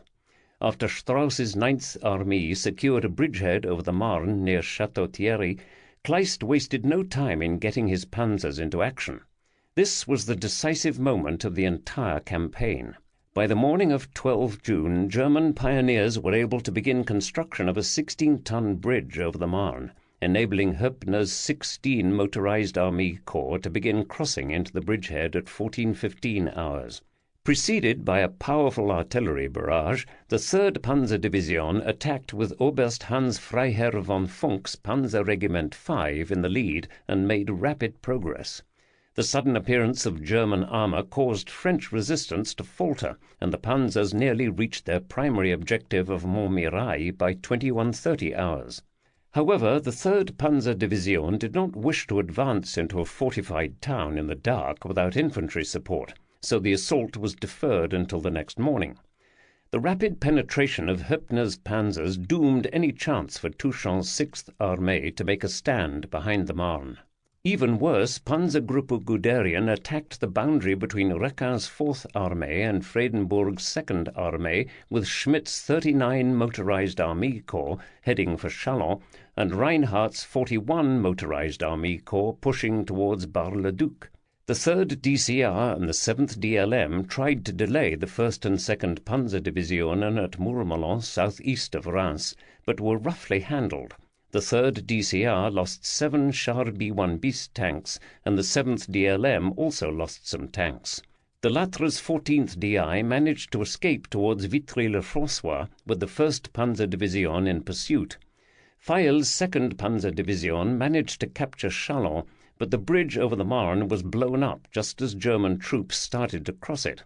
The 2nd Panzer Division sent another detachment to try to capture the bridge at Pogny, 1 kilometre southeast of Châlons. Anticipating this move, the 3rd DCR sent 3 Char B1 bis tanks, N, Benis-Nasson and Corbière, from the 41st BCC to defend the bridge. For once, French tanks moved quickly enough to block the Germans from seizing the bridge, and a brisk tank action began around 20:30 hours. The Char B1 bis were very low on fuel, and all 3 tanks had serious mechanical defects, but they held their ground and knocked out 4 German tanks. Stymied, the Germans brought up a 10.5 centimetre howitzer and probably an 8.8 centimetre flak gun, along with several 3.7 centimetre anti-tank guns. The French tanks were hit repeatedly, and the N had its left track knocked off. Its commander, Lieutenant Robert Aumet, was killed when the turret was penetrated by 2 8.8 centimetre rounds. Caporal Pierre Antelme, the radio man in Benis-Nasson, recalled, "As we arrived at the bridge, we were greeted by German tanks that just arrived at the other end. An unequal duel ensues because we are few against a lot. We demolished 2 tanks, while the chief warrant officer on the 47mm gun also puts 2 out of action. Under the impact of enemy projectiles, pieces of molten metal are continuously falling from the turret. After a moment, the German tanks suddenly retire. It's getting dark, but the fight resumes. The gunners can no longer spot the enemy except by his gun flashes. However, a tank is hit and bursts into flames. Suddenly I see a ball of fire, and it seems to me that my left leg is folded against my thigh. I have a vision of the driver slumped on the wheel. I hear the chief warrant officer shouting, 'Open up!' I open the hatch. At the moment I fall on the road, a second blow hits the tank. Sergeant Lachaire, who was going out at that moment, crossed the road, doubled over, and then collapsed into a ditch and did not move. No one moves any more in the burning tank. The engine is still running. I try to stand up, in vain. The bones of my thigh are shattered. My cheek bleeds heavily. I walk away from the tank and tumble down into a meadow. It's night. Caporal Antelme was the only survivor of the Benis-Nasson, and the next day his left leg was amputated in the hospital at Vitry-le-François. The advance of Panzergruppe Guderian threw Fredensborg's Second Armée into convulsions as its divisions began retreating southwards and eastwards into the Argonne. Due to a variety of command and control mistakes, the retreat of the Second Armée turned into chaos, which enabled Reinhardt's panzers to push quickly into the void between the Marne and the Meuse. By the late afternoon of 12 June, Recquart's army was behind the Marne, but both French armies on either flank were falling back. As a defensive barrier, the Marne was compromised, and Unsiger's three armies could no longer maintain a continuous front. After receiving reports of German breakthroughs on the lower Seine and in Champagne, at 13:15 hours on 12 June, Weygand ordered General Georges to issue General Order No. 1444, which directed all three army groups to begin a general withdrawal. Oddly, Prételat's GA2 received the order at 14:30 hours, but the other two army groups did not receive it until 16:45. Only the garrison troops stationed in the Maginot Line and units in the south of France were to remain in place. Hering and his Armée de Paris were apparently among the last to find out that the capital would not be defended after all. The withdrawal not only meant abandoning Paris and retreating more than 150 kilometers back to the Loire River, but it was the end of any attempt to maintain a continuous front. After this order went out, the French armies would be on the run, with no plan other than survival. Weygand's order condemned the French armies to an ignominious retreat that could only lead to disintegration and serious damage to France's military reputation. Following his order for a general withdrawal, Weygand attended a meeting of the Council of Ministers of the Château de Congé in Tours at 1900 hours. Wasting no time, Weygand said that the battle was lost and demanded that the French government ask the Germans for an immediate armistice. He said if this did not happen, the French army would be completely destroyed and the nation plunged into civil disorder and chaos. Weygand constantly invoked the memory of the 1870 Paris Commune to get his way. The ministers were aghast, and Reynaud was able to rally his entire cabinet, except for Pétain, against the idea of an armistice. Attempting to steer the conversation away from armistice, Reynaud reintroduced the options of the Breton redoubt or continuing the fight from North Africa, but made the mistake of letting Weygand stay in the room to criticize these ideas. Consequently, no major military decisions occurred at this meeting, but the ministers expressed their desire to hear from Churchill one more time, particularly about the idea of U.S. intervention, before voting on a course of action. On 13 June, Besson's GA3 began to retreat, with the forces on the Chauvinot line abandoning their positions and retreating south of the Seine. Units were ordered to avoid moving through Paris and instead to head for bridges on either side of the capital, but not every commander obeyed. More than half the population had already fled the city, but even more joined the exodus on the roads when Hering's men began putting up posters announcing that Paris was declared an open city. Then Hering handed over command of Paris, which had no more troops, to General de Corps d'Armée Henri Dantès, and then fled southwards. Weygand ordered Dantès to remain in Paris. French engineers were ordered not to demolish any bridges over the Seine in the city or to conduct any other demolitions. Consequently, major French armaments plants like the Renault factory would fall into enemy hands intact. Groupe Dufour and de la Laurencie's 3rd CA fell back slowly towards Normandy, but were not under heavy pressure because Hoth's 2 Panzerdivisionen were still leisurely refitting between Le Havre and Dieppe. Only Stülpnagel's 2 Army Corps joined Manstein's 38 Army Corps south of the Seine, and these 5 German infantry divisions advanced at a marching pace. The presence of Longlois' cavalry corps helped to slow Manstein's pursuit. On 14 June, the 3rd DLM's Saumur S-35 tanks and motorized infantry were able to ambush a column from the 12th Infantry Division south of Évreux. Churchill had barely been back in England for 24 hours when he was asked to return to Tours for a meeting of the Allied Supreme Council. At 1400 hours he flew to Tours with Foreign Affairs Minister Lord Halifax, the diplomat Sir Alexander Cadogan, and Minister of Aircraft Production Lord Beaverbrook, as well as Spears.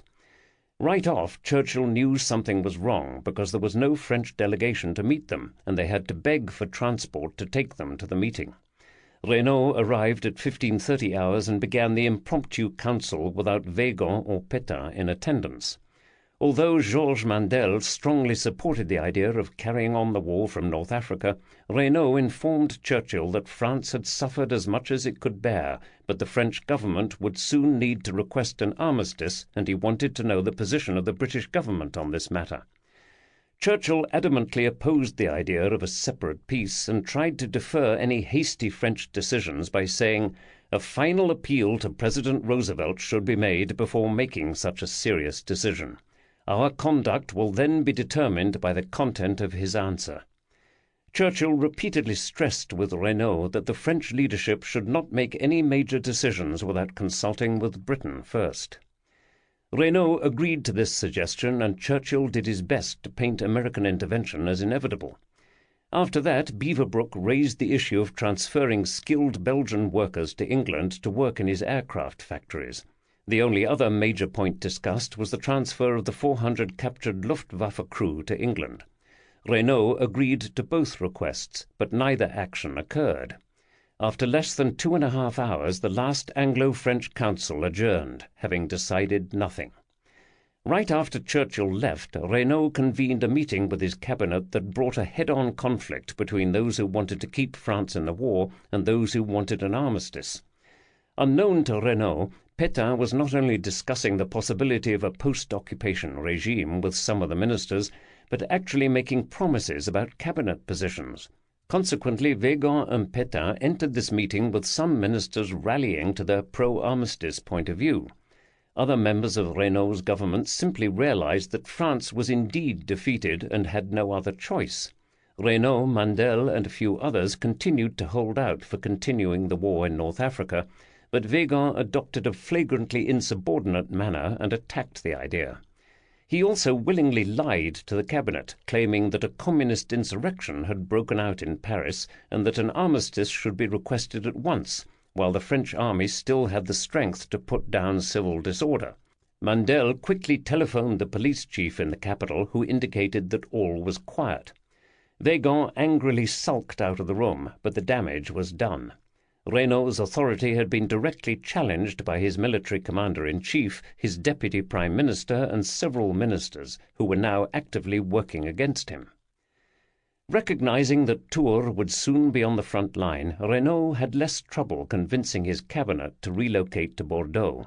Before joining the evacuation, Reynaud wrote a letter to Weygand, ordering him to hold as long as possible in the Massif Central and in Brittany. The letter also stipulated that if we should fail, we should install ourselves and organize the struggle in the Empire. It is unclear why Reynaud wrote this letter, since he already knew that Weygand would not obey either order. The only practical result of Reynaud's letter was that Altmeier's 10th Armée received instructions to retreat towards Rennes in order to block access to Brittany. Meanwhile, Frère's sudden abandonment of the Chauvinot line on the night of 12-13 June apparently caught Küchler's 18th Armée by surprise. One minute the French troops were fighting tenaciously on the Oise, the next minute they were fading away.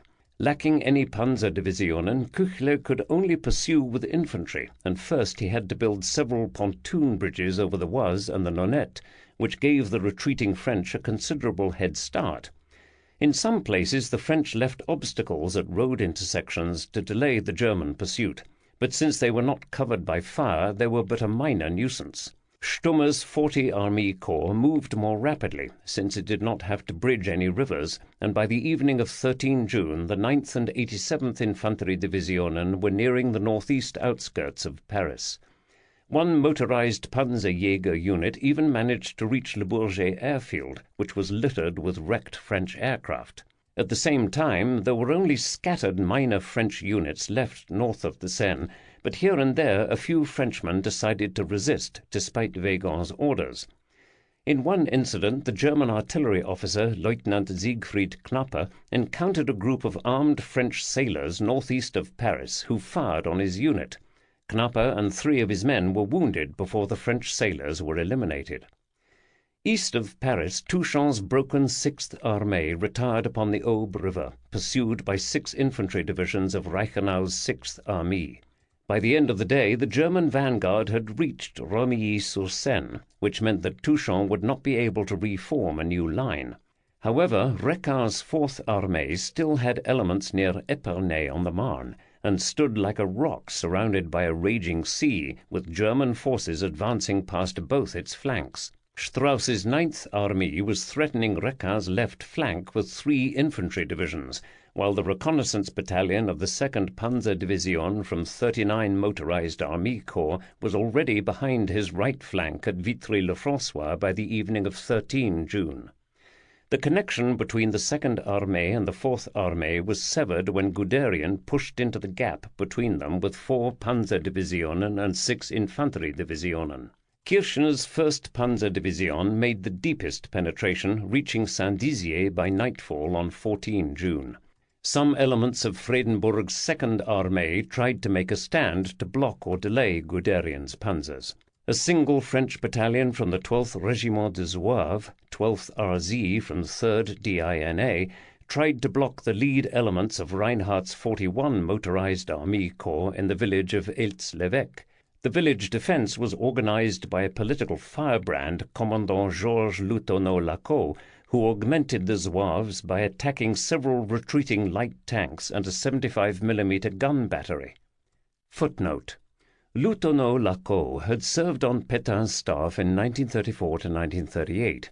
In 1936, he organized a covert right-wing extremist cell within the French army known as the Corvignol Network, which sought to purge officers and men suspected of communist sympathies. He was cashiered in 1938 for his extremist anti-republican activities and later sent to a military prison. He was reinstated on 12 May 1940 by one of his fellow military conspirators, Colonel Georges Groussard, who was chief of staff in the Paris military region. The Zouaves succeeded in destroying the lead enemy reconnaissance platoon and then fought off a series of German columns for nearly 24 hours before retiring.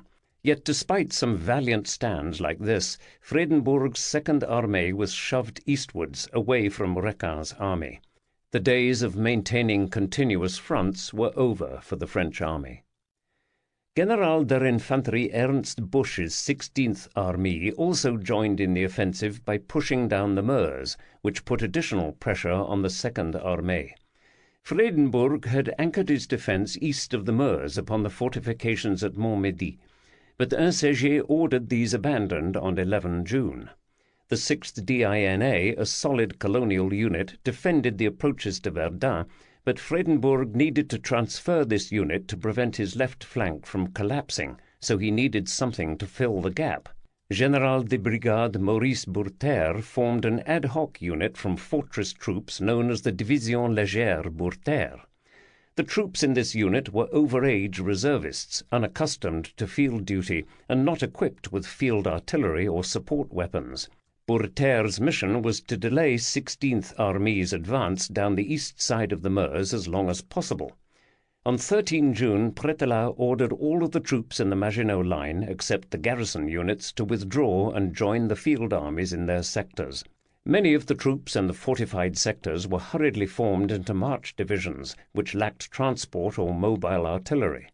Although the Germans were quite aware that Paris had been declared an open city, Küchler had not received any specific instructions from higher authority on how to handle the actual surrender of the French capital, a rather large oversight.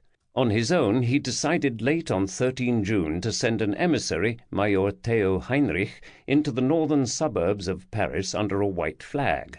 The situation in this area was chaotic, and Heinrich's party was fired upon by French troops, but withdrew without casualties. Incensed by this French resistance, Küchler vowed to hit Paris the next morning with artillery and air strikes, but was dissuaded by his chief of staff, who suggested this was simply a misunderstanding. On the French side, Dantes learned about the incident and sent Major André de Vouges of the 6th Cuirassiers to negotiate the German passage into the city. De Vouges met with the lead elements of General-Lieutenant Georg von Appel's 9th Infantry Division north of Paris, and Major Hans Brink read him Küchler's terms.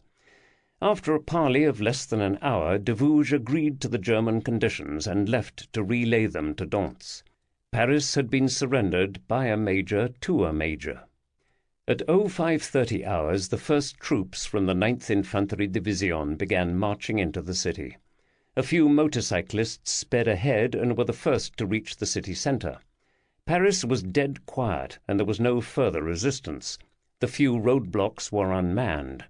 By happenstance, one French battalion was still marching out of the city as the Germans were marching in, but French police helped to guide the unit out before it was detected and precipitated an incident. About two-thirds of the civilian population had fled the city, and the remainder either cowered inside their homes or looked stupefied at their conquerors. The Parisians were expecting blitzkrieg to come howling down their broad streets, but what those who chose to watch saw was not impressive. Infantrymen with muddy boots and uniforms after the fighting on the Oise, carts pulled by requisitioned donkeys, soldiers on bicycles, and a few armoured cars. No German tanks were involved in the capture of Paris, just infantrymen on foot. By 0800 hours, the German vanguard had reached Les Invalides, where General Dantès waited to formally surrender the city. Bock and Küchler rushed into the city, briefly met with Dantès, and demanded full cooperation in the maintenance of vital services in the city. Shortly thereafter, German motorcycles were driving down the Champs-Élysées. The main German military achievement of the day was the planting of a large Nazi flag atop the Arc de Triomphe, followed by an impromptu pass in review. Satisfied with his day, Bock then treated himself to a very good breakfast at the Ritz. Küchler wanted to discourage any lingering resistance in Paris and ordered German cars with loudspeakers to broadcast a message to the public, which stated, "No demonstration will be tolerated. Order must prevail. Any attack on German soldiers will be punished with death." There was no disorder, and some Parisians began to collaborate with the Germans before the noon sun had risen. On a sunny Friday morning, in broad daylight, democracy died in Paris under the boot of a brutal occupier. The 2nd BEF arrives and leaves, 12 to 18 June 1940. After the surrender of Major General Fortune and part of his 51st Highland Division on 12 June, there were still over 100,000 British troops in France, but very few were in contact with the enemy. 3 British combat formations, none of which were close to being a complete division, were assigned to Altmaier's 10th Armée south of the Lower Seine. The Bowman Division, 1 brigade of Evans' 1st Armoured Division, and the 157th Infantry Brigade of the 52nd Lowland Division. The chain of command was complex because there was no commander-in-chief for British forces in France until 13 June. Karslake looked after the administrative needs of British units, but lacked the authority to challenge the French GQG on how they were used.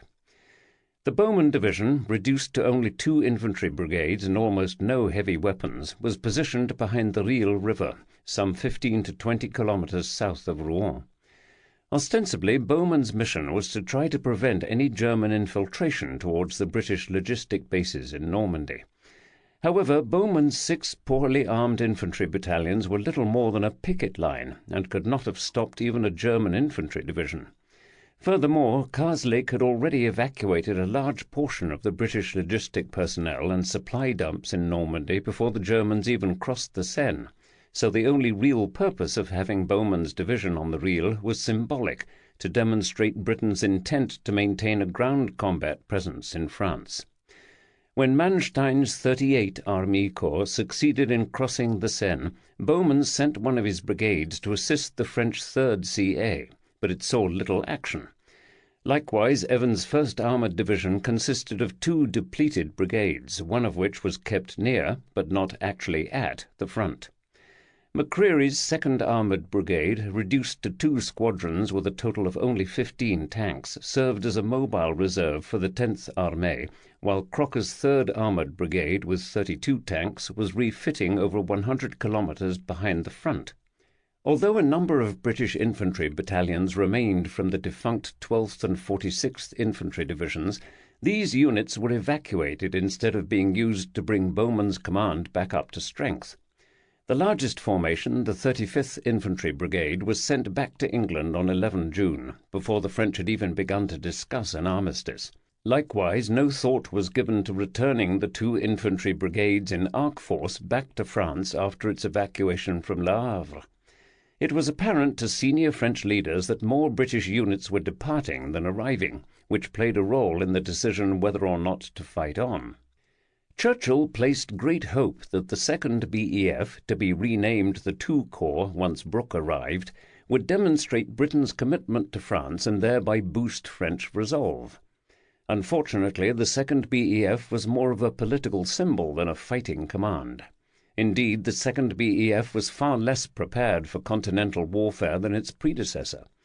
After landing at Cherbourg on 7 June, Major General James Drew's 52nd Lowland Division was slow to assemble and move inland. After a week, only one of its 3 brigades had moved to the front. On 13 June, the bulk of the 52nd Lowland Division was still assembling near Le Mans. Karslake was surprised to find how little weapons training the division's TA personnel had received prior to embarkation, particularly the anti-tank gunners. Like all of the British TA divisions sent to France, the 52nd Lowland Division required several weeks of intensive train-up before it would be ready for deployment to the front, but events moved too rapidly. By 9 June, the 157th Infantry Brigade had moved by rail to La Hutte, near Karslake's headquarters in Le Mans. 2 days later, the brigade was sent on its own to join General de Corps d'Armée Léon de la Laurencie's 3rd CA, which was reforming south of the Seine. The 157th Infantry Brigade saw only brief action against Manstein's 38 Army Corps before the French general withdrawal began. The lead brigade of Major General Andrew McNaughton's 1st Canadian Division began disembarking at Brest on 12 June, and the next day moved by rail to an assembly area west of Le Mans. The next brigade was due to arrive at Brest on 14 June. The Canadian troops had been rushed through basic training and hastily equipped before shipping off to France. Both the 52nd Lowland Division and the 1st Canadian Division arrived piecemeal in France, and of the 6 manoeuvre brigades in these 2 formations, only 1 ever saw action. Yet even if these divisions had managed to reach the front as complete formations and in a timely manner, they lacked the cohesion and experience to withstand a serious enemy attack. While still in England, McNaughton had received written operational instructions from Brooke, which stated that the political object of the reconstituted BEF is to give moral support to the French government by showing the determination of the British Empire to assist her ally with all available forces. The pre-embarkation orders also indicated that the 2 corps would assemble near Rennes, over 200 kilometers from the front. This deployment scheme suggests that the 2 corps was intended from the beginning to establish the Breton redoubt along with any remaining French forces, rather than to try to resist the German advance across the Seine.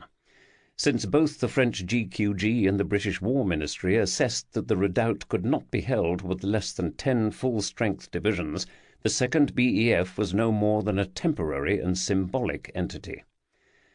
As of 13 June, the RAF's AASF still had 5 squadrons of Hurricane fighters concentrated around Le Mans, plus 6 squadrons of Fairey battles, but these forces were insufficient to contest the Luftwaffe's increasing dominance of the airspace over France. Between 5 and 14 June, the AASF's fighter squadrons lost 35 Hurricanes and 15 pilots, while claiming 14 enemy fighters. The RAF could not sustain a loss rate of more than 2 to 1 in counter-air battles for much longer. Air Marshal Sir Arthur S. Barrett, commanding RAF units in France, believed that his command was suffering losses that were unsustainable. Likewise, Bomber Command continued to fly tactical daylight sorties over France with Blenheim bombers from England, but suffered heavy losses and failed to stop any German motorized columns from advancing. Battlefield interdiction strikes in 1940 usually were insufficient to be more than a temporary nuisance, which did little to disrupt the German operational tempo. It was not until 1943 to 1944 that the RAF would have the tactics and planes necessary to mount battlefield interdiction missions that could force the Germans to stay off roads in daylight hours. On the afternoon of 13 June, Brooke finally arrived in Le Mans to take command of British forces in France. Brooke had temporized in England for over a week and arrived in France with a staff, which he opted to leave in scenic Saint-Malo on the coast. Once in Le Mans, Brooke curtly dismissed Karslake and told him to return to England. He then decided to drive to the Château de Muguet near Tours to see Weygand, but the French commander-in-chief could not accommodate him until the next morning. At 0830 hours, Brooke met with Weygand to discuss the role of the British II Corps. Weygand repeated his summary of current military operations, which was grave, but it is highly unlikely that he stated that organized resistance has come to an end, as Brooke claimed. Brooke did not visit the Situation Room to view the current operational picture, but simply relied upon Weygand's verbal briefing to assess the condition of French forces. Although Weygand agreed to allow Brooke's II Corps to assemble near Rennes, he stipulated that the 3 British brigades with Altmeier's 10th Armée would remain under French command. The fact that Weygand was unwilling to release British units from front-line duty clearly indicates that resistance had not yet ceased.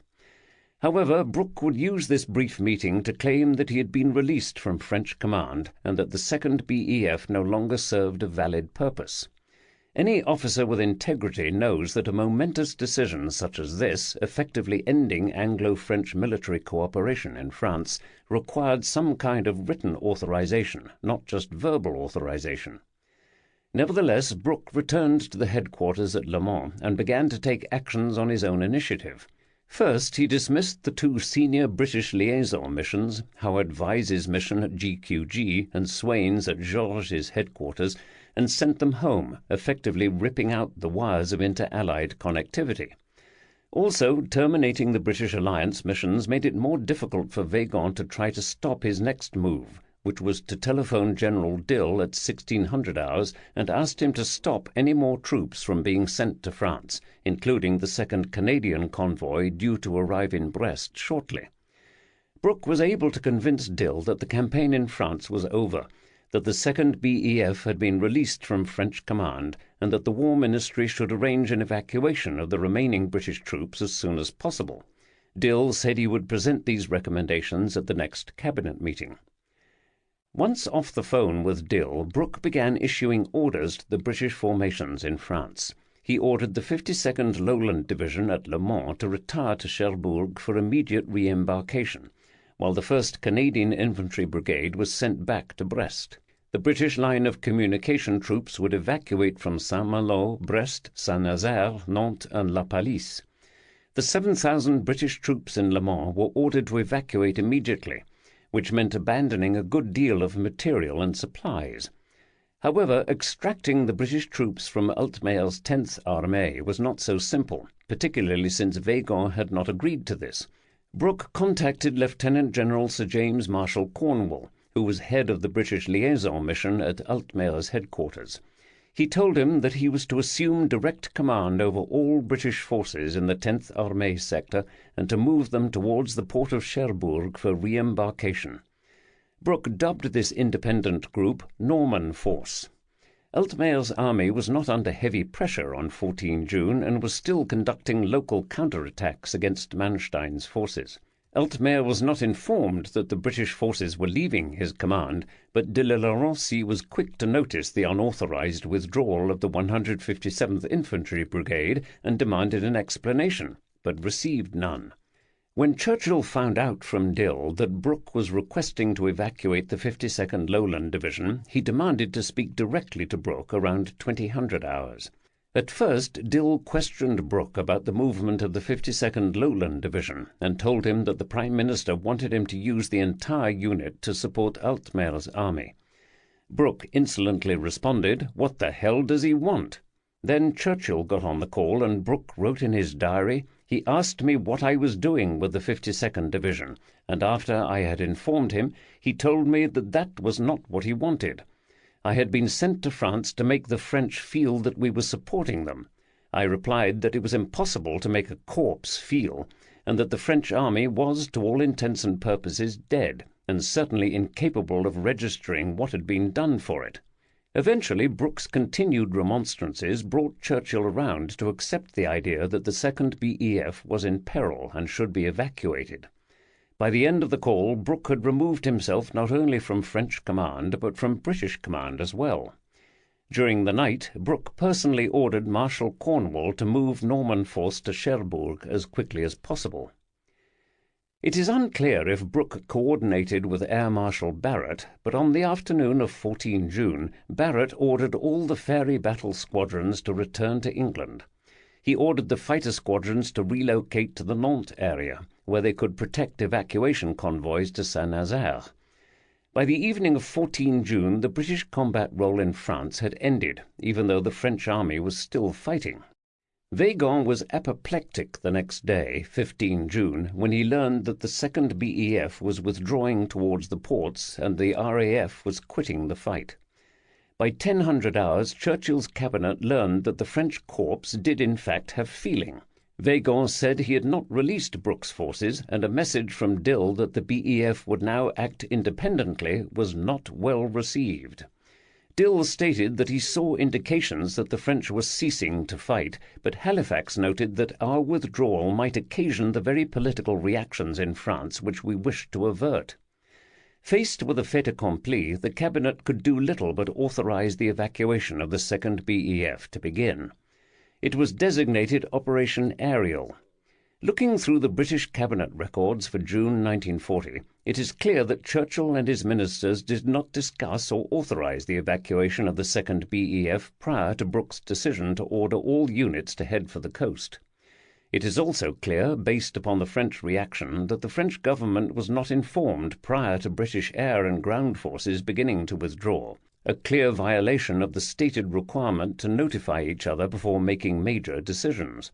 Based upon Brooke's comments in his diary and actions on the ground, it is clear that he rejected the mission assigned by Churchill from the moment he landed in France, and moved immediately to terminate it by whatever means necessary, including the use of falsehoods.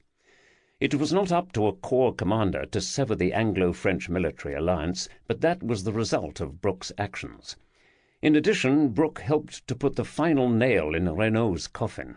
Renault was wedded to the alliance with Britain, but the sudden withdrawal of the BEF and RAF gave credence to Weygand and Pétain's constant aspersions that Britain could not be trusted. On 15 June, the various British forces headed towards their designated ports, and merchant ships were sent to collect them.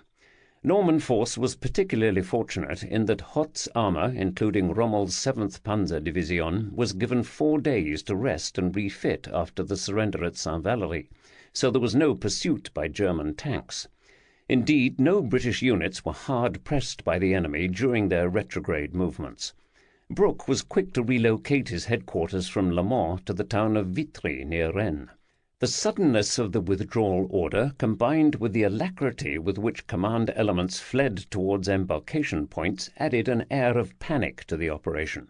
At 12:30 hours on 15 June, Churchill telephoned Brooke at Vitry and told him that the 52nd Lowland Division should not be evacuated because it would cause serious trouble with the French. Churchill did not want the withdrawal of the 2nd BEF to seem like a rout, and desired at least rearguard actions near ports like Cherbourg and in Brittany. Later that evening, Churchill called Brooke again and ordered that the British forces with the 10th Armée should not retreat independently until the French army had clearly disintegrated. But it was too late. Norman force was already en route to Cherbourg. The fact that Churchill was trying to stop or modify the evacuation is further evidence that Brooke had seriously exceeded his authority. Brooke agreed to deploy some of the 52nd Lowland Division to establish blocking positions outside Cherbourg, but then proceeded full speed with the evacuation. As he spoke, units of the 52nd Lowland Division were already beginning to load in Cherbourg. Nor did he make any attempt to concentrate troops near Rennes, as Churchill had desired. Amazingly, both the British and French leaders had lost control over their armies, which were deciding their own fates. In fact, Altmaire's 10th Armée did a good job covering the British retreat to the Channel ports, at least until Hoth's panzers crossed the lower Seine on 16 June. Altmaire briefly held a line from Caen to Alençon with just 8 very exhausted divisions. While the departure of the units comprising Norman force was not catastrophic, it forced French units that were already severely depleted to hold even wider sectors.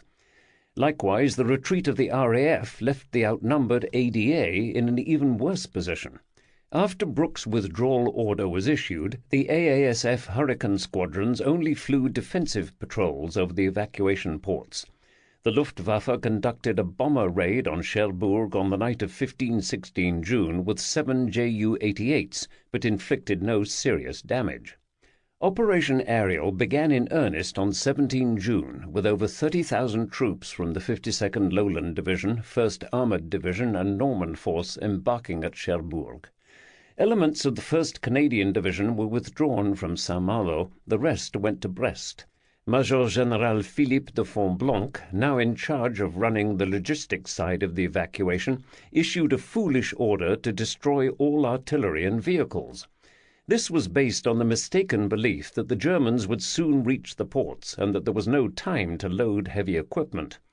One Canadian field regiment managed to save its 25-pounder guns, but was forced to abandon all its prime movers. Likewise, the 52nd Lowland Division abandoned a great deal of its equipment in France. The 1st Armoured Division sent most of its remaining tanks by rail to Cherbourg, but the train was mislaid and fell into German hands. A tremendous amount of equipment, stores and ammunition was abandoned, while fuel stores were set ablaze. With some real leadership, the 2nd BEF might have returned to England armed and intact, instead of as another group of refugees that needed to be fully re-equipped. Altogether, about 60,000 British military personnel were evacuated on 15-16 June, without any serious interference from the enemy. A large concentration of Allied shipping, including 5 British liners and 2 Polish passenger ships, was sent to the Loire estuary to collect the large number of RAF and Army support personnel heading to Saint-Nazaire and Nantes. Embarkation of thousands of military personnel was fully underway at both ports on the morning of 17 June, and Hurricanes from No. 1 Squadron were assigned to provide air cover. At 13:50 hours, a group of Ju-88 bombers from 3rd KG-30 attacked and scored a bomb hit on the 20,000-ton British liner Oronce. A Hurricane fighter damaged one Ju-88, but the patrols were inadequate to provide effective coverage over a large area, so the Luftwaffe pilots sought out the most exposed ships. The RMS Lancastria, a 16,200-ton British liner, had just completed loading personnel and was waiting to depart when it was attacked by 14 Ju-88s from 3rd KG-30 at 15:48 hours. The Lancastria was extremely overloaded with roughly 5,800 personnel aboard, in an effort to evacuate the maximum number of personnel in each trip. In quick succession, the Lancastria was hit by 4 bombs, including one that went down its smokestack.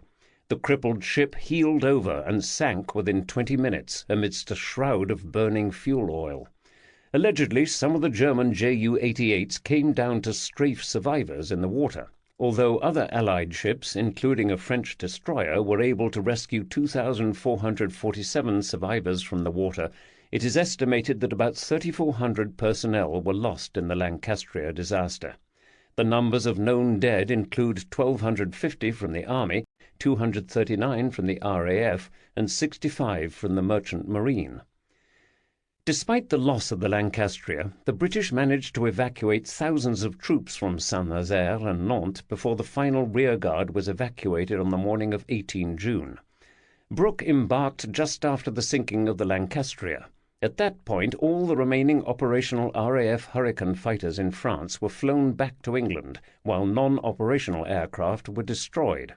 Diplomats and members of the Polish government in exile were evacuated from Bordeaux on 19-20 June, while small-scale evacuations continued from various other ports in southern France until 25 June.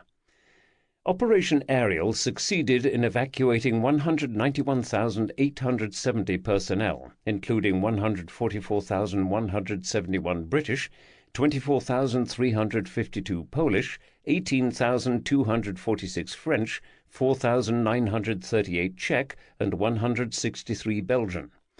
A great deal of equipment and stores were left behind in France.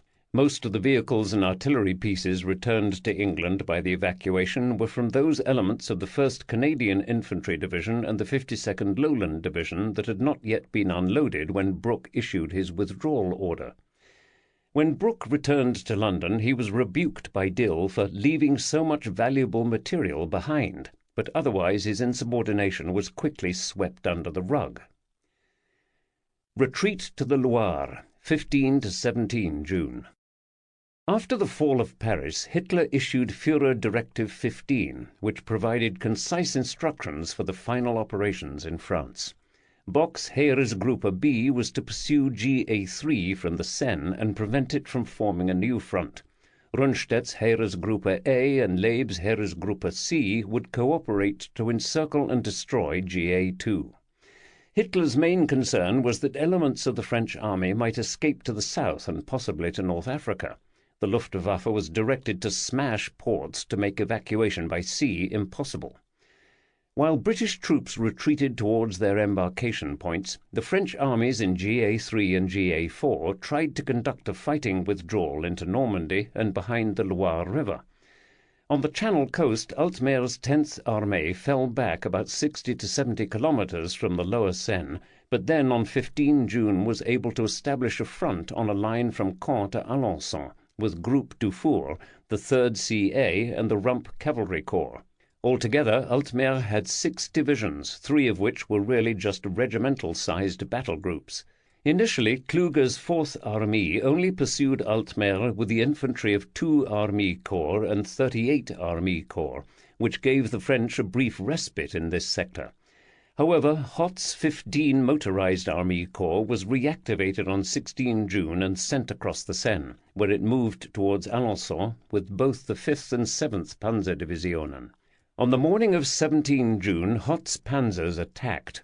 They quickly punched through Groupe Dufour and pressed west against light resistance.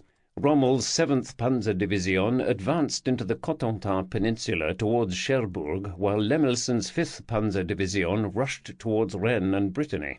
Most of the 10th Armée was simply bypassed and Altmaire's front was shattered. Hering's Armée de Paris fell back slowly towards Tours, pursued by 4 infantry divisions from the 8 and 40 Army Corps. On paper, Hering had 5 divisions, including the 2nd DCR and 4th DCR, but only the 84th DIA had much combat effectiveness left. French tanks suffered badly from mechanical defects during the retreat, and even minor problems could cause another tank to be abandoned. Like Altmaire, Hering was fortunate that the enemy had no tanks in his sector, and Paris served as a distraction for Strauss's 9th Armée. Frère's 7th Armée fell back more quickly towards Orléans, which left most of Reichenau's pursuing 6th Armée behind. Frère's army was a jumble of fragmentary units, and he was eager to get them behind the Loire, which was a formidable obstacle.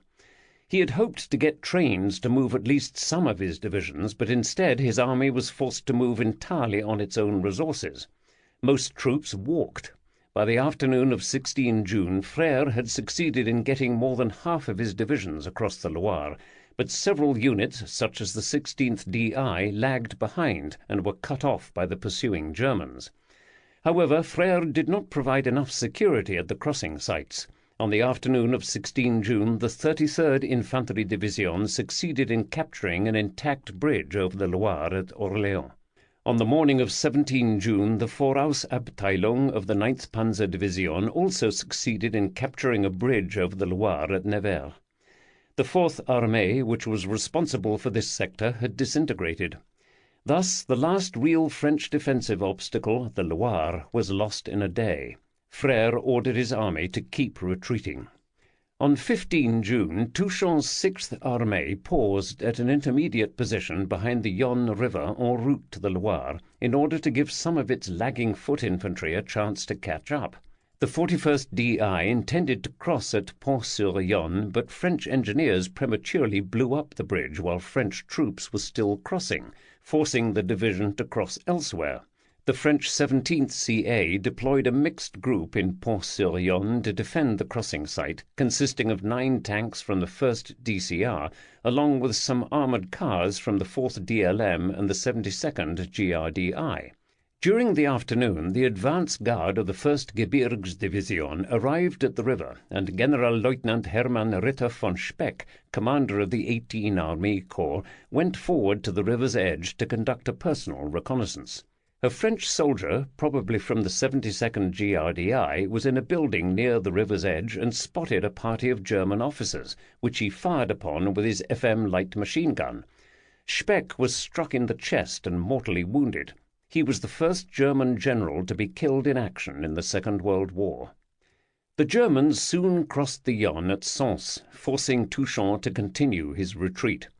However, it is important to note that even on 16 June, most of Besson's GA3 was still offering resistance and maintaining something like a continuous front. The Germans did not create a single major breach in Besson's front until 17 June. Which was 3 days after Brooke erroneously claimed that the French no longer were mounting organized resistance and their front had disintegrated. However, once Hoth's panzers punched through the 10th Armée and Wittersheim's 14 motorized Army Corps reached Nevers, GA3 rapidly fell apart. By 17 June, Touchon's army was falling back in disorder. Unknown to the French, the German panzer spearheads were seriously short of fuel and were only able to keep moving due to aerial resupply by the Luftwaffe and fortuitous capture of French fuel dumps. At Saint-Florentin, the 3rd Panzer Division managed to seize a stockpile of over 5,000 tons of petrol.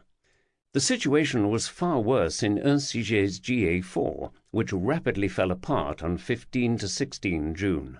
Vredenburg's 2nd Armée was cleaved in two by Guderian's 39 motorized Army Corps and 41 motorized Army Corps, which rapidly pushed south past Saint-Dizier towards Chaumont, then Dijon. Kirchner's 1st Panzer Division took Langres early on the morning of 15 June and captured 3,000 prisoners. Guderian soon arrived in Langres and pushed his units on to complete the isolation of Prételat's GA2 in the Maginot Line. Guderian's armour was dispersing rapidly, which once again caused concern at Rundstedt's headquarters, but this time neither the OKH nor Hitler supported a halt order or any other restrictions. After ignoring some efforts by Rundstedt to slow the 39 motorized Army Corps, Guderian ordered its 4 divisions to fan out from Langres. The 1st Panzer Division pushed south to Besançon, the 20th Motorized Infantry Division east towards Vesoul, and the 2nd Panzer Division and 29th Motorized Infantry Division southwest towards Dijon. French resistance in front of Guderian's panzers was negligible, and he was able to advance at a much faster rate than he had advanced to the Channel. Kirchner's 1st Panzer Division captured Besançon on 16 June. The next day, Pontarlier was occupied and Kruitschützen Bataillon 1 reached the Swiss border, isolating the French armies in Alsace and Lorraine. Even Hitler was stunned by the rate of advance. Guderian's panzer crews had accomplished one of the most remarkable victories in modern warfare. The 18th CA, which included the 3rd DCR, was trying to retreat southwards along the Seine, but had German armour moving past on both flanks, and it was threatened with encirclement. Private Gustave Fulcher, a Zouave in the 3rd DINA, found that his unit was surrounded in a cornfield. I looked over the corn, which was not very high at that place, and saw some German soldiers, with rifle or machine pistol in hand, were advancing in formation as if hunting for hares in the corn. Gustave and one of his comrades attempted to evade capture, but were soon caught. He noted that his company had lost 125 of 160 men dead or missing within the past 2 days. The bulk of Requin's 4th Armée disintegrated on 15 to 16 June, smashed to pieces by Wittersheim's 14 motorized Army Corps and Höppner's 16 motorized Army Corps. By the end of 16 June, Requin no longer had any cohesive combat units left, and a huge gap had opened in Unsiger's front, which could not be sealed. The left flank of Vredenburg's 2nd Armée, comprising the 21st CA and Colonial Corps, recoiled towards the Meuse and kept refusing their flanks to try to ward off envelopment. On the east side of the Meuse, Berthier's ad hoc division struggled to hold off the advancing 36th Army Corps from 16th Army as long as possible. On 14 June, Bourter fought a 9-hour delaying action at the village of Besanvaux, northeast of Verdun, against the lead regiment of the 71st Infantry Division. The Germans had overwhelming artillery support, and Bourter's only assistance came from the 75mm gun turret at Fort Douaumont, which fired continuously but to little effect. Altogether, the 71st Infantry Division suffered 112 casualties, but Bourter lost nearly 1,000 troops, most of whom were captured. After overrunning Bourter's forces in Besanvaux, the German Infantry Regiment 211 assaulted Fort Vaux and Fort Douaumont on the morning of 15 June and captured both from the 132nd RAF. The German regiment suffered just 8 killed and 25 wounded in this action. Halder and the rest of the OKH were ecstatic when they learned of the fall of Verdun, since to those who had fought the French army in the First World War it symbolized a collapse. After the loss of Verdun, the 16th Armée continued to roll up the 2nd Armée, which was unable to form a new line. On 17 June, the 169th Infantry Division captured Metz, which had been the headquarters of the French 3rd Armée. By 15 June, the ADA was fighting the Luftwaffe alone over the French heartland, and also had to divert some of its remaining squadrons to counter Italian air raids in southern France. As the French army retreated, the ADA was also forced to retreat and abandon its air bases, which disrupted the ability of ground crews to repair and service the remaining aircraft. The continual retreat severely disrupted the ADA's operational tempo, but it still managed to mount about 120 fighter and 40 bomber sorties on 15 June. The main emphasis in this phase of the battle was to provide air cover over the bridges on the Loire and to strike at the pursuing German armoured columns. In one of the last major battlefield interdiction strikes conducted by the ADA, 20 Breguet 693 light bombers from Groupement de Bombardement d'Assaut 154, GBA 154, and GBA 254 successfully attacked a column from the 4th Panzer Division near Troyes, which the Luftwaffe failed to intercept. However, on 16 June, the ADA conducted fewer than 80 fighter sorties and just a handful of bomber sorties, as most of its remaining squadrons relocated to Bordeaux or bases near the Spanish border, such as Perpignan and Carcassonne. On 17 June, the ADA conducted fewer than 50 sorties against the Germans. During 15 to 17 June, the ADA lost at least 11 fighters and 7 bombers in combat, and shot down 7 German bombers and a number of reconnaissance aircraft. Morale and a willingness to sacrifice for la patrie remained high throughout the ADA, and French pilots continued to fly combat sorties with élan, despite the increasingly slim resources remaining. Once Pétain's government announced its intent to seek an armistice on 17 June, a number of ADA units began relocating to North Africa of their own volition. The choice, 15 to 19 June. While the French armies were conducting a fighting retreat, a small cabal within Reynaud's cabinet and his senior military adviser were conspiring to subvert his intent to continue the war in North Africa. Weygand and Pétain had managed to gather 3 of Reynaud's ministers, Camille Chotin, Paul Baudouin, and Jean Ybarrengare, to their pro-armistice cause, along with Amiral Darlan. Georges Mandel, César Campichi, Navy Minister, Louis Marin, Minister of State, and de Gaulle supported the idea of fighting from North Africa. General Charles-Auguste Noguet, the commander of French forces in North Africa, also strongly supported the idea of continuing the war. However, the remaining 18 ministers and cabinet members remained ambivalent, unwilling to openly support either course of action. A number of other political figures in Bordeaux, including Pierre Laval, saw an opportunity to create a new government under a figurehead like Pétain, where they could gain positions of power. During the night of 14-15 June, the French government, including 200 members of the Parliament and various ministry officials, established itself in Bordeaux. Reynaud informed de Gaulle of his intent to continue the war from Algeria and asked the general to go to London to arrange for British assistance in moving troops and material to North Africa. Reynaud also asked Amiral Darlan to make preparations for the fleet to move to North Africa. Around 1500 hours on 15 June, Reynaud met with Weygand to discuss the military situation. Reynaud informed Weygand that he wanted the general to ask the Germans for an immediate ceasefire in France, rather than a negotiated armistice, so he could move the government and remaining military to North Africa. If he surrendered only the forces engaged in the field, the Germans would not be able to dictate any terms to a French government in exile. However, Weygand flat out refused to obey.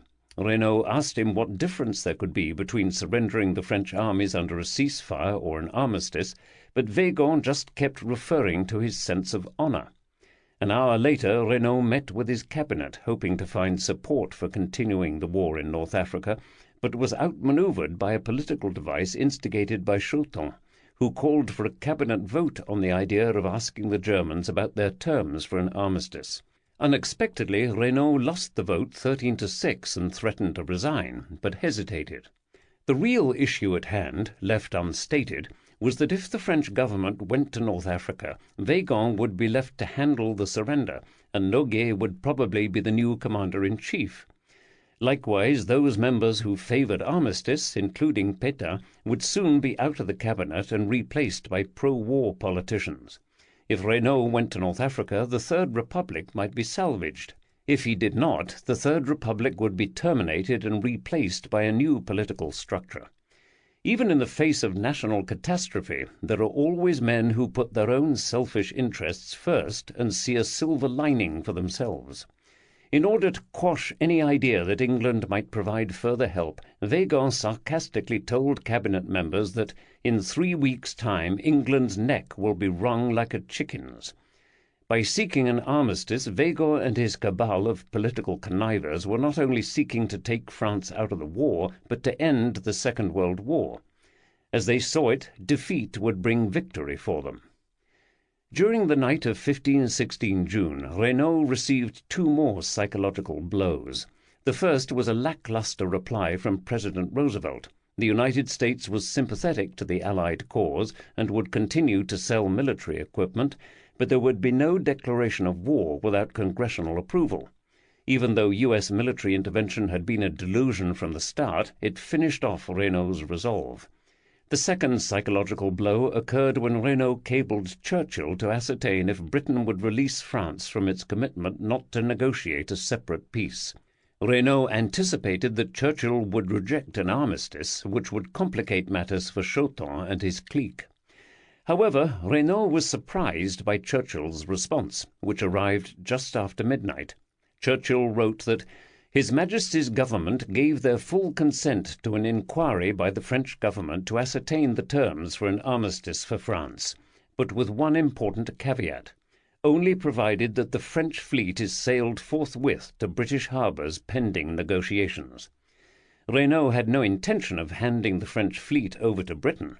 Nevertheless, when Churchill sent a follow-up proposal for the creation of a Franco-British Union, Reynaud eagerly clutched at this straw. However, when Reynaud presented the idea of a Franco-British Union to the cabinet the next day, he was met with stony silence. No members supported this proposal, and it was dropped. Reynaud was deflated, and it was clear that he could neither control his military commander-in-chief nor direct his cabinet.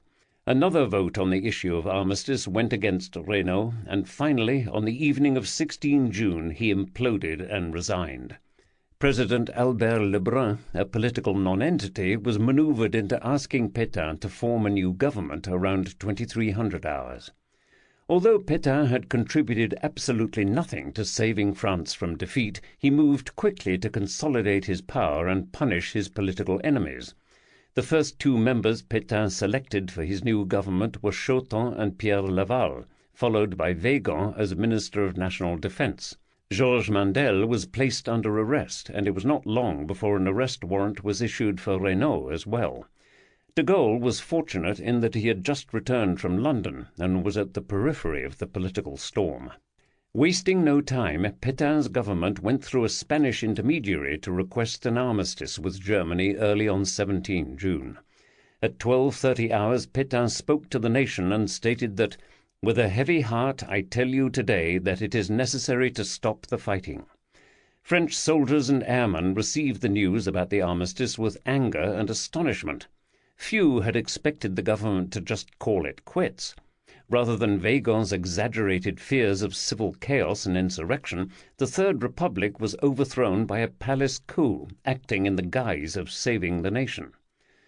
With an arrest warrant from Pétain's regime imminent, de Gaulle had no choice but to fly out of Bordeaux with spears on the morning of 17 June. He also managed to keep his family out of Pétain's clutches by arranging for them to get on the last civilian vessel leaving Brest. Once in London, de Gaulle had no real status, no longer part of the French government and a junior officer in an army that was about to surrender. Nevertheless, de Gaulle would not accept defeat and possessed the will to continue the war against Germany so that France could someday be liberated, which meant that he needed British support. De Gaulle approached Duff Cooper, Minister of Information, about making an appeal over the BBC to his fellow Frenchmen. Cooper took the request to the cabinet, which was surprisingly cool to this idea. The War Cabinet agreed that while there was no objection to the substance of the broadcast, it was undesirable that General de Gaulle, as persona non grata to the present French government, should broadcast at the present time, so long as it was still possible that the French government would act in a way conformable to the interests of the alliance. The War Cabinet was more interested in getting the French fleet to evacuate to British harbours and did not want to offend Pétain by allowing de Gaulle to speak on the radio. The cabinet was also still trying to get the French to transfer the 400 captured Luftwaffe aircrew to England. Eventually, Cooper was able to convince Churchill that there might be some value in allowing de Gaulle to speak. At 1900 hours on 18 June, de Gaulle spoke on the BBC for just 2 minutes and said that France is not lost, and that, shattered today by mechanical force, we shall be able to conquer in the future by stronger mechanical force. He appealed to French military personnel and skilled workers to rally to his standard so that the flame of French resistance should not be extinguished. De Gaulle's broadcast was heard by very few of his countrymen, and it was rebroadcast 4 days later. Initially, few French soldiers and airmen responded to de Gaulle's appeal, but it was the beginning of the Free French, and de Gaulle's prophecy of French troops participating in the liberation of their home country would come to fruition in time.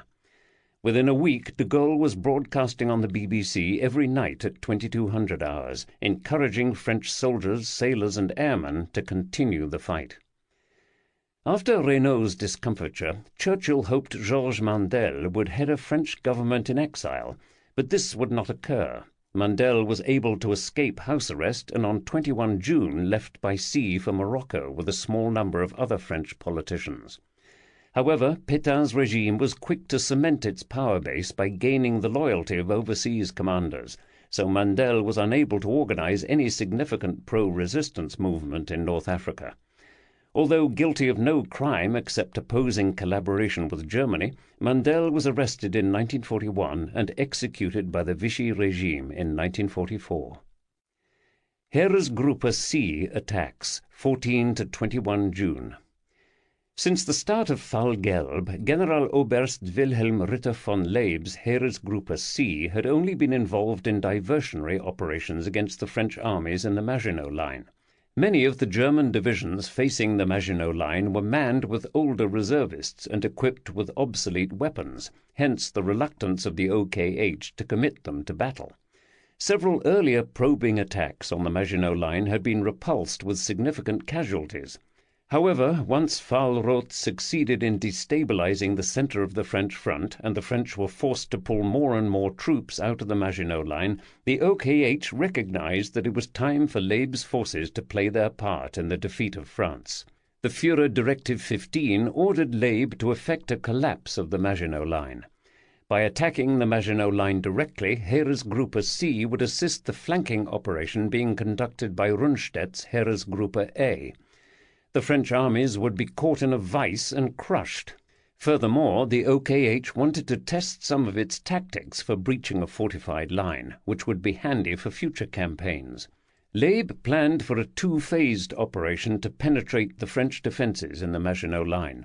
First, General Oberst Erwin von Witzleben's First Armee would attack General Charles-Marie Condé's Third Armée in the Saar Gap, which was designated Operation Tiger.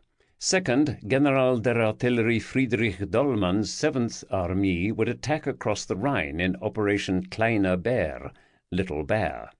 For a variety of reasons, the Saar Gap was a 37-kilometer-wide gap in the Maginot Line between the fortified sector of Fulquemont, SFF, or Secteur Fortifié de Fulquemont, and the fortified sector of Rohrbach, SFR, or Secteur Fortifié de Rohrbach. The main reason was the high water table in this area, which made it impossible to construct the type of gros ouvrage, large bunkers, found in other sectors of the Maginot Line. Instead, the French had created the fortified sector of the Saar, SFS, or Secteur Fortifié de la Sarre, to cover the gap, but they constructed only a single small casemate, Ouvrage Haute-Poirier, in the SFF in 1938. The garrison of the SFS comprised 17,600 active soldiers in 12 infantry battalions and 2 artillery regiments. The first line of defense in the SFS consisted of 6 strong points, each with 2 to 6 bunkers, including at least one with a 75mm gun. The French had also taken advantage of waterlogged terrain in this area to create flooded areas, which impeded tactical movement. From the start of the war up until the start of Fall-Roth, the French had maintained the 20th CA with 2 infantry divisions to provide interval troops to support the SFS. When Weygand issued his withdrawal order, a large portion of the fortress troops were pulled out of their fortifications, leaving only a covering force to hold the SFF, SFS, and SFR. General de Corps d'Armée Louis Hubert's 20th CA had the 1st DIP and the 52nd DIP deployed as a second line behind the SFS, along with the 20th BCC, R-35 tanks. Condé's Third Armée only wanted to conduct a delay operation in the Saar Gap, while the bulk of his army retired towards Nancy. For Operation Tiger, Witzleben decided to place his Schwerpunkt west of Sarreguemines, with 4 infantry divisions from the 12 and 30 Army Corps deployed against 3 French fortress regiments, 69th Régiment des Mitrailleurs d'Infanterie de Forteresse, RMIF, and 82nd RIF from the SFF and 174th RIF from the SFS. The 24 and 37 Army Corps would conduct supporting attacks with 3 more infantry divisions against the 41st RMIC and 51st RMIC from the SFS. The German infantry was a very mixed bag. The 60th Infanterie Division had been formed after the Polish campaign from Nazi brownshirts and Danzig militiamen, while the other 5 infantry divisions were all composed of reservists with little or no combat experience.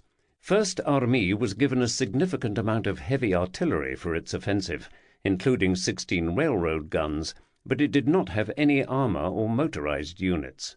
Generalleutnant Erich Heinemann's Höhere Artilleriekommandeur 302, HARKO 302, directed the artillery, whose main punch was provided by 18 21-cm Mörser and 80 15-cm howitzers. Air support was provided by 5 Fliegerkorps. At 0730 hours on 14 June, First Armee's artillery units began a 90-minute artillery preparation against the French units in the first line of defense of the SFF and SFS. The 5 Fliegerkorps contributed some Stuka sorties as well. The German bombardment was loud but inaccurate, and the Germans were quick to blame ground fog. Yet the defences were fixed targets which had been under observation for days, and the Germans chose the time of the attack so they could have delayed until the fog lifted. It became common practice for the Wehrmacht in the Second World War to attribute operational failures to acts of nature, e.g. fog, mud, cold weather, rather than admit sloppy planning. Once the ineffective barrage lifted, the German infantry went in. The French bunkers were behind the Nid, a minor water obstacle. In the 30 Army Corps sector, the 93rd and 58th Infanterie Divisionen, attacking with a total of 4 infantry regiments, could not budge the 69th RMIF and suffered heavy losses from French artillery and machine guns. The German 12 Army Corps, 75th and 268th Infanterie Divisionen, managed to gain some ground after anti-tank guns destroyed a number of French bunkers with direct fire. The 174th RMIF, which was defending this sector, suffered over 500 casualties. The supporting attack by the 37 Army Corps made only minor progress. Even though the French defences in the Saar Gap were much reduced by the withdrawal order, the 5 French fortress regiments had managed to hold onto most of their front and inflict significant casualties. The First Armee had suffered over 1,000 dead and 4,000 wounded on the first day of Taiga. On the other hand, the ADA completely failed to support the defence, even though the H-75A Hawks of GC-25 were within range. The first day of Operation Tiger was disappointing for Witzleben, since only the 30 Army Corps came close to seizing its objectives, and even that did not justify 5,000 casualties. However, Condé felt that his fortress units had done their duty and ordered most to withdraw to the final defensive line during the night of 14-15 June. When the First Army resumed the offensive the next morning, the German assault groups had no problem pushing forward up to 25 kilometers until they bumped into the 52nd DI and 1st DIP, which were withdrawing rather than fighting. Indeed, both the 3rd Armée and the 5th Armée were falling back as quickly as possible towards Nancy.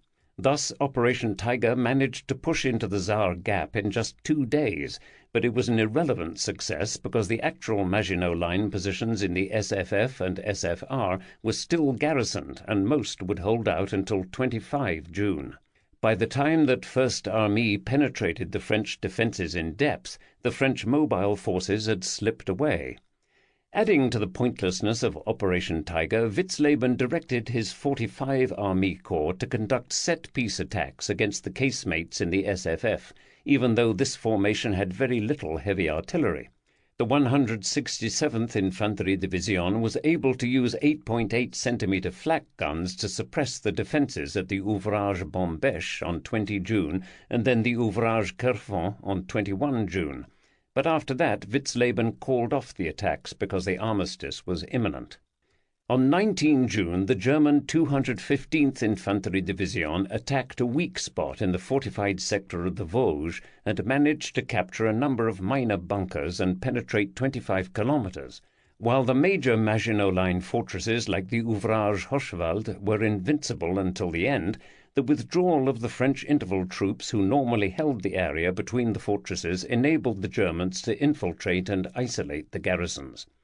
The Shield of France held out until after the armistice, but its steadfast garrisons were little more than prisoners encased in concrete. Strasbourg was occupied on 19 June, indicating the ultimate failure of the encircled Maginot garrisons to defend France's eastern cities. Laib's final effort was to cross the Rhine in the Colmar region. Dollmann's 7th Army attacked with 5 infantry divisions on the morning of 15 June against 3 French fortress divisions. The French made the mistake of putting many of their casemates right at the water's edge on their side of the Rhine, which made them highly vulnerable to direct fire. Dollmann began Operation Kleiner Bär by using his 8.8 centimeter flak guns to destroy or suppress many of the French casemates, then sent his assault groups across the Rhine in rubber boats. The German attacks went well and achieved rapid success, except with one division in the south. By nightfall, the Germans had penetrated to a depth of 2 to 4 kilometers. The next day, the Germans used their artillery, Stukas and Pioniere to methodically knock out one French bunker after another, chewing their way through all 3 defensive lines. By 17 June, 7th Army had achieved its objectives, and the remains of GA2's field armies were isolated in the Vosges pocket. Chapter 9. Mussolini's Gamble. It is humiliating to remain with our hands folded while others write history. It matters little who wins. To make a people great, it is necessary to send them to battle even if you have to kick them in the pants. That is what I shall do. Benito Mussolini, April 1940.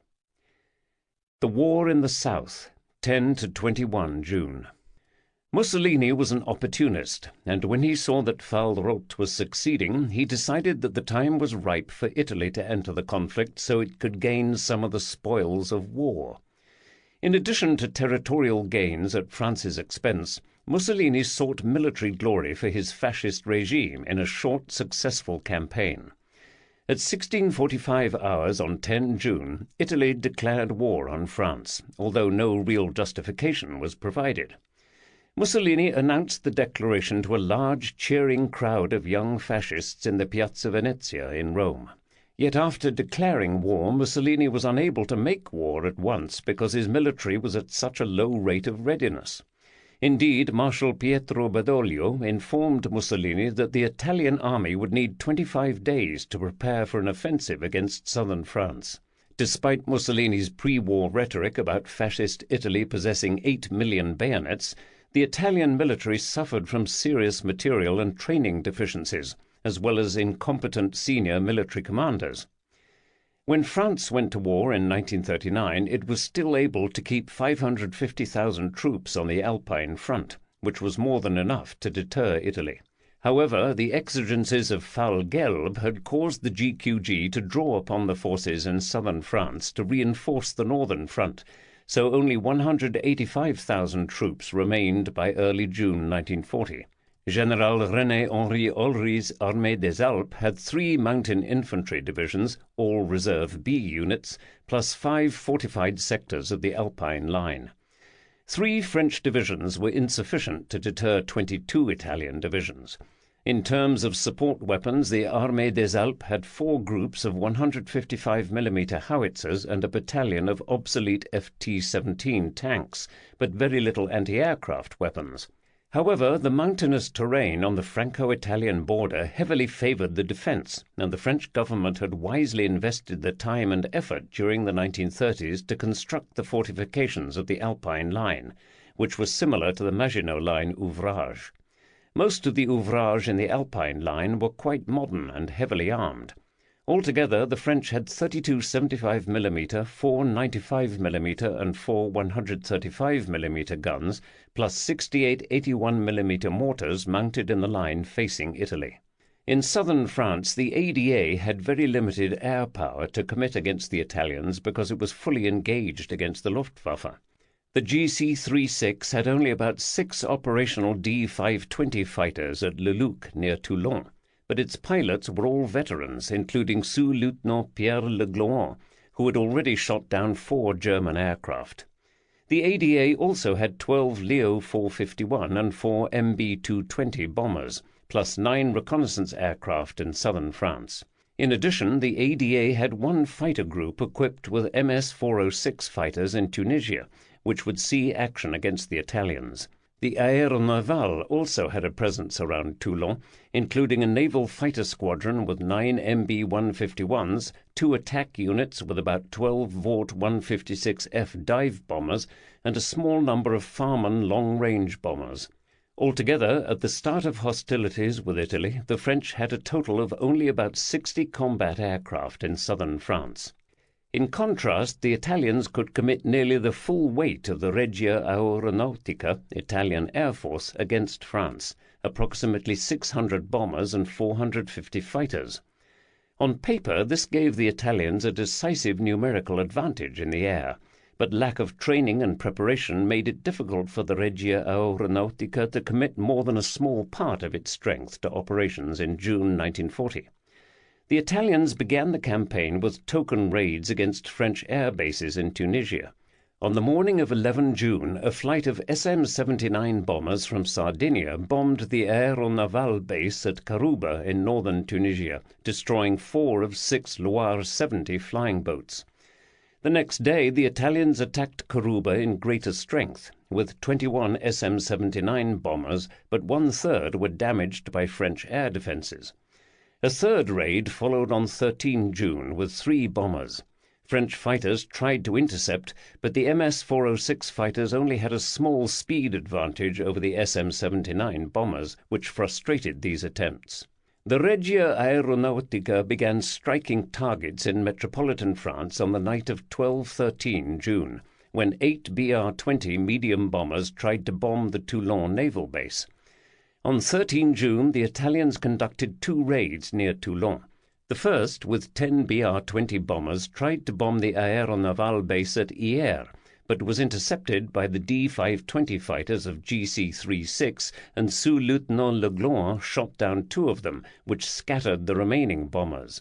A larger group of 28 BR-20s tried to attack the Toulon naval base again, but was intercepted by naval fighters from AC-3, which claimed 3. Although CR-42 fighters were sent over France, they failed to protect the bombers or engage French fighters. Since before the Italian declaration of war, the Allies had been planning retaliatory strikes against industrial facilities in northern Italy. After the Italian bombing of Toulon, the French Mediterranean fleet decided to activate Operation Vado, a contingency plan to attack Italian industrial facilities near Genoa. During the night of 13-14 June, Vice-Amiral Émile Duplat sortied from Toulon with 4 heavy cruisers and 11 destroyers and sailed at high speed towards Genoa. Splitting into 2 groups, the French warships opened fire at 04:27 hours on 14 June and conducted a 10-minute bombardment of 3 industrial targets. A total of 500 8-inch rounds and 1,100 smaller shells were fired.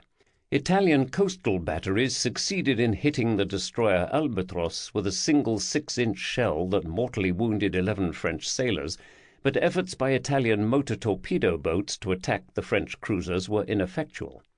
Having checked off the box on retaliation, Duplat retired at 25 knots towards Toulon, having killed 9 Italian civilians and injured 34.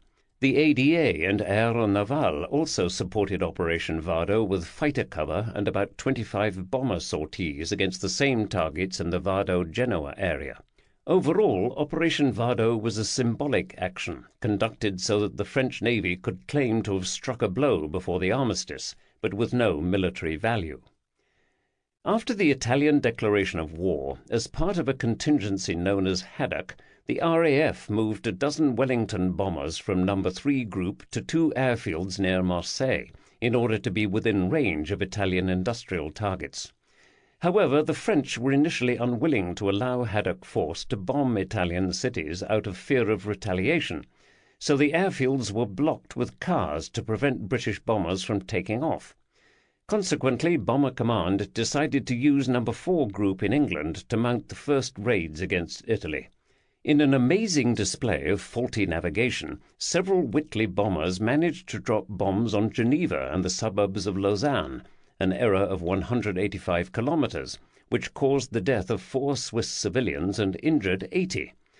Night bombing was still very rudimentary, and this error demonstrates the hollowness of Bomber Command's claims about what it was doing to German lines of communication in June 1940.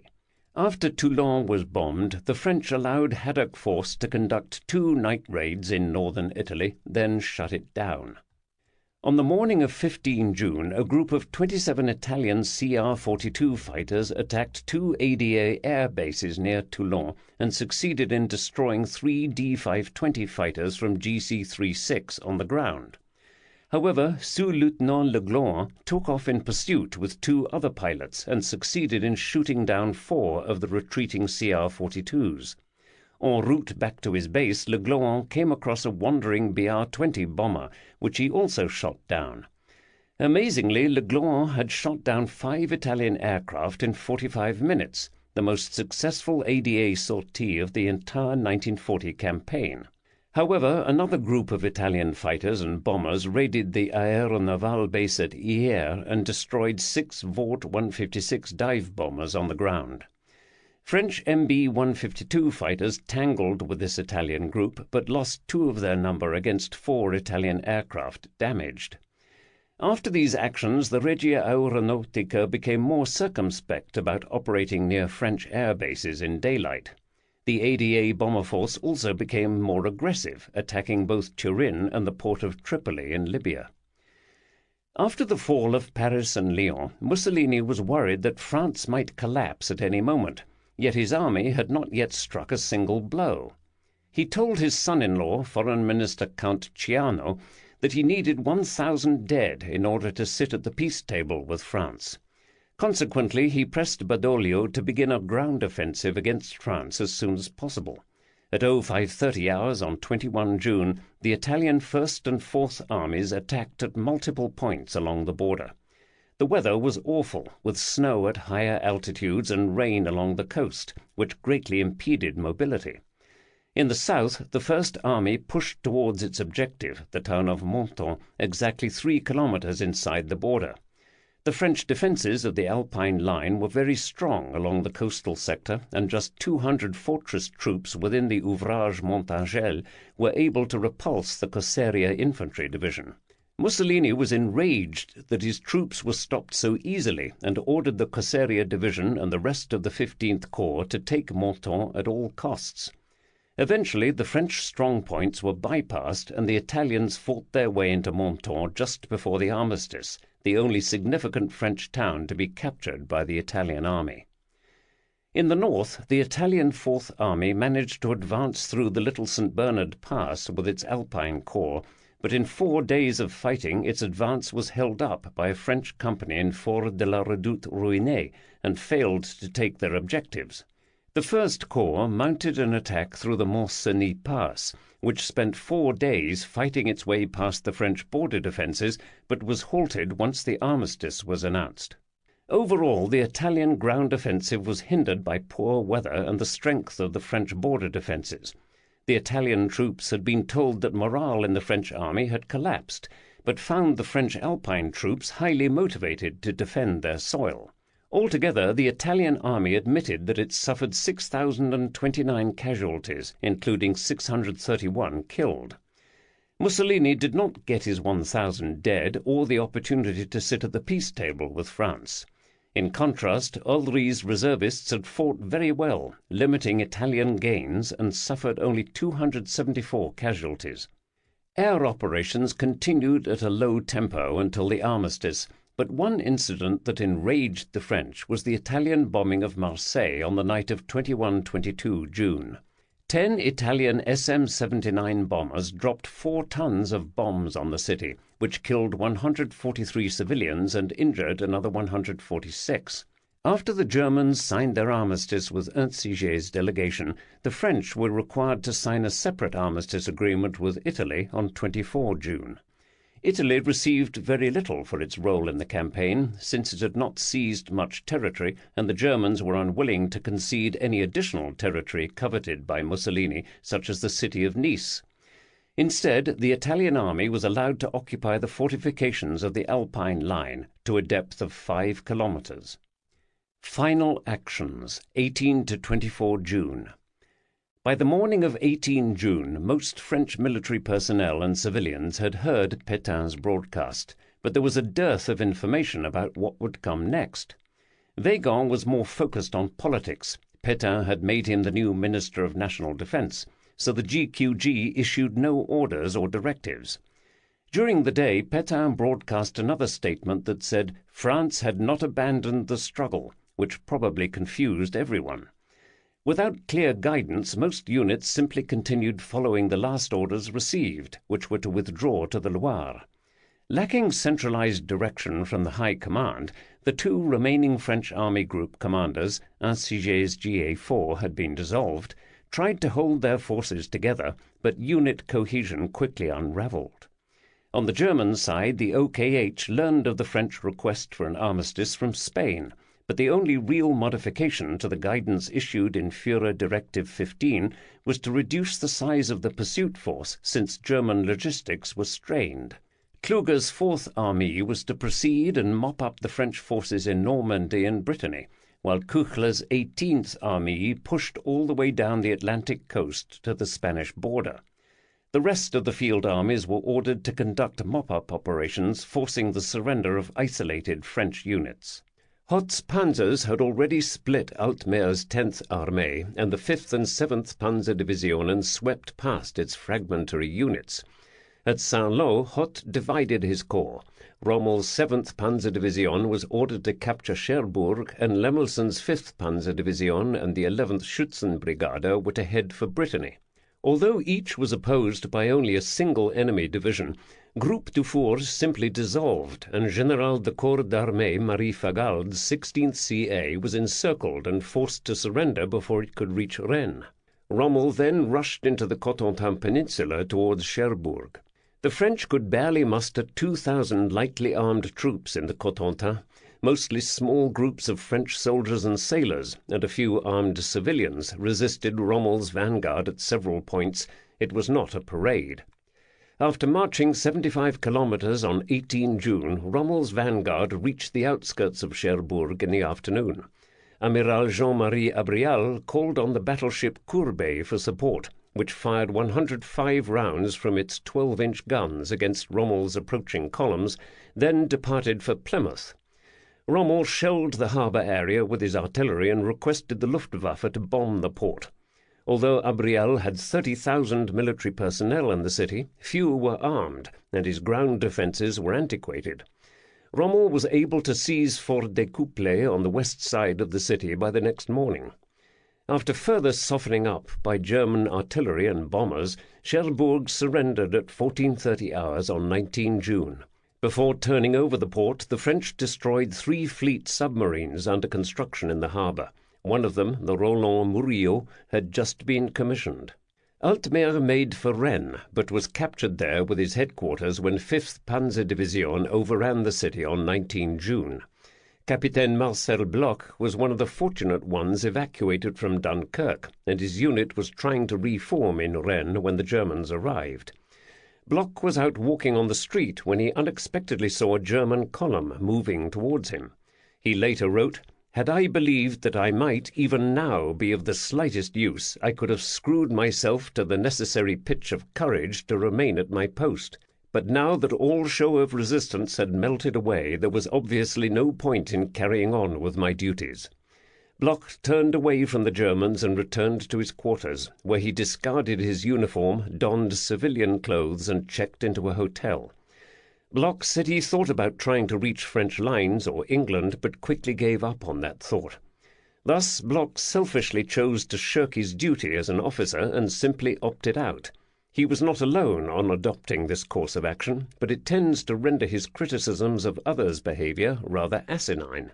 In Brest, Vice-Amiral Gabriel Brohan organized transport for both France's gold reserves as well as a large portion of the Polish forces in France. He assembled 5 passenger liners and requisitioned trucks abandoned by the BEF. On 16 to 18 June, French sailors loaded 736 tons of gold from the Bank of France, which left for Dakar just before the Germans arrived. Another French vessel transported 198 tons of Belgian gold from Lorient to Dakar. General Władysław Sikorski had no intention of stopping the war against Germany, and he ordered all Polish military personnel in France to head for England. Altogether, 27,000 Polish soldiers and airmen managed to reach England before an armistice was imposed. The French Navy did its best to save its warships from the advancing Germans as well. At Brest, the new battleship Richelieu had just finished sea trials in May. On 18 June, the Richelieu sailed with 2 destroyers for Dakar. The incomplete battleship Jean Bart in Saint-Nazaire was evacuated on the morning of 19 June and sailed to Casablanca under her own power. However, the French were forced to scuttle 4 submarines at Brest and a number of auxiliary vessels. The port itself was sabotaged, with fuel stockpiles set on fire and naval stores destroyed. On the evening of 19 June, the 5th Panzer Division and 11th Schützenbrigade reached Brest, which surrendered. After the fall of Nantes, Hoth's mechanized units advanced across the Loire towards La Rochelle, where a number of Allied units had withdrawn in the hope of evacuation. Around 1900 hours on 22 June, Luftwaffe bombers raided the airfields south of the city where the remnants of Contre-Amiral Jean Lartigue's Aéronautique Navale had assembled. Lartigue was killed in the raid along with 20 others, and many French naval aircraft were destroyed on the ground. Rochefort was occupied the next morning. Manstein's 38 Army Corps pursued the fragments of the 3rd CA and Langlois Cavalry Corps to the Loire. On 19 June, the Germans captured Nantes and an intact bridge over the Loire. Angers also fell without a shot. The retreating French were too weak to make a stand. In most places the French were not able to establish a solid defence behind the Loire. Surprisingly, Colonel Charles Michon and 560 of his cadets from the cavalry school in Saumur, along with some survivors of the 3rd CA, managed to mount a determined defence of 4 widely spread crossing sites in their area against the German 1st Cavalry Division from 19 to 20 June. Michon's command was reinforced by 5 H-39 tanks and 3 Pointe armoured cars from Major Robert Neuchèz's 1st GFC, but he had very little artillery. Nevertheless, Michon and his cadres managed to repulse several German attempts to cross the Loire for 48 hours before his flank was finally turned and his ammunition ran out. During the Battle of Saumur, the cavalry cadets suffered 22% casualties, including 79 killed. After the Germans occupied Saumur on 21 June, the surviving cadets were allowed to leave for the unoccupied zone in southern France rather than being treated as POWs. By 22 June, Besson's GA3 was reduced to fewer than 65,000 combat troops. After the quick loss of Orléans, the Armée de Paris, 6th Armée and 7th Armée, which amounted to fragments of 20 divisions, paused only briefly behind the illusory safety of the Loire. On 19 June, all 3 French armies retreated to the Cher River and then the Indre River the next day. A few units, such as the 11th DI, were still cohesive bodies, but most of the French infantry divisions were reduced to mixed battle groups equivalent to just a few battalions. Once it was obvious that an armistice was imminent, the German pursuit slowed, with only a few motorized units still pressing on. On the evening of 18 June, Pétain's new Minister of the Interior, Charles Pommeret, announced on the radio from Bordeaux that all cities with a population of more than 20,000 were declared open cities, but the army in the field paid little attention. The remnants of the 2nd DLM, about 2,500 troops with a few tanks and armoured cars, established themselves in Tours and refused to leave. When the Germans approached the city on the evening of 18 June, the French troops resisted and enemy artillery began to bombard the city. The next morning, the Luftwaffe firebombed Tours, devastating the city centre. Eventually, the Germans forced their way into the smouldering city on the morning of 21 June. In central France, where the GA4 had dissolved, the remnants of the 4th Armée were directly subordinated to the GQG, while the 2nd Armée was assigned to GA2. Both of these formations fell apart in a matter of days under pressure of the German pursuit. The Colonial Corps was splintered, with the 3rd DIM overrun on June 18, followed by the other 2 divisions by 21 to 22 June. Only a few motorized elements were able to escape, including the 4th BCC and 7th BCC, which managed to reach the Toulouse area with a few of their FCM-36 tanks. Lyon was declared an open city, and the 10th Panzer Division reached it on 20 June. Once Guderian's panzers reached the Swiss border, Prételat's GA2 died a slow death in the Vosges Mountains. The bulk of the 3rd Armée, 5th Armée and 8th Armée were trapped with limited food and ammunition remaining. The Germans slowly squeezed the pocket, and Reinhardt's 41 motorized Army Corps pushed into the exposed flank of Condé's 3rd Armée with the 6th and 8th Panzer Division near Épinal. After a brief resistance, the 3rd Armée began to disintegrate. Organized resistance in the pocket came to an end by 1500 hours on 22 June. The only formation to escape the German dragnet was General de Corps d'Armée Marius Dailly's 45th CA, which consisted of 29,000 French troops from the 67th DI, 7th Régiment d'Espagne, and 16th BCC, 12,150 Polish troops from the 2nd DIP, and 99 British troops from the 51st Highland who had remained in the Saar. On the night of 19-20 June, the 45th CA managed to cross the border into Switzerland, where they were interned until January 1941, when the Swiss allowed them to cross into the unoccupied zone. The 45th CA brought 2,000 vehicles, including 5 R-35 tanks from the 216th BCC and 100 artillery pieces across the Swiss border to deny them to the Germans. Other Polish troops from the 1st DIP exfiltrated out of the Vosges pocket and simply walked across the mountains into Switzerland. German troops continued to casually shoot French prisoners even in the later stages of Fall Rot. Oftentimes such behavior was due to French soldiers resisting longer than expected, or inflicting casualties upon the Germans, which led to harsh treatment of prisoners. The SS Totenkopf Division encountered a spirited defense by the 25th RTS from 8th DIC at Chasselet on 20 June, just north of Lyon. The French defenders were able to inflict at least 40 casualties upon SS Totenkopf before they were overwhelmed. In retaliation, the Waffen-SS troops executed about 147 Senegalese tirailleurs.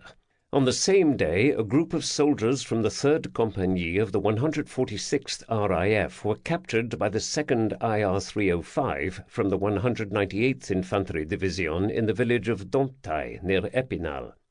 After stripping the prisoners of their valuables, the German soldiers lined them up and opened fire. 28 French prisoners died, but 4 were only wounded and managed to survive the massacre. The Germans made no response to Pétain's call for an armistice for 48 hours. Then, on the morning of 19 June, the Germans used the Spanish intermediaries to notify the French of their willingness to negotiate. Pétain's cabinet selected General Unsiger to lead the delegation that would meet with the Germans. Not surprisingly, Weygand wanted no part of the armistice negotiations, even though he had been the primary advocate. Unsiger's delegation reached Tours late on 20 June and crossed German lines. The delegation was brought to Raton, east of Compiègne, where the German surrender in 1918 had occurred. The session began in the afternoon of 21 June, when Hitler arrived, but there were no negotiations. The Germans simply read the 24 articles of the treaty. Unsiger was able to relay the terms by telephone to Bordeaux, and Pétain's cabinet met early on 22 June to discuss them. Even those who had argued for an armistice were shocked by the German terms and sought some amelioration, but Hitler had the upper hand and would not budge. At 1750 on 22 June, Unsiger signed the armistice, which would take effect after 0035 hours on 25 June. The 5 most important articles in the armistice agreement were Article 1, which required the French to cease all hostilities against the Third Reich, both in France and overseas. Article 2, which stipulated which parts of France would be occupied and the unoccupied zone in the south. Article 5, which required the French military to hand over all undamaged tanks, artillery, and aircraft to the Germans. No new weapons production was permitted. Article 8, which stipulated that the French fleet would demobilize in ports under German or Italian control. However, the article stated that Germany would not attempt to utilize interned French warships for its own purposes. Article 18, which stated that the French government would bear the financial cost of the German occupation. Once the cabinet in Bordeaux learned the German terms, Darlan ordered all seaworthy units of the French fleet to head for North African or British ports, stating that he had no intention of handing over his warships to the Germans or Italians. Villemain also ordered some of his best bomber and fighter units to relocate to Morocco and Algeria to save some colonel of the ADA. However, other Frenchmen acted on their own. After hearing de Gaulle's appeal, 19 NCOs from the ADA took a Farman F-222 from the Saint-Jean d'Angely air base and flew it to England. The next day, another group of 115 pilot trainees crossed the channel in a 22-meter fishing trawler to join de Gaulle. These men provided the nucleus of a Free French Air Force. In France, the last real fighting occurred in the Rhône Valley. The Germans sent a pursuit force down the Rhône consisting of the 3rd and 4th Panzerdivisionen, the 13th Motorized Infantry Division, the SS LSSAH, and 3 infantry divisions. Even though the OKH knew that this advance would cross the demarcation line established by the armistice agreement, commanders were told that it was being done to help the Italian advance on the Alpine front. Concerned that his Armée des Alpes would be taken from behind, General Olry decided to send a blocking force to the Rhône Valley from General de Division Etienne Benet's 14th CA. Orly was also able to scrape together a mixed force of soldiers, naval gunners from the Mediterranean Fleet, and ADA ground defense troops to augment Benet's troops. In addition, 6 brand-new Char B-1 bis, straight from the FCM factory, were pressed into service to support the defence. Benet's troops fought delaying actions at almost every bridge and established some very strong blocking positions in the foothills of the Alps at Chambéry and Voreppe, which managed to stop the 3rd Panzer Division on 24 June. Unlike northern France, the mountains and rivers of southern France were a significant obstacle for the German style of mechanized operations. Having retreated to Nîmes and Avignon, the ADA committed its last remaining resources to try to delay the German push down the Rhône Valley. On 23 June, 21 fighters strafed a German column near Chambéry, with 2 fighters lost to flak. On the afternoon of 24 June, the ADA conducted its last offensive missions, sending over 30 fighters and 9 bombers to attack German motorized columns northeast of Grenoble. 2 fighters were shot down by flak. At this point, the German advance down the Rhône halted outside Valence, since the armistice was about to go into effect and this area would remain in the unoccupied zone. After the armistice went into effect at 00:35 hours on 25 June, Heeresgruppe C moved to pull its forces out of the Rhône Valley and had to vacate Lyon, which lay within the unoccupied zone. Along the Atlantic coast, Bock's Heeresgruppe B moved to complete the occupation of the littoral areas with the motorized units of the 14th and 15th Motorized Army Corps. On 27 June, Bordeaux was occupied. On the afternoon of 28 June, a reconnaissance unit led by SS Sturmbannführer Wim Brandt from the SS Verfügungsdivision was the first German element to reach the Spanish border at Ondé. Spanish border guards warmly greeted the German troops. Despite the impressive operational success of Faulroth, a substantial number of armed French troops remained in the isolated Maginot Line positions well after the armistice went into effect. Weygand sent envoys to Alsace-Lorraine to convince the Maginot Line defenders to surrender. On 30 June, the Germans allowed French officers to speak to the commanders of these isolated forts, and one by one they grudgingly surrendered.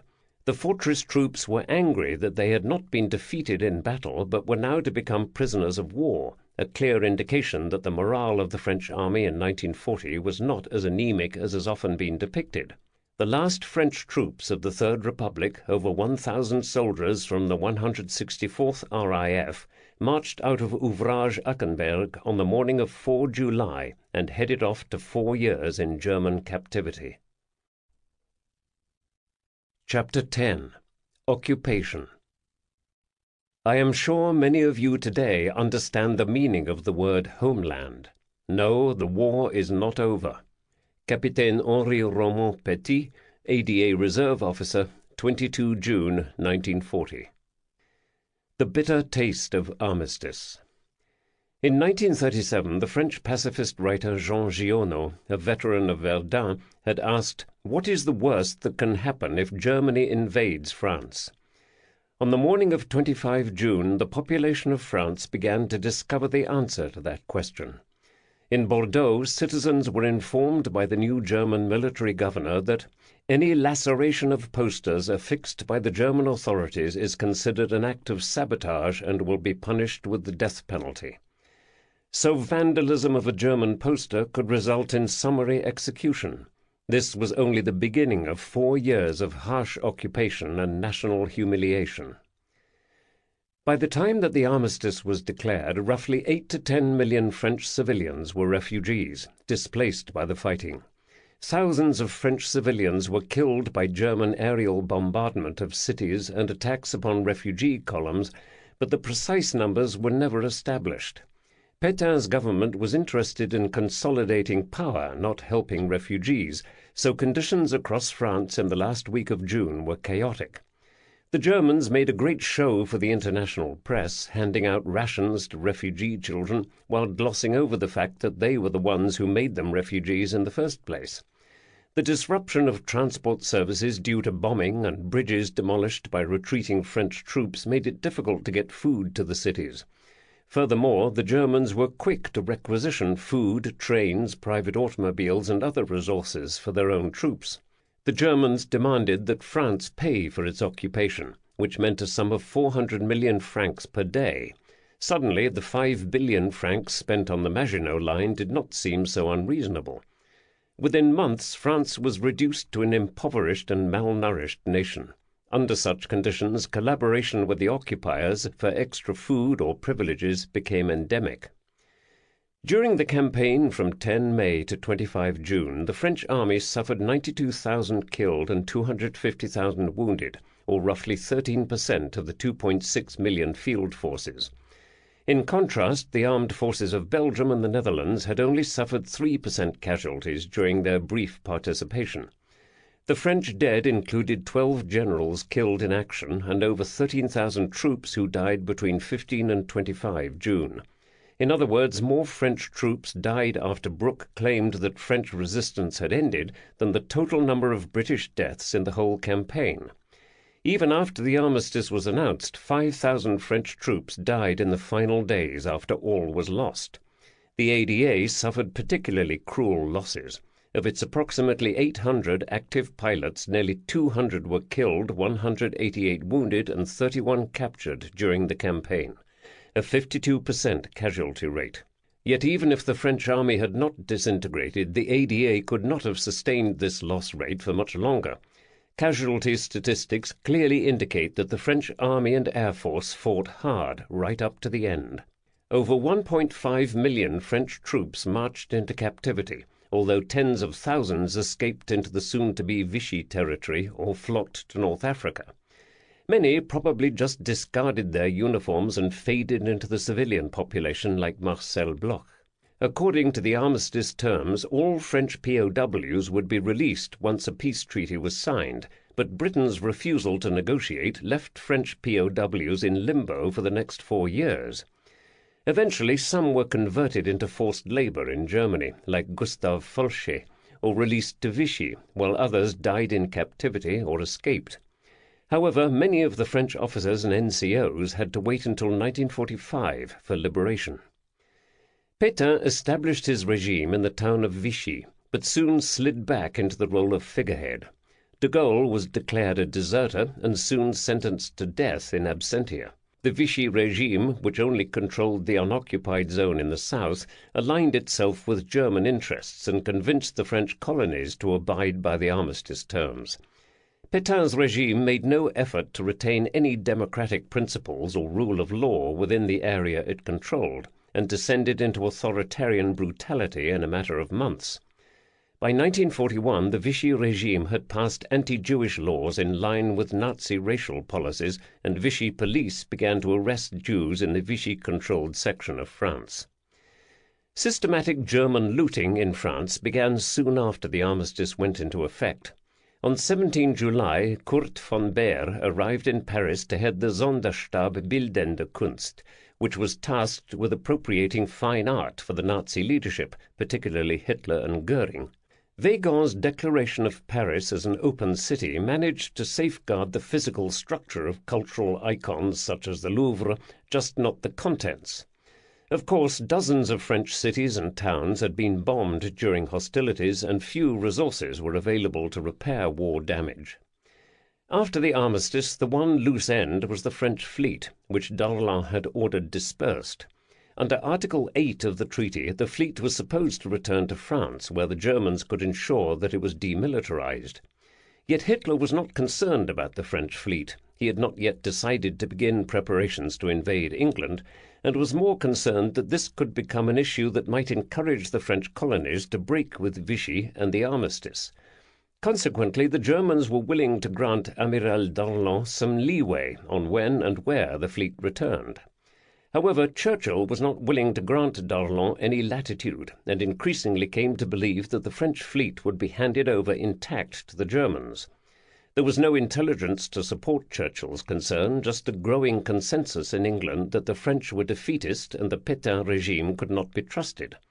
The seeds of mistrust between the Allies that had been sown during Fall Gelb and Fall Rot now came to fruition. With surprisingly little discussion of alternatives, Churchill pressed his cabinet to authorize the use of force to neutralize the French fleet before it could fall into German hands. Just 2 days after the armistice, Churchill proposed using Force H from Gibraltar against the large French naval squadron at Mers el-Kebir in Algeria. Both Duff Cooper and Lord Halifax suggested that non-violent measures such as diplomacy and the use of propaganda might neutralize the French warships, but Churchill pushed for an immediate resolution. The Admiralty was ordered to conduct Operation Catapult, first delivering a brusque ultimatum to the French squadron to either sail to a British or neutral port or scuttle itself. Force H duly delivered the ultimatum to the French squadron at Mers el-Kebir on 3 July, and predictably it was rejected. The British squadron opened fire and sank the French battleship Bretagne and damaged the battlecruiser Dunkerque. A total of 1,297 French sailors were killed in the unprovoked attack. After the attack, the British press was told that French naval officers had been about to hand their warships over to the Germans, but this claim was not based on any intelligence. The attack on Mers el-Kebir provided an important propaganda victory to the Vichy regime, who labelled it a crime which demonstrated that England could not be trusted and was hostile to French interests. A broken, humiliated and friendless France was now being looted by its enemies and attacked by its former ally. Furthermore, many of its soldiers and politicians were now collaborating with the enemy to build a new regime modelled on authoritarian structures, rather than the democratic principles that Frenchmen had cherished since the Revolution. And the worst was yet to come. The thrill of victory. The defeat of France was the greatest moment in the 12-year history of the Third Reich, and it made most Germans, even those who opposed Hitler, proud. Hitler had promised victory and delivered, which silenced his critics for the time being. Many Germans who previously disliked the regime were now won over, at least to the belief that the Führer was leading the nation to greatness. Once England caved in, it was argued, Germany would dominate Europe and the German people would become the ruling elite, an intoxicating elixir for a people that had suffered through the harsh years of defeat, civil unrest, and the Great Depression.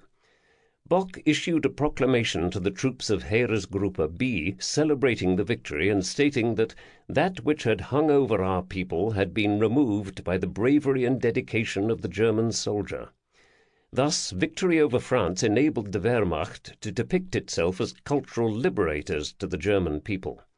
After a victory of this scale, the Third Reich would be strong enough to keep Bolshevism at bay and to compete economically on the world stage with the United States. Who could argue that this outcome was not good for Germany? Fall-Roth validated the idea, at least for the majority in Germany, that armed force was a perfectly reasonable method for solving international problems. What the German people did not realize in the heady days of July 1940 was that they were enthusiastically handing their Führer a blank check to commit future aggressions. In Germany, the church bells were ringing for days and the war appeared to be over. The OKH was quick to announce that some of the reserve divisions would be demobilized and the men sent home to their civilian occupations. In Paris, after a splendid victory parade by the 30th Infantry Division on 16 June, the Germans settled down to enjoy their conquest. German soldiers flocked to Paris to enjoy the sights, the wine, and the women. Even Hitler decided to visit Paris on 23 June so that the whole world could see him posing in front of the Eiffel Tower and Napoleon's tomb. On 19 July, the Großdeutschland Regiment, which had suffered 1,108 casualties during the campaign, celebrated their victory with a Thanksgiving Mass in Notre Dame. Luftwaffe pilots, now stationed near the Channel coast, settled into comfortable quarters and treated themselves to a summer holiday. Hitler tried to justify the casualties in the Western campaign as small by comparing them to the long casualty lists in the First World War. Officially, the OKW admitted that the Wehrmacht suffered a total of 156,492 casualties between 10 May and 30 June, of whom 45,458 were dead or missing. About 7,000 of these casualties were among Luftwaffe personnel, including over 800 aircrew killed. The Germans suffered heavier losses during Fall-Roth, 57% of the total, once they had lost the advantage of surprise. In fact, German casualties during Fall Roth were similar to those suffered during the worst weeks of the Battle of Passchendaele in July to August 1917, 24 to 30,000 casualties per 10-day reporting period. The difference was that Fall Roth lasted only 3 weeks and Passchendaele went on for 6 months. The occupation of France also provided a means for the Heere to augment its strength with captured equipment, thereby reducing the burden on the German economy. According to Article 5 of the armistice, the French were required to hand over most of their undamaged military equipment to the Wehrmacht. The majority of the seized equipment went to outfit the second and third tier German divisions, particularly with trucks and artillery. Due to the large number of Allied trucks and tractors captured in the Western campaign, the Heere was able to motorize several more of its infantry divisions. Although over 1,200 French tanks were captured, the Germans did not employ them in their Panzerdivisionen. Instead, they were used to provide armor support in secondary areas such as the Balkans. Some French tanks were also used as the basis for a new class of self-propelled anti-tank guns, and their turrets would eventually serve on the Atlantic Wall defenses. It is difficult to gauge the extent of the contribution of captured French war material to the overall German war effort, but there is no doubt that significant amounts of ex-French equipment were used on the Eastern Front in 1941 to 1942. Even more important, a total of approximately 2.8 million tons of oil were captured in Holland, Belgium and France, which would provide the Wehrmacht with a strategic fuel reserve for the campaign against the Soviet Union. Operational outcomes. The operational outcomes in the French campaign were shaped by the insubordination of 3 general officers, Guderian, Weygand and Bruck.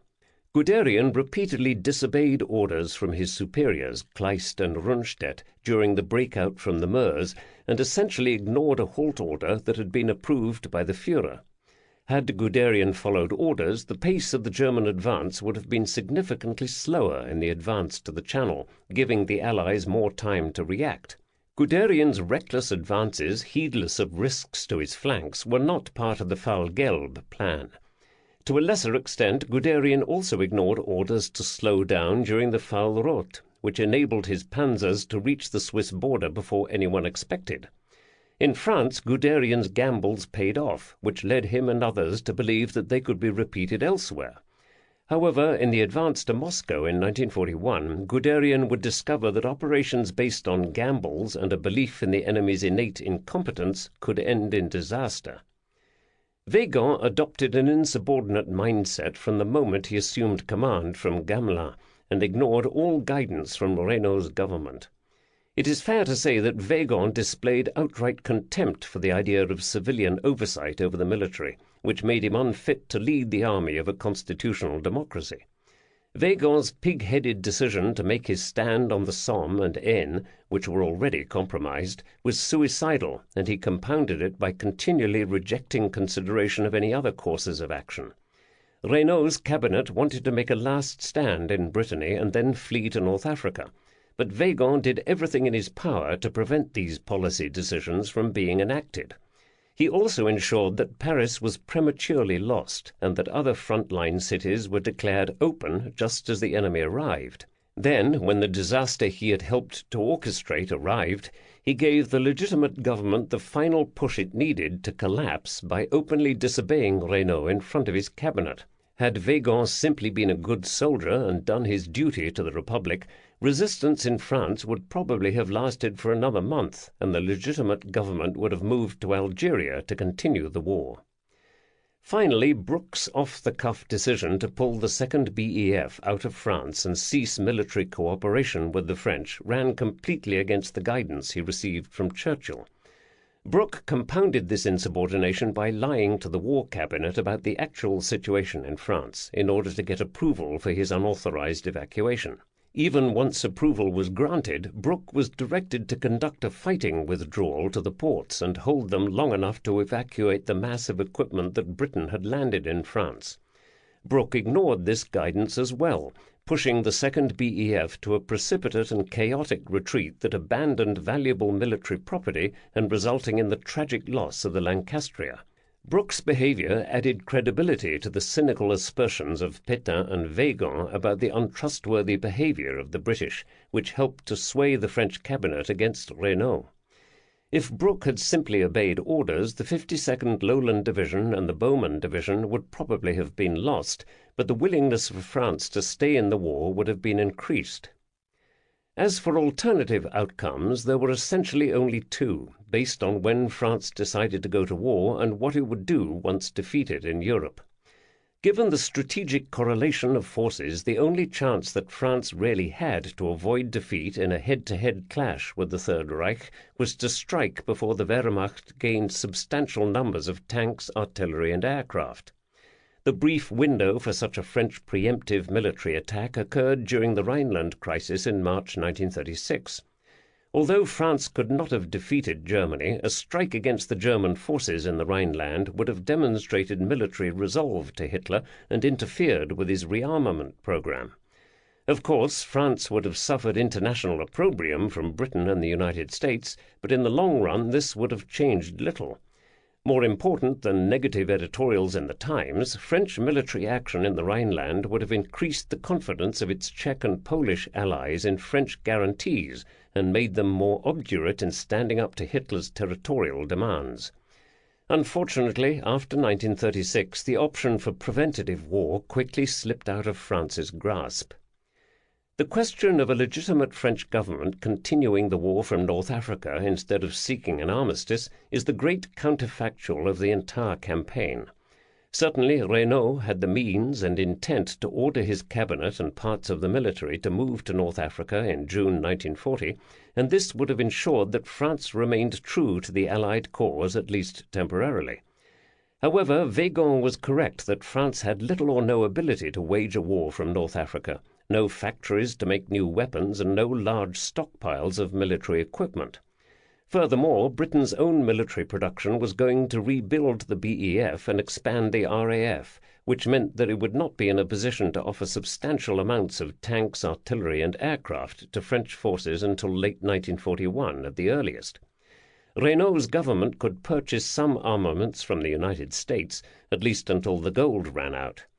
Consequently, any remnants of the French army and ADA that made it to North Africa would have to survive for more than a year with barely enough equipment to defend the colonies, never mind do anything else. Once the Soviet Union entered the war in 1941, France would be competing with the USSR for British Lend-Lease aid. At best, a French military force in North Africa could not be sufficiently re-equipped to actively participate in campaigns against the Axis before mid-1942. Not much better than what actually occurred. However, it is highly unlikely that the Germans would have allowed a French government to continue the war from North Africa, no matter how ineffectual their contribution. First, without an armistice, the Germans would have occupied all of metropolitan France and imposed a far more ruthless occupation. In order to coerce the French government in Algiers to negotiate, the Germans could easily have begun demolishing French cities and rounding up civilians for forced labor, all of which they would eventually do anyway. Family members of soldiers and airmen in North Africa could be rounded up and put in concentration camps, which the Allies would be powerless to prevent. Under such circumstances, France would have become a nation of Oradour-sur-Glane. Second, the German Deutsches Afrika Korps, DAK, would probably have been reinforced to enable an advance into Tunisia in 1941 rather than Egypt. Lacking much in the way of tanks or anti-tank weapons, the French forces in Tunisia would have been unable to stop Rommel's panzers. Instead of encountering Vichy troops in North Africa in 1942, the Allies might have immediately run up against veteran German troops, which would have greatly complicated Operation Torch. Thus, the concept of continuing the war from North Africa was not really viable, and might even have proved a liability for the Allied cause. Case read in perspective. The French army lost the initial battles along the Meuse because of Gamelin's faulty operational planning, which was turned into a national disaster because of the moral collapse of 2 reserve divisions at Sedan. The counterattack by 3 French armoured divisions failed to restore the situation due to a variety of factors, of which doctrine was only one cause.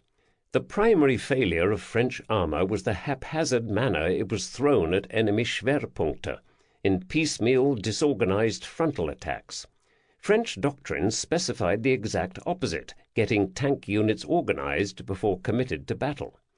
In 1940, the French had no need to employ their armour in the manner that the Germans did, because they were on the defensive. Concentration is a virtue of the offence, not the defence. The Allied failure to stop the Germans from reaching the English Channel was also due to a variety of problems, including sluggish command and control procedures, but the problems were just as endemic within the BEF as they were in the French army. In Belgium, Prieux's cavalry corps demonstrated in the Gembloux Gap that French mechanized doctrine was adequate for stopping Panzerdivisionen when circumstances were favorable. During Fall Roth, the French army demonstrated that it knew how to stop tanks on the Weygand line, but the choice of where to make a stand was faulty. The bravery of French soldiers and airmen to sacrifice for France was constantly on display throughout the campaign, in some places right up to the last hours before the armistice. However, the French army was undone by two critical deficiencies: lack of adequate firepower and lack of equipment reserves. The Germans designed their ground combat units with more support weapons than the French and consistently employed superior firepower to prevail in most tactical actions. Self-propelled howitzers and assault guns were few in number in June 1940, but they always seemed to be at the right place. When engagements did not go well for the Heer, such as when French heavy tanks appeared, it could call upon the Luftwaffe's Stukas and 8.8 centimeter flak guns to gain a firepower advantage. On the few occasions where the French had a firepower advantage, German forces were obliged to shift their weight of advance to other sectors. The root cause of the French firepower deficiency was the failure to build enough modern weapons to fully outfit all their units at the outset of the war, and the lack of reserves to replace losses. In fact, neither the British nor the Germans could fully equip all their reserve units in 1940 or quickly replace material losses. Nobody was prepared for a long campaign. The French war effort was also undermined from the beginning of the campaign by the technical weakness of the ADA and the unwillingness of the RAF to commit its best fighters to France, thereby handing the Luftwaffe air superiority from the beginning. Unlike the British, who lavished most of the pre-war resources on building up the RAF, the French had to put most of their effort into the army, and they went to war without a fighter that could match the Bf 109E. Once the Luftwaffe gained air superiority over a sector, it was able to provide close air support to its own ground forces while inhibiting the movement of the enemy.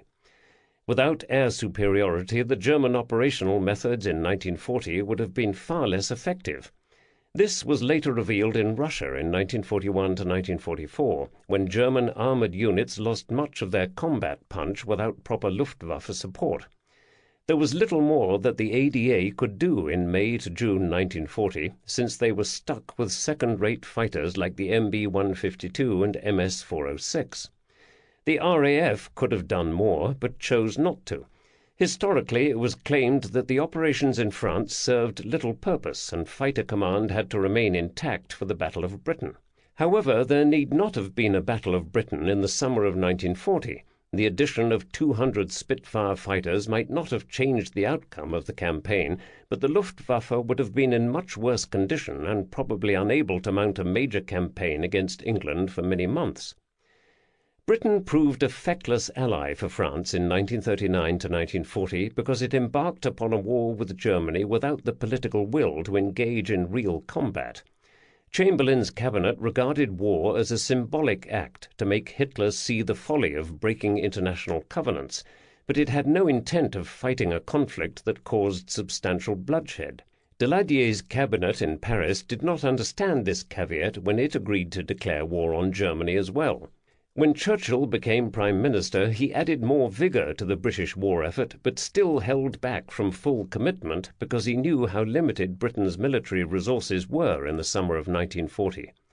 Up to the last moment, Renault was shocked by how little men and material Britain was willing to throw into battle, not realizing their limitations.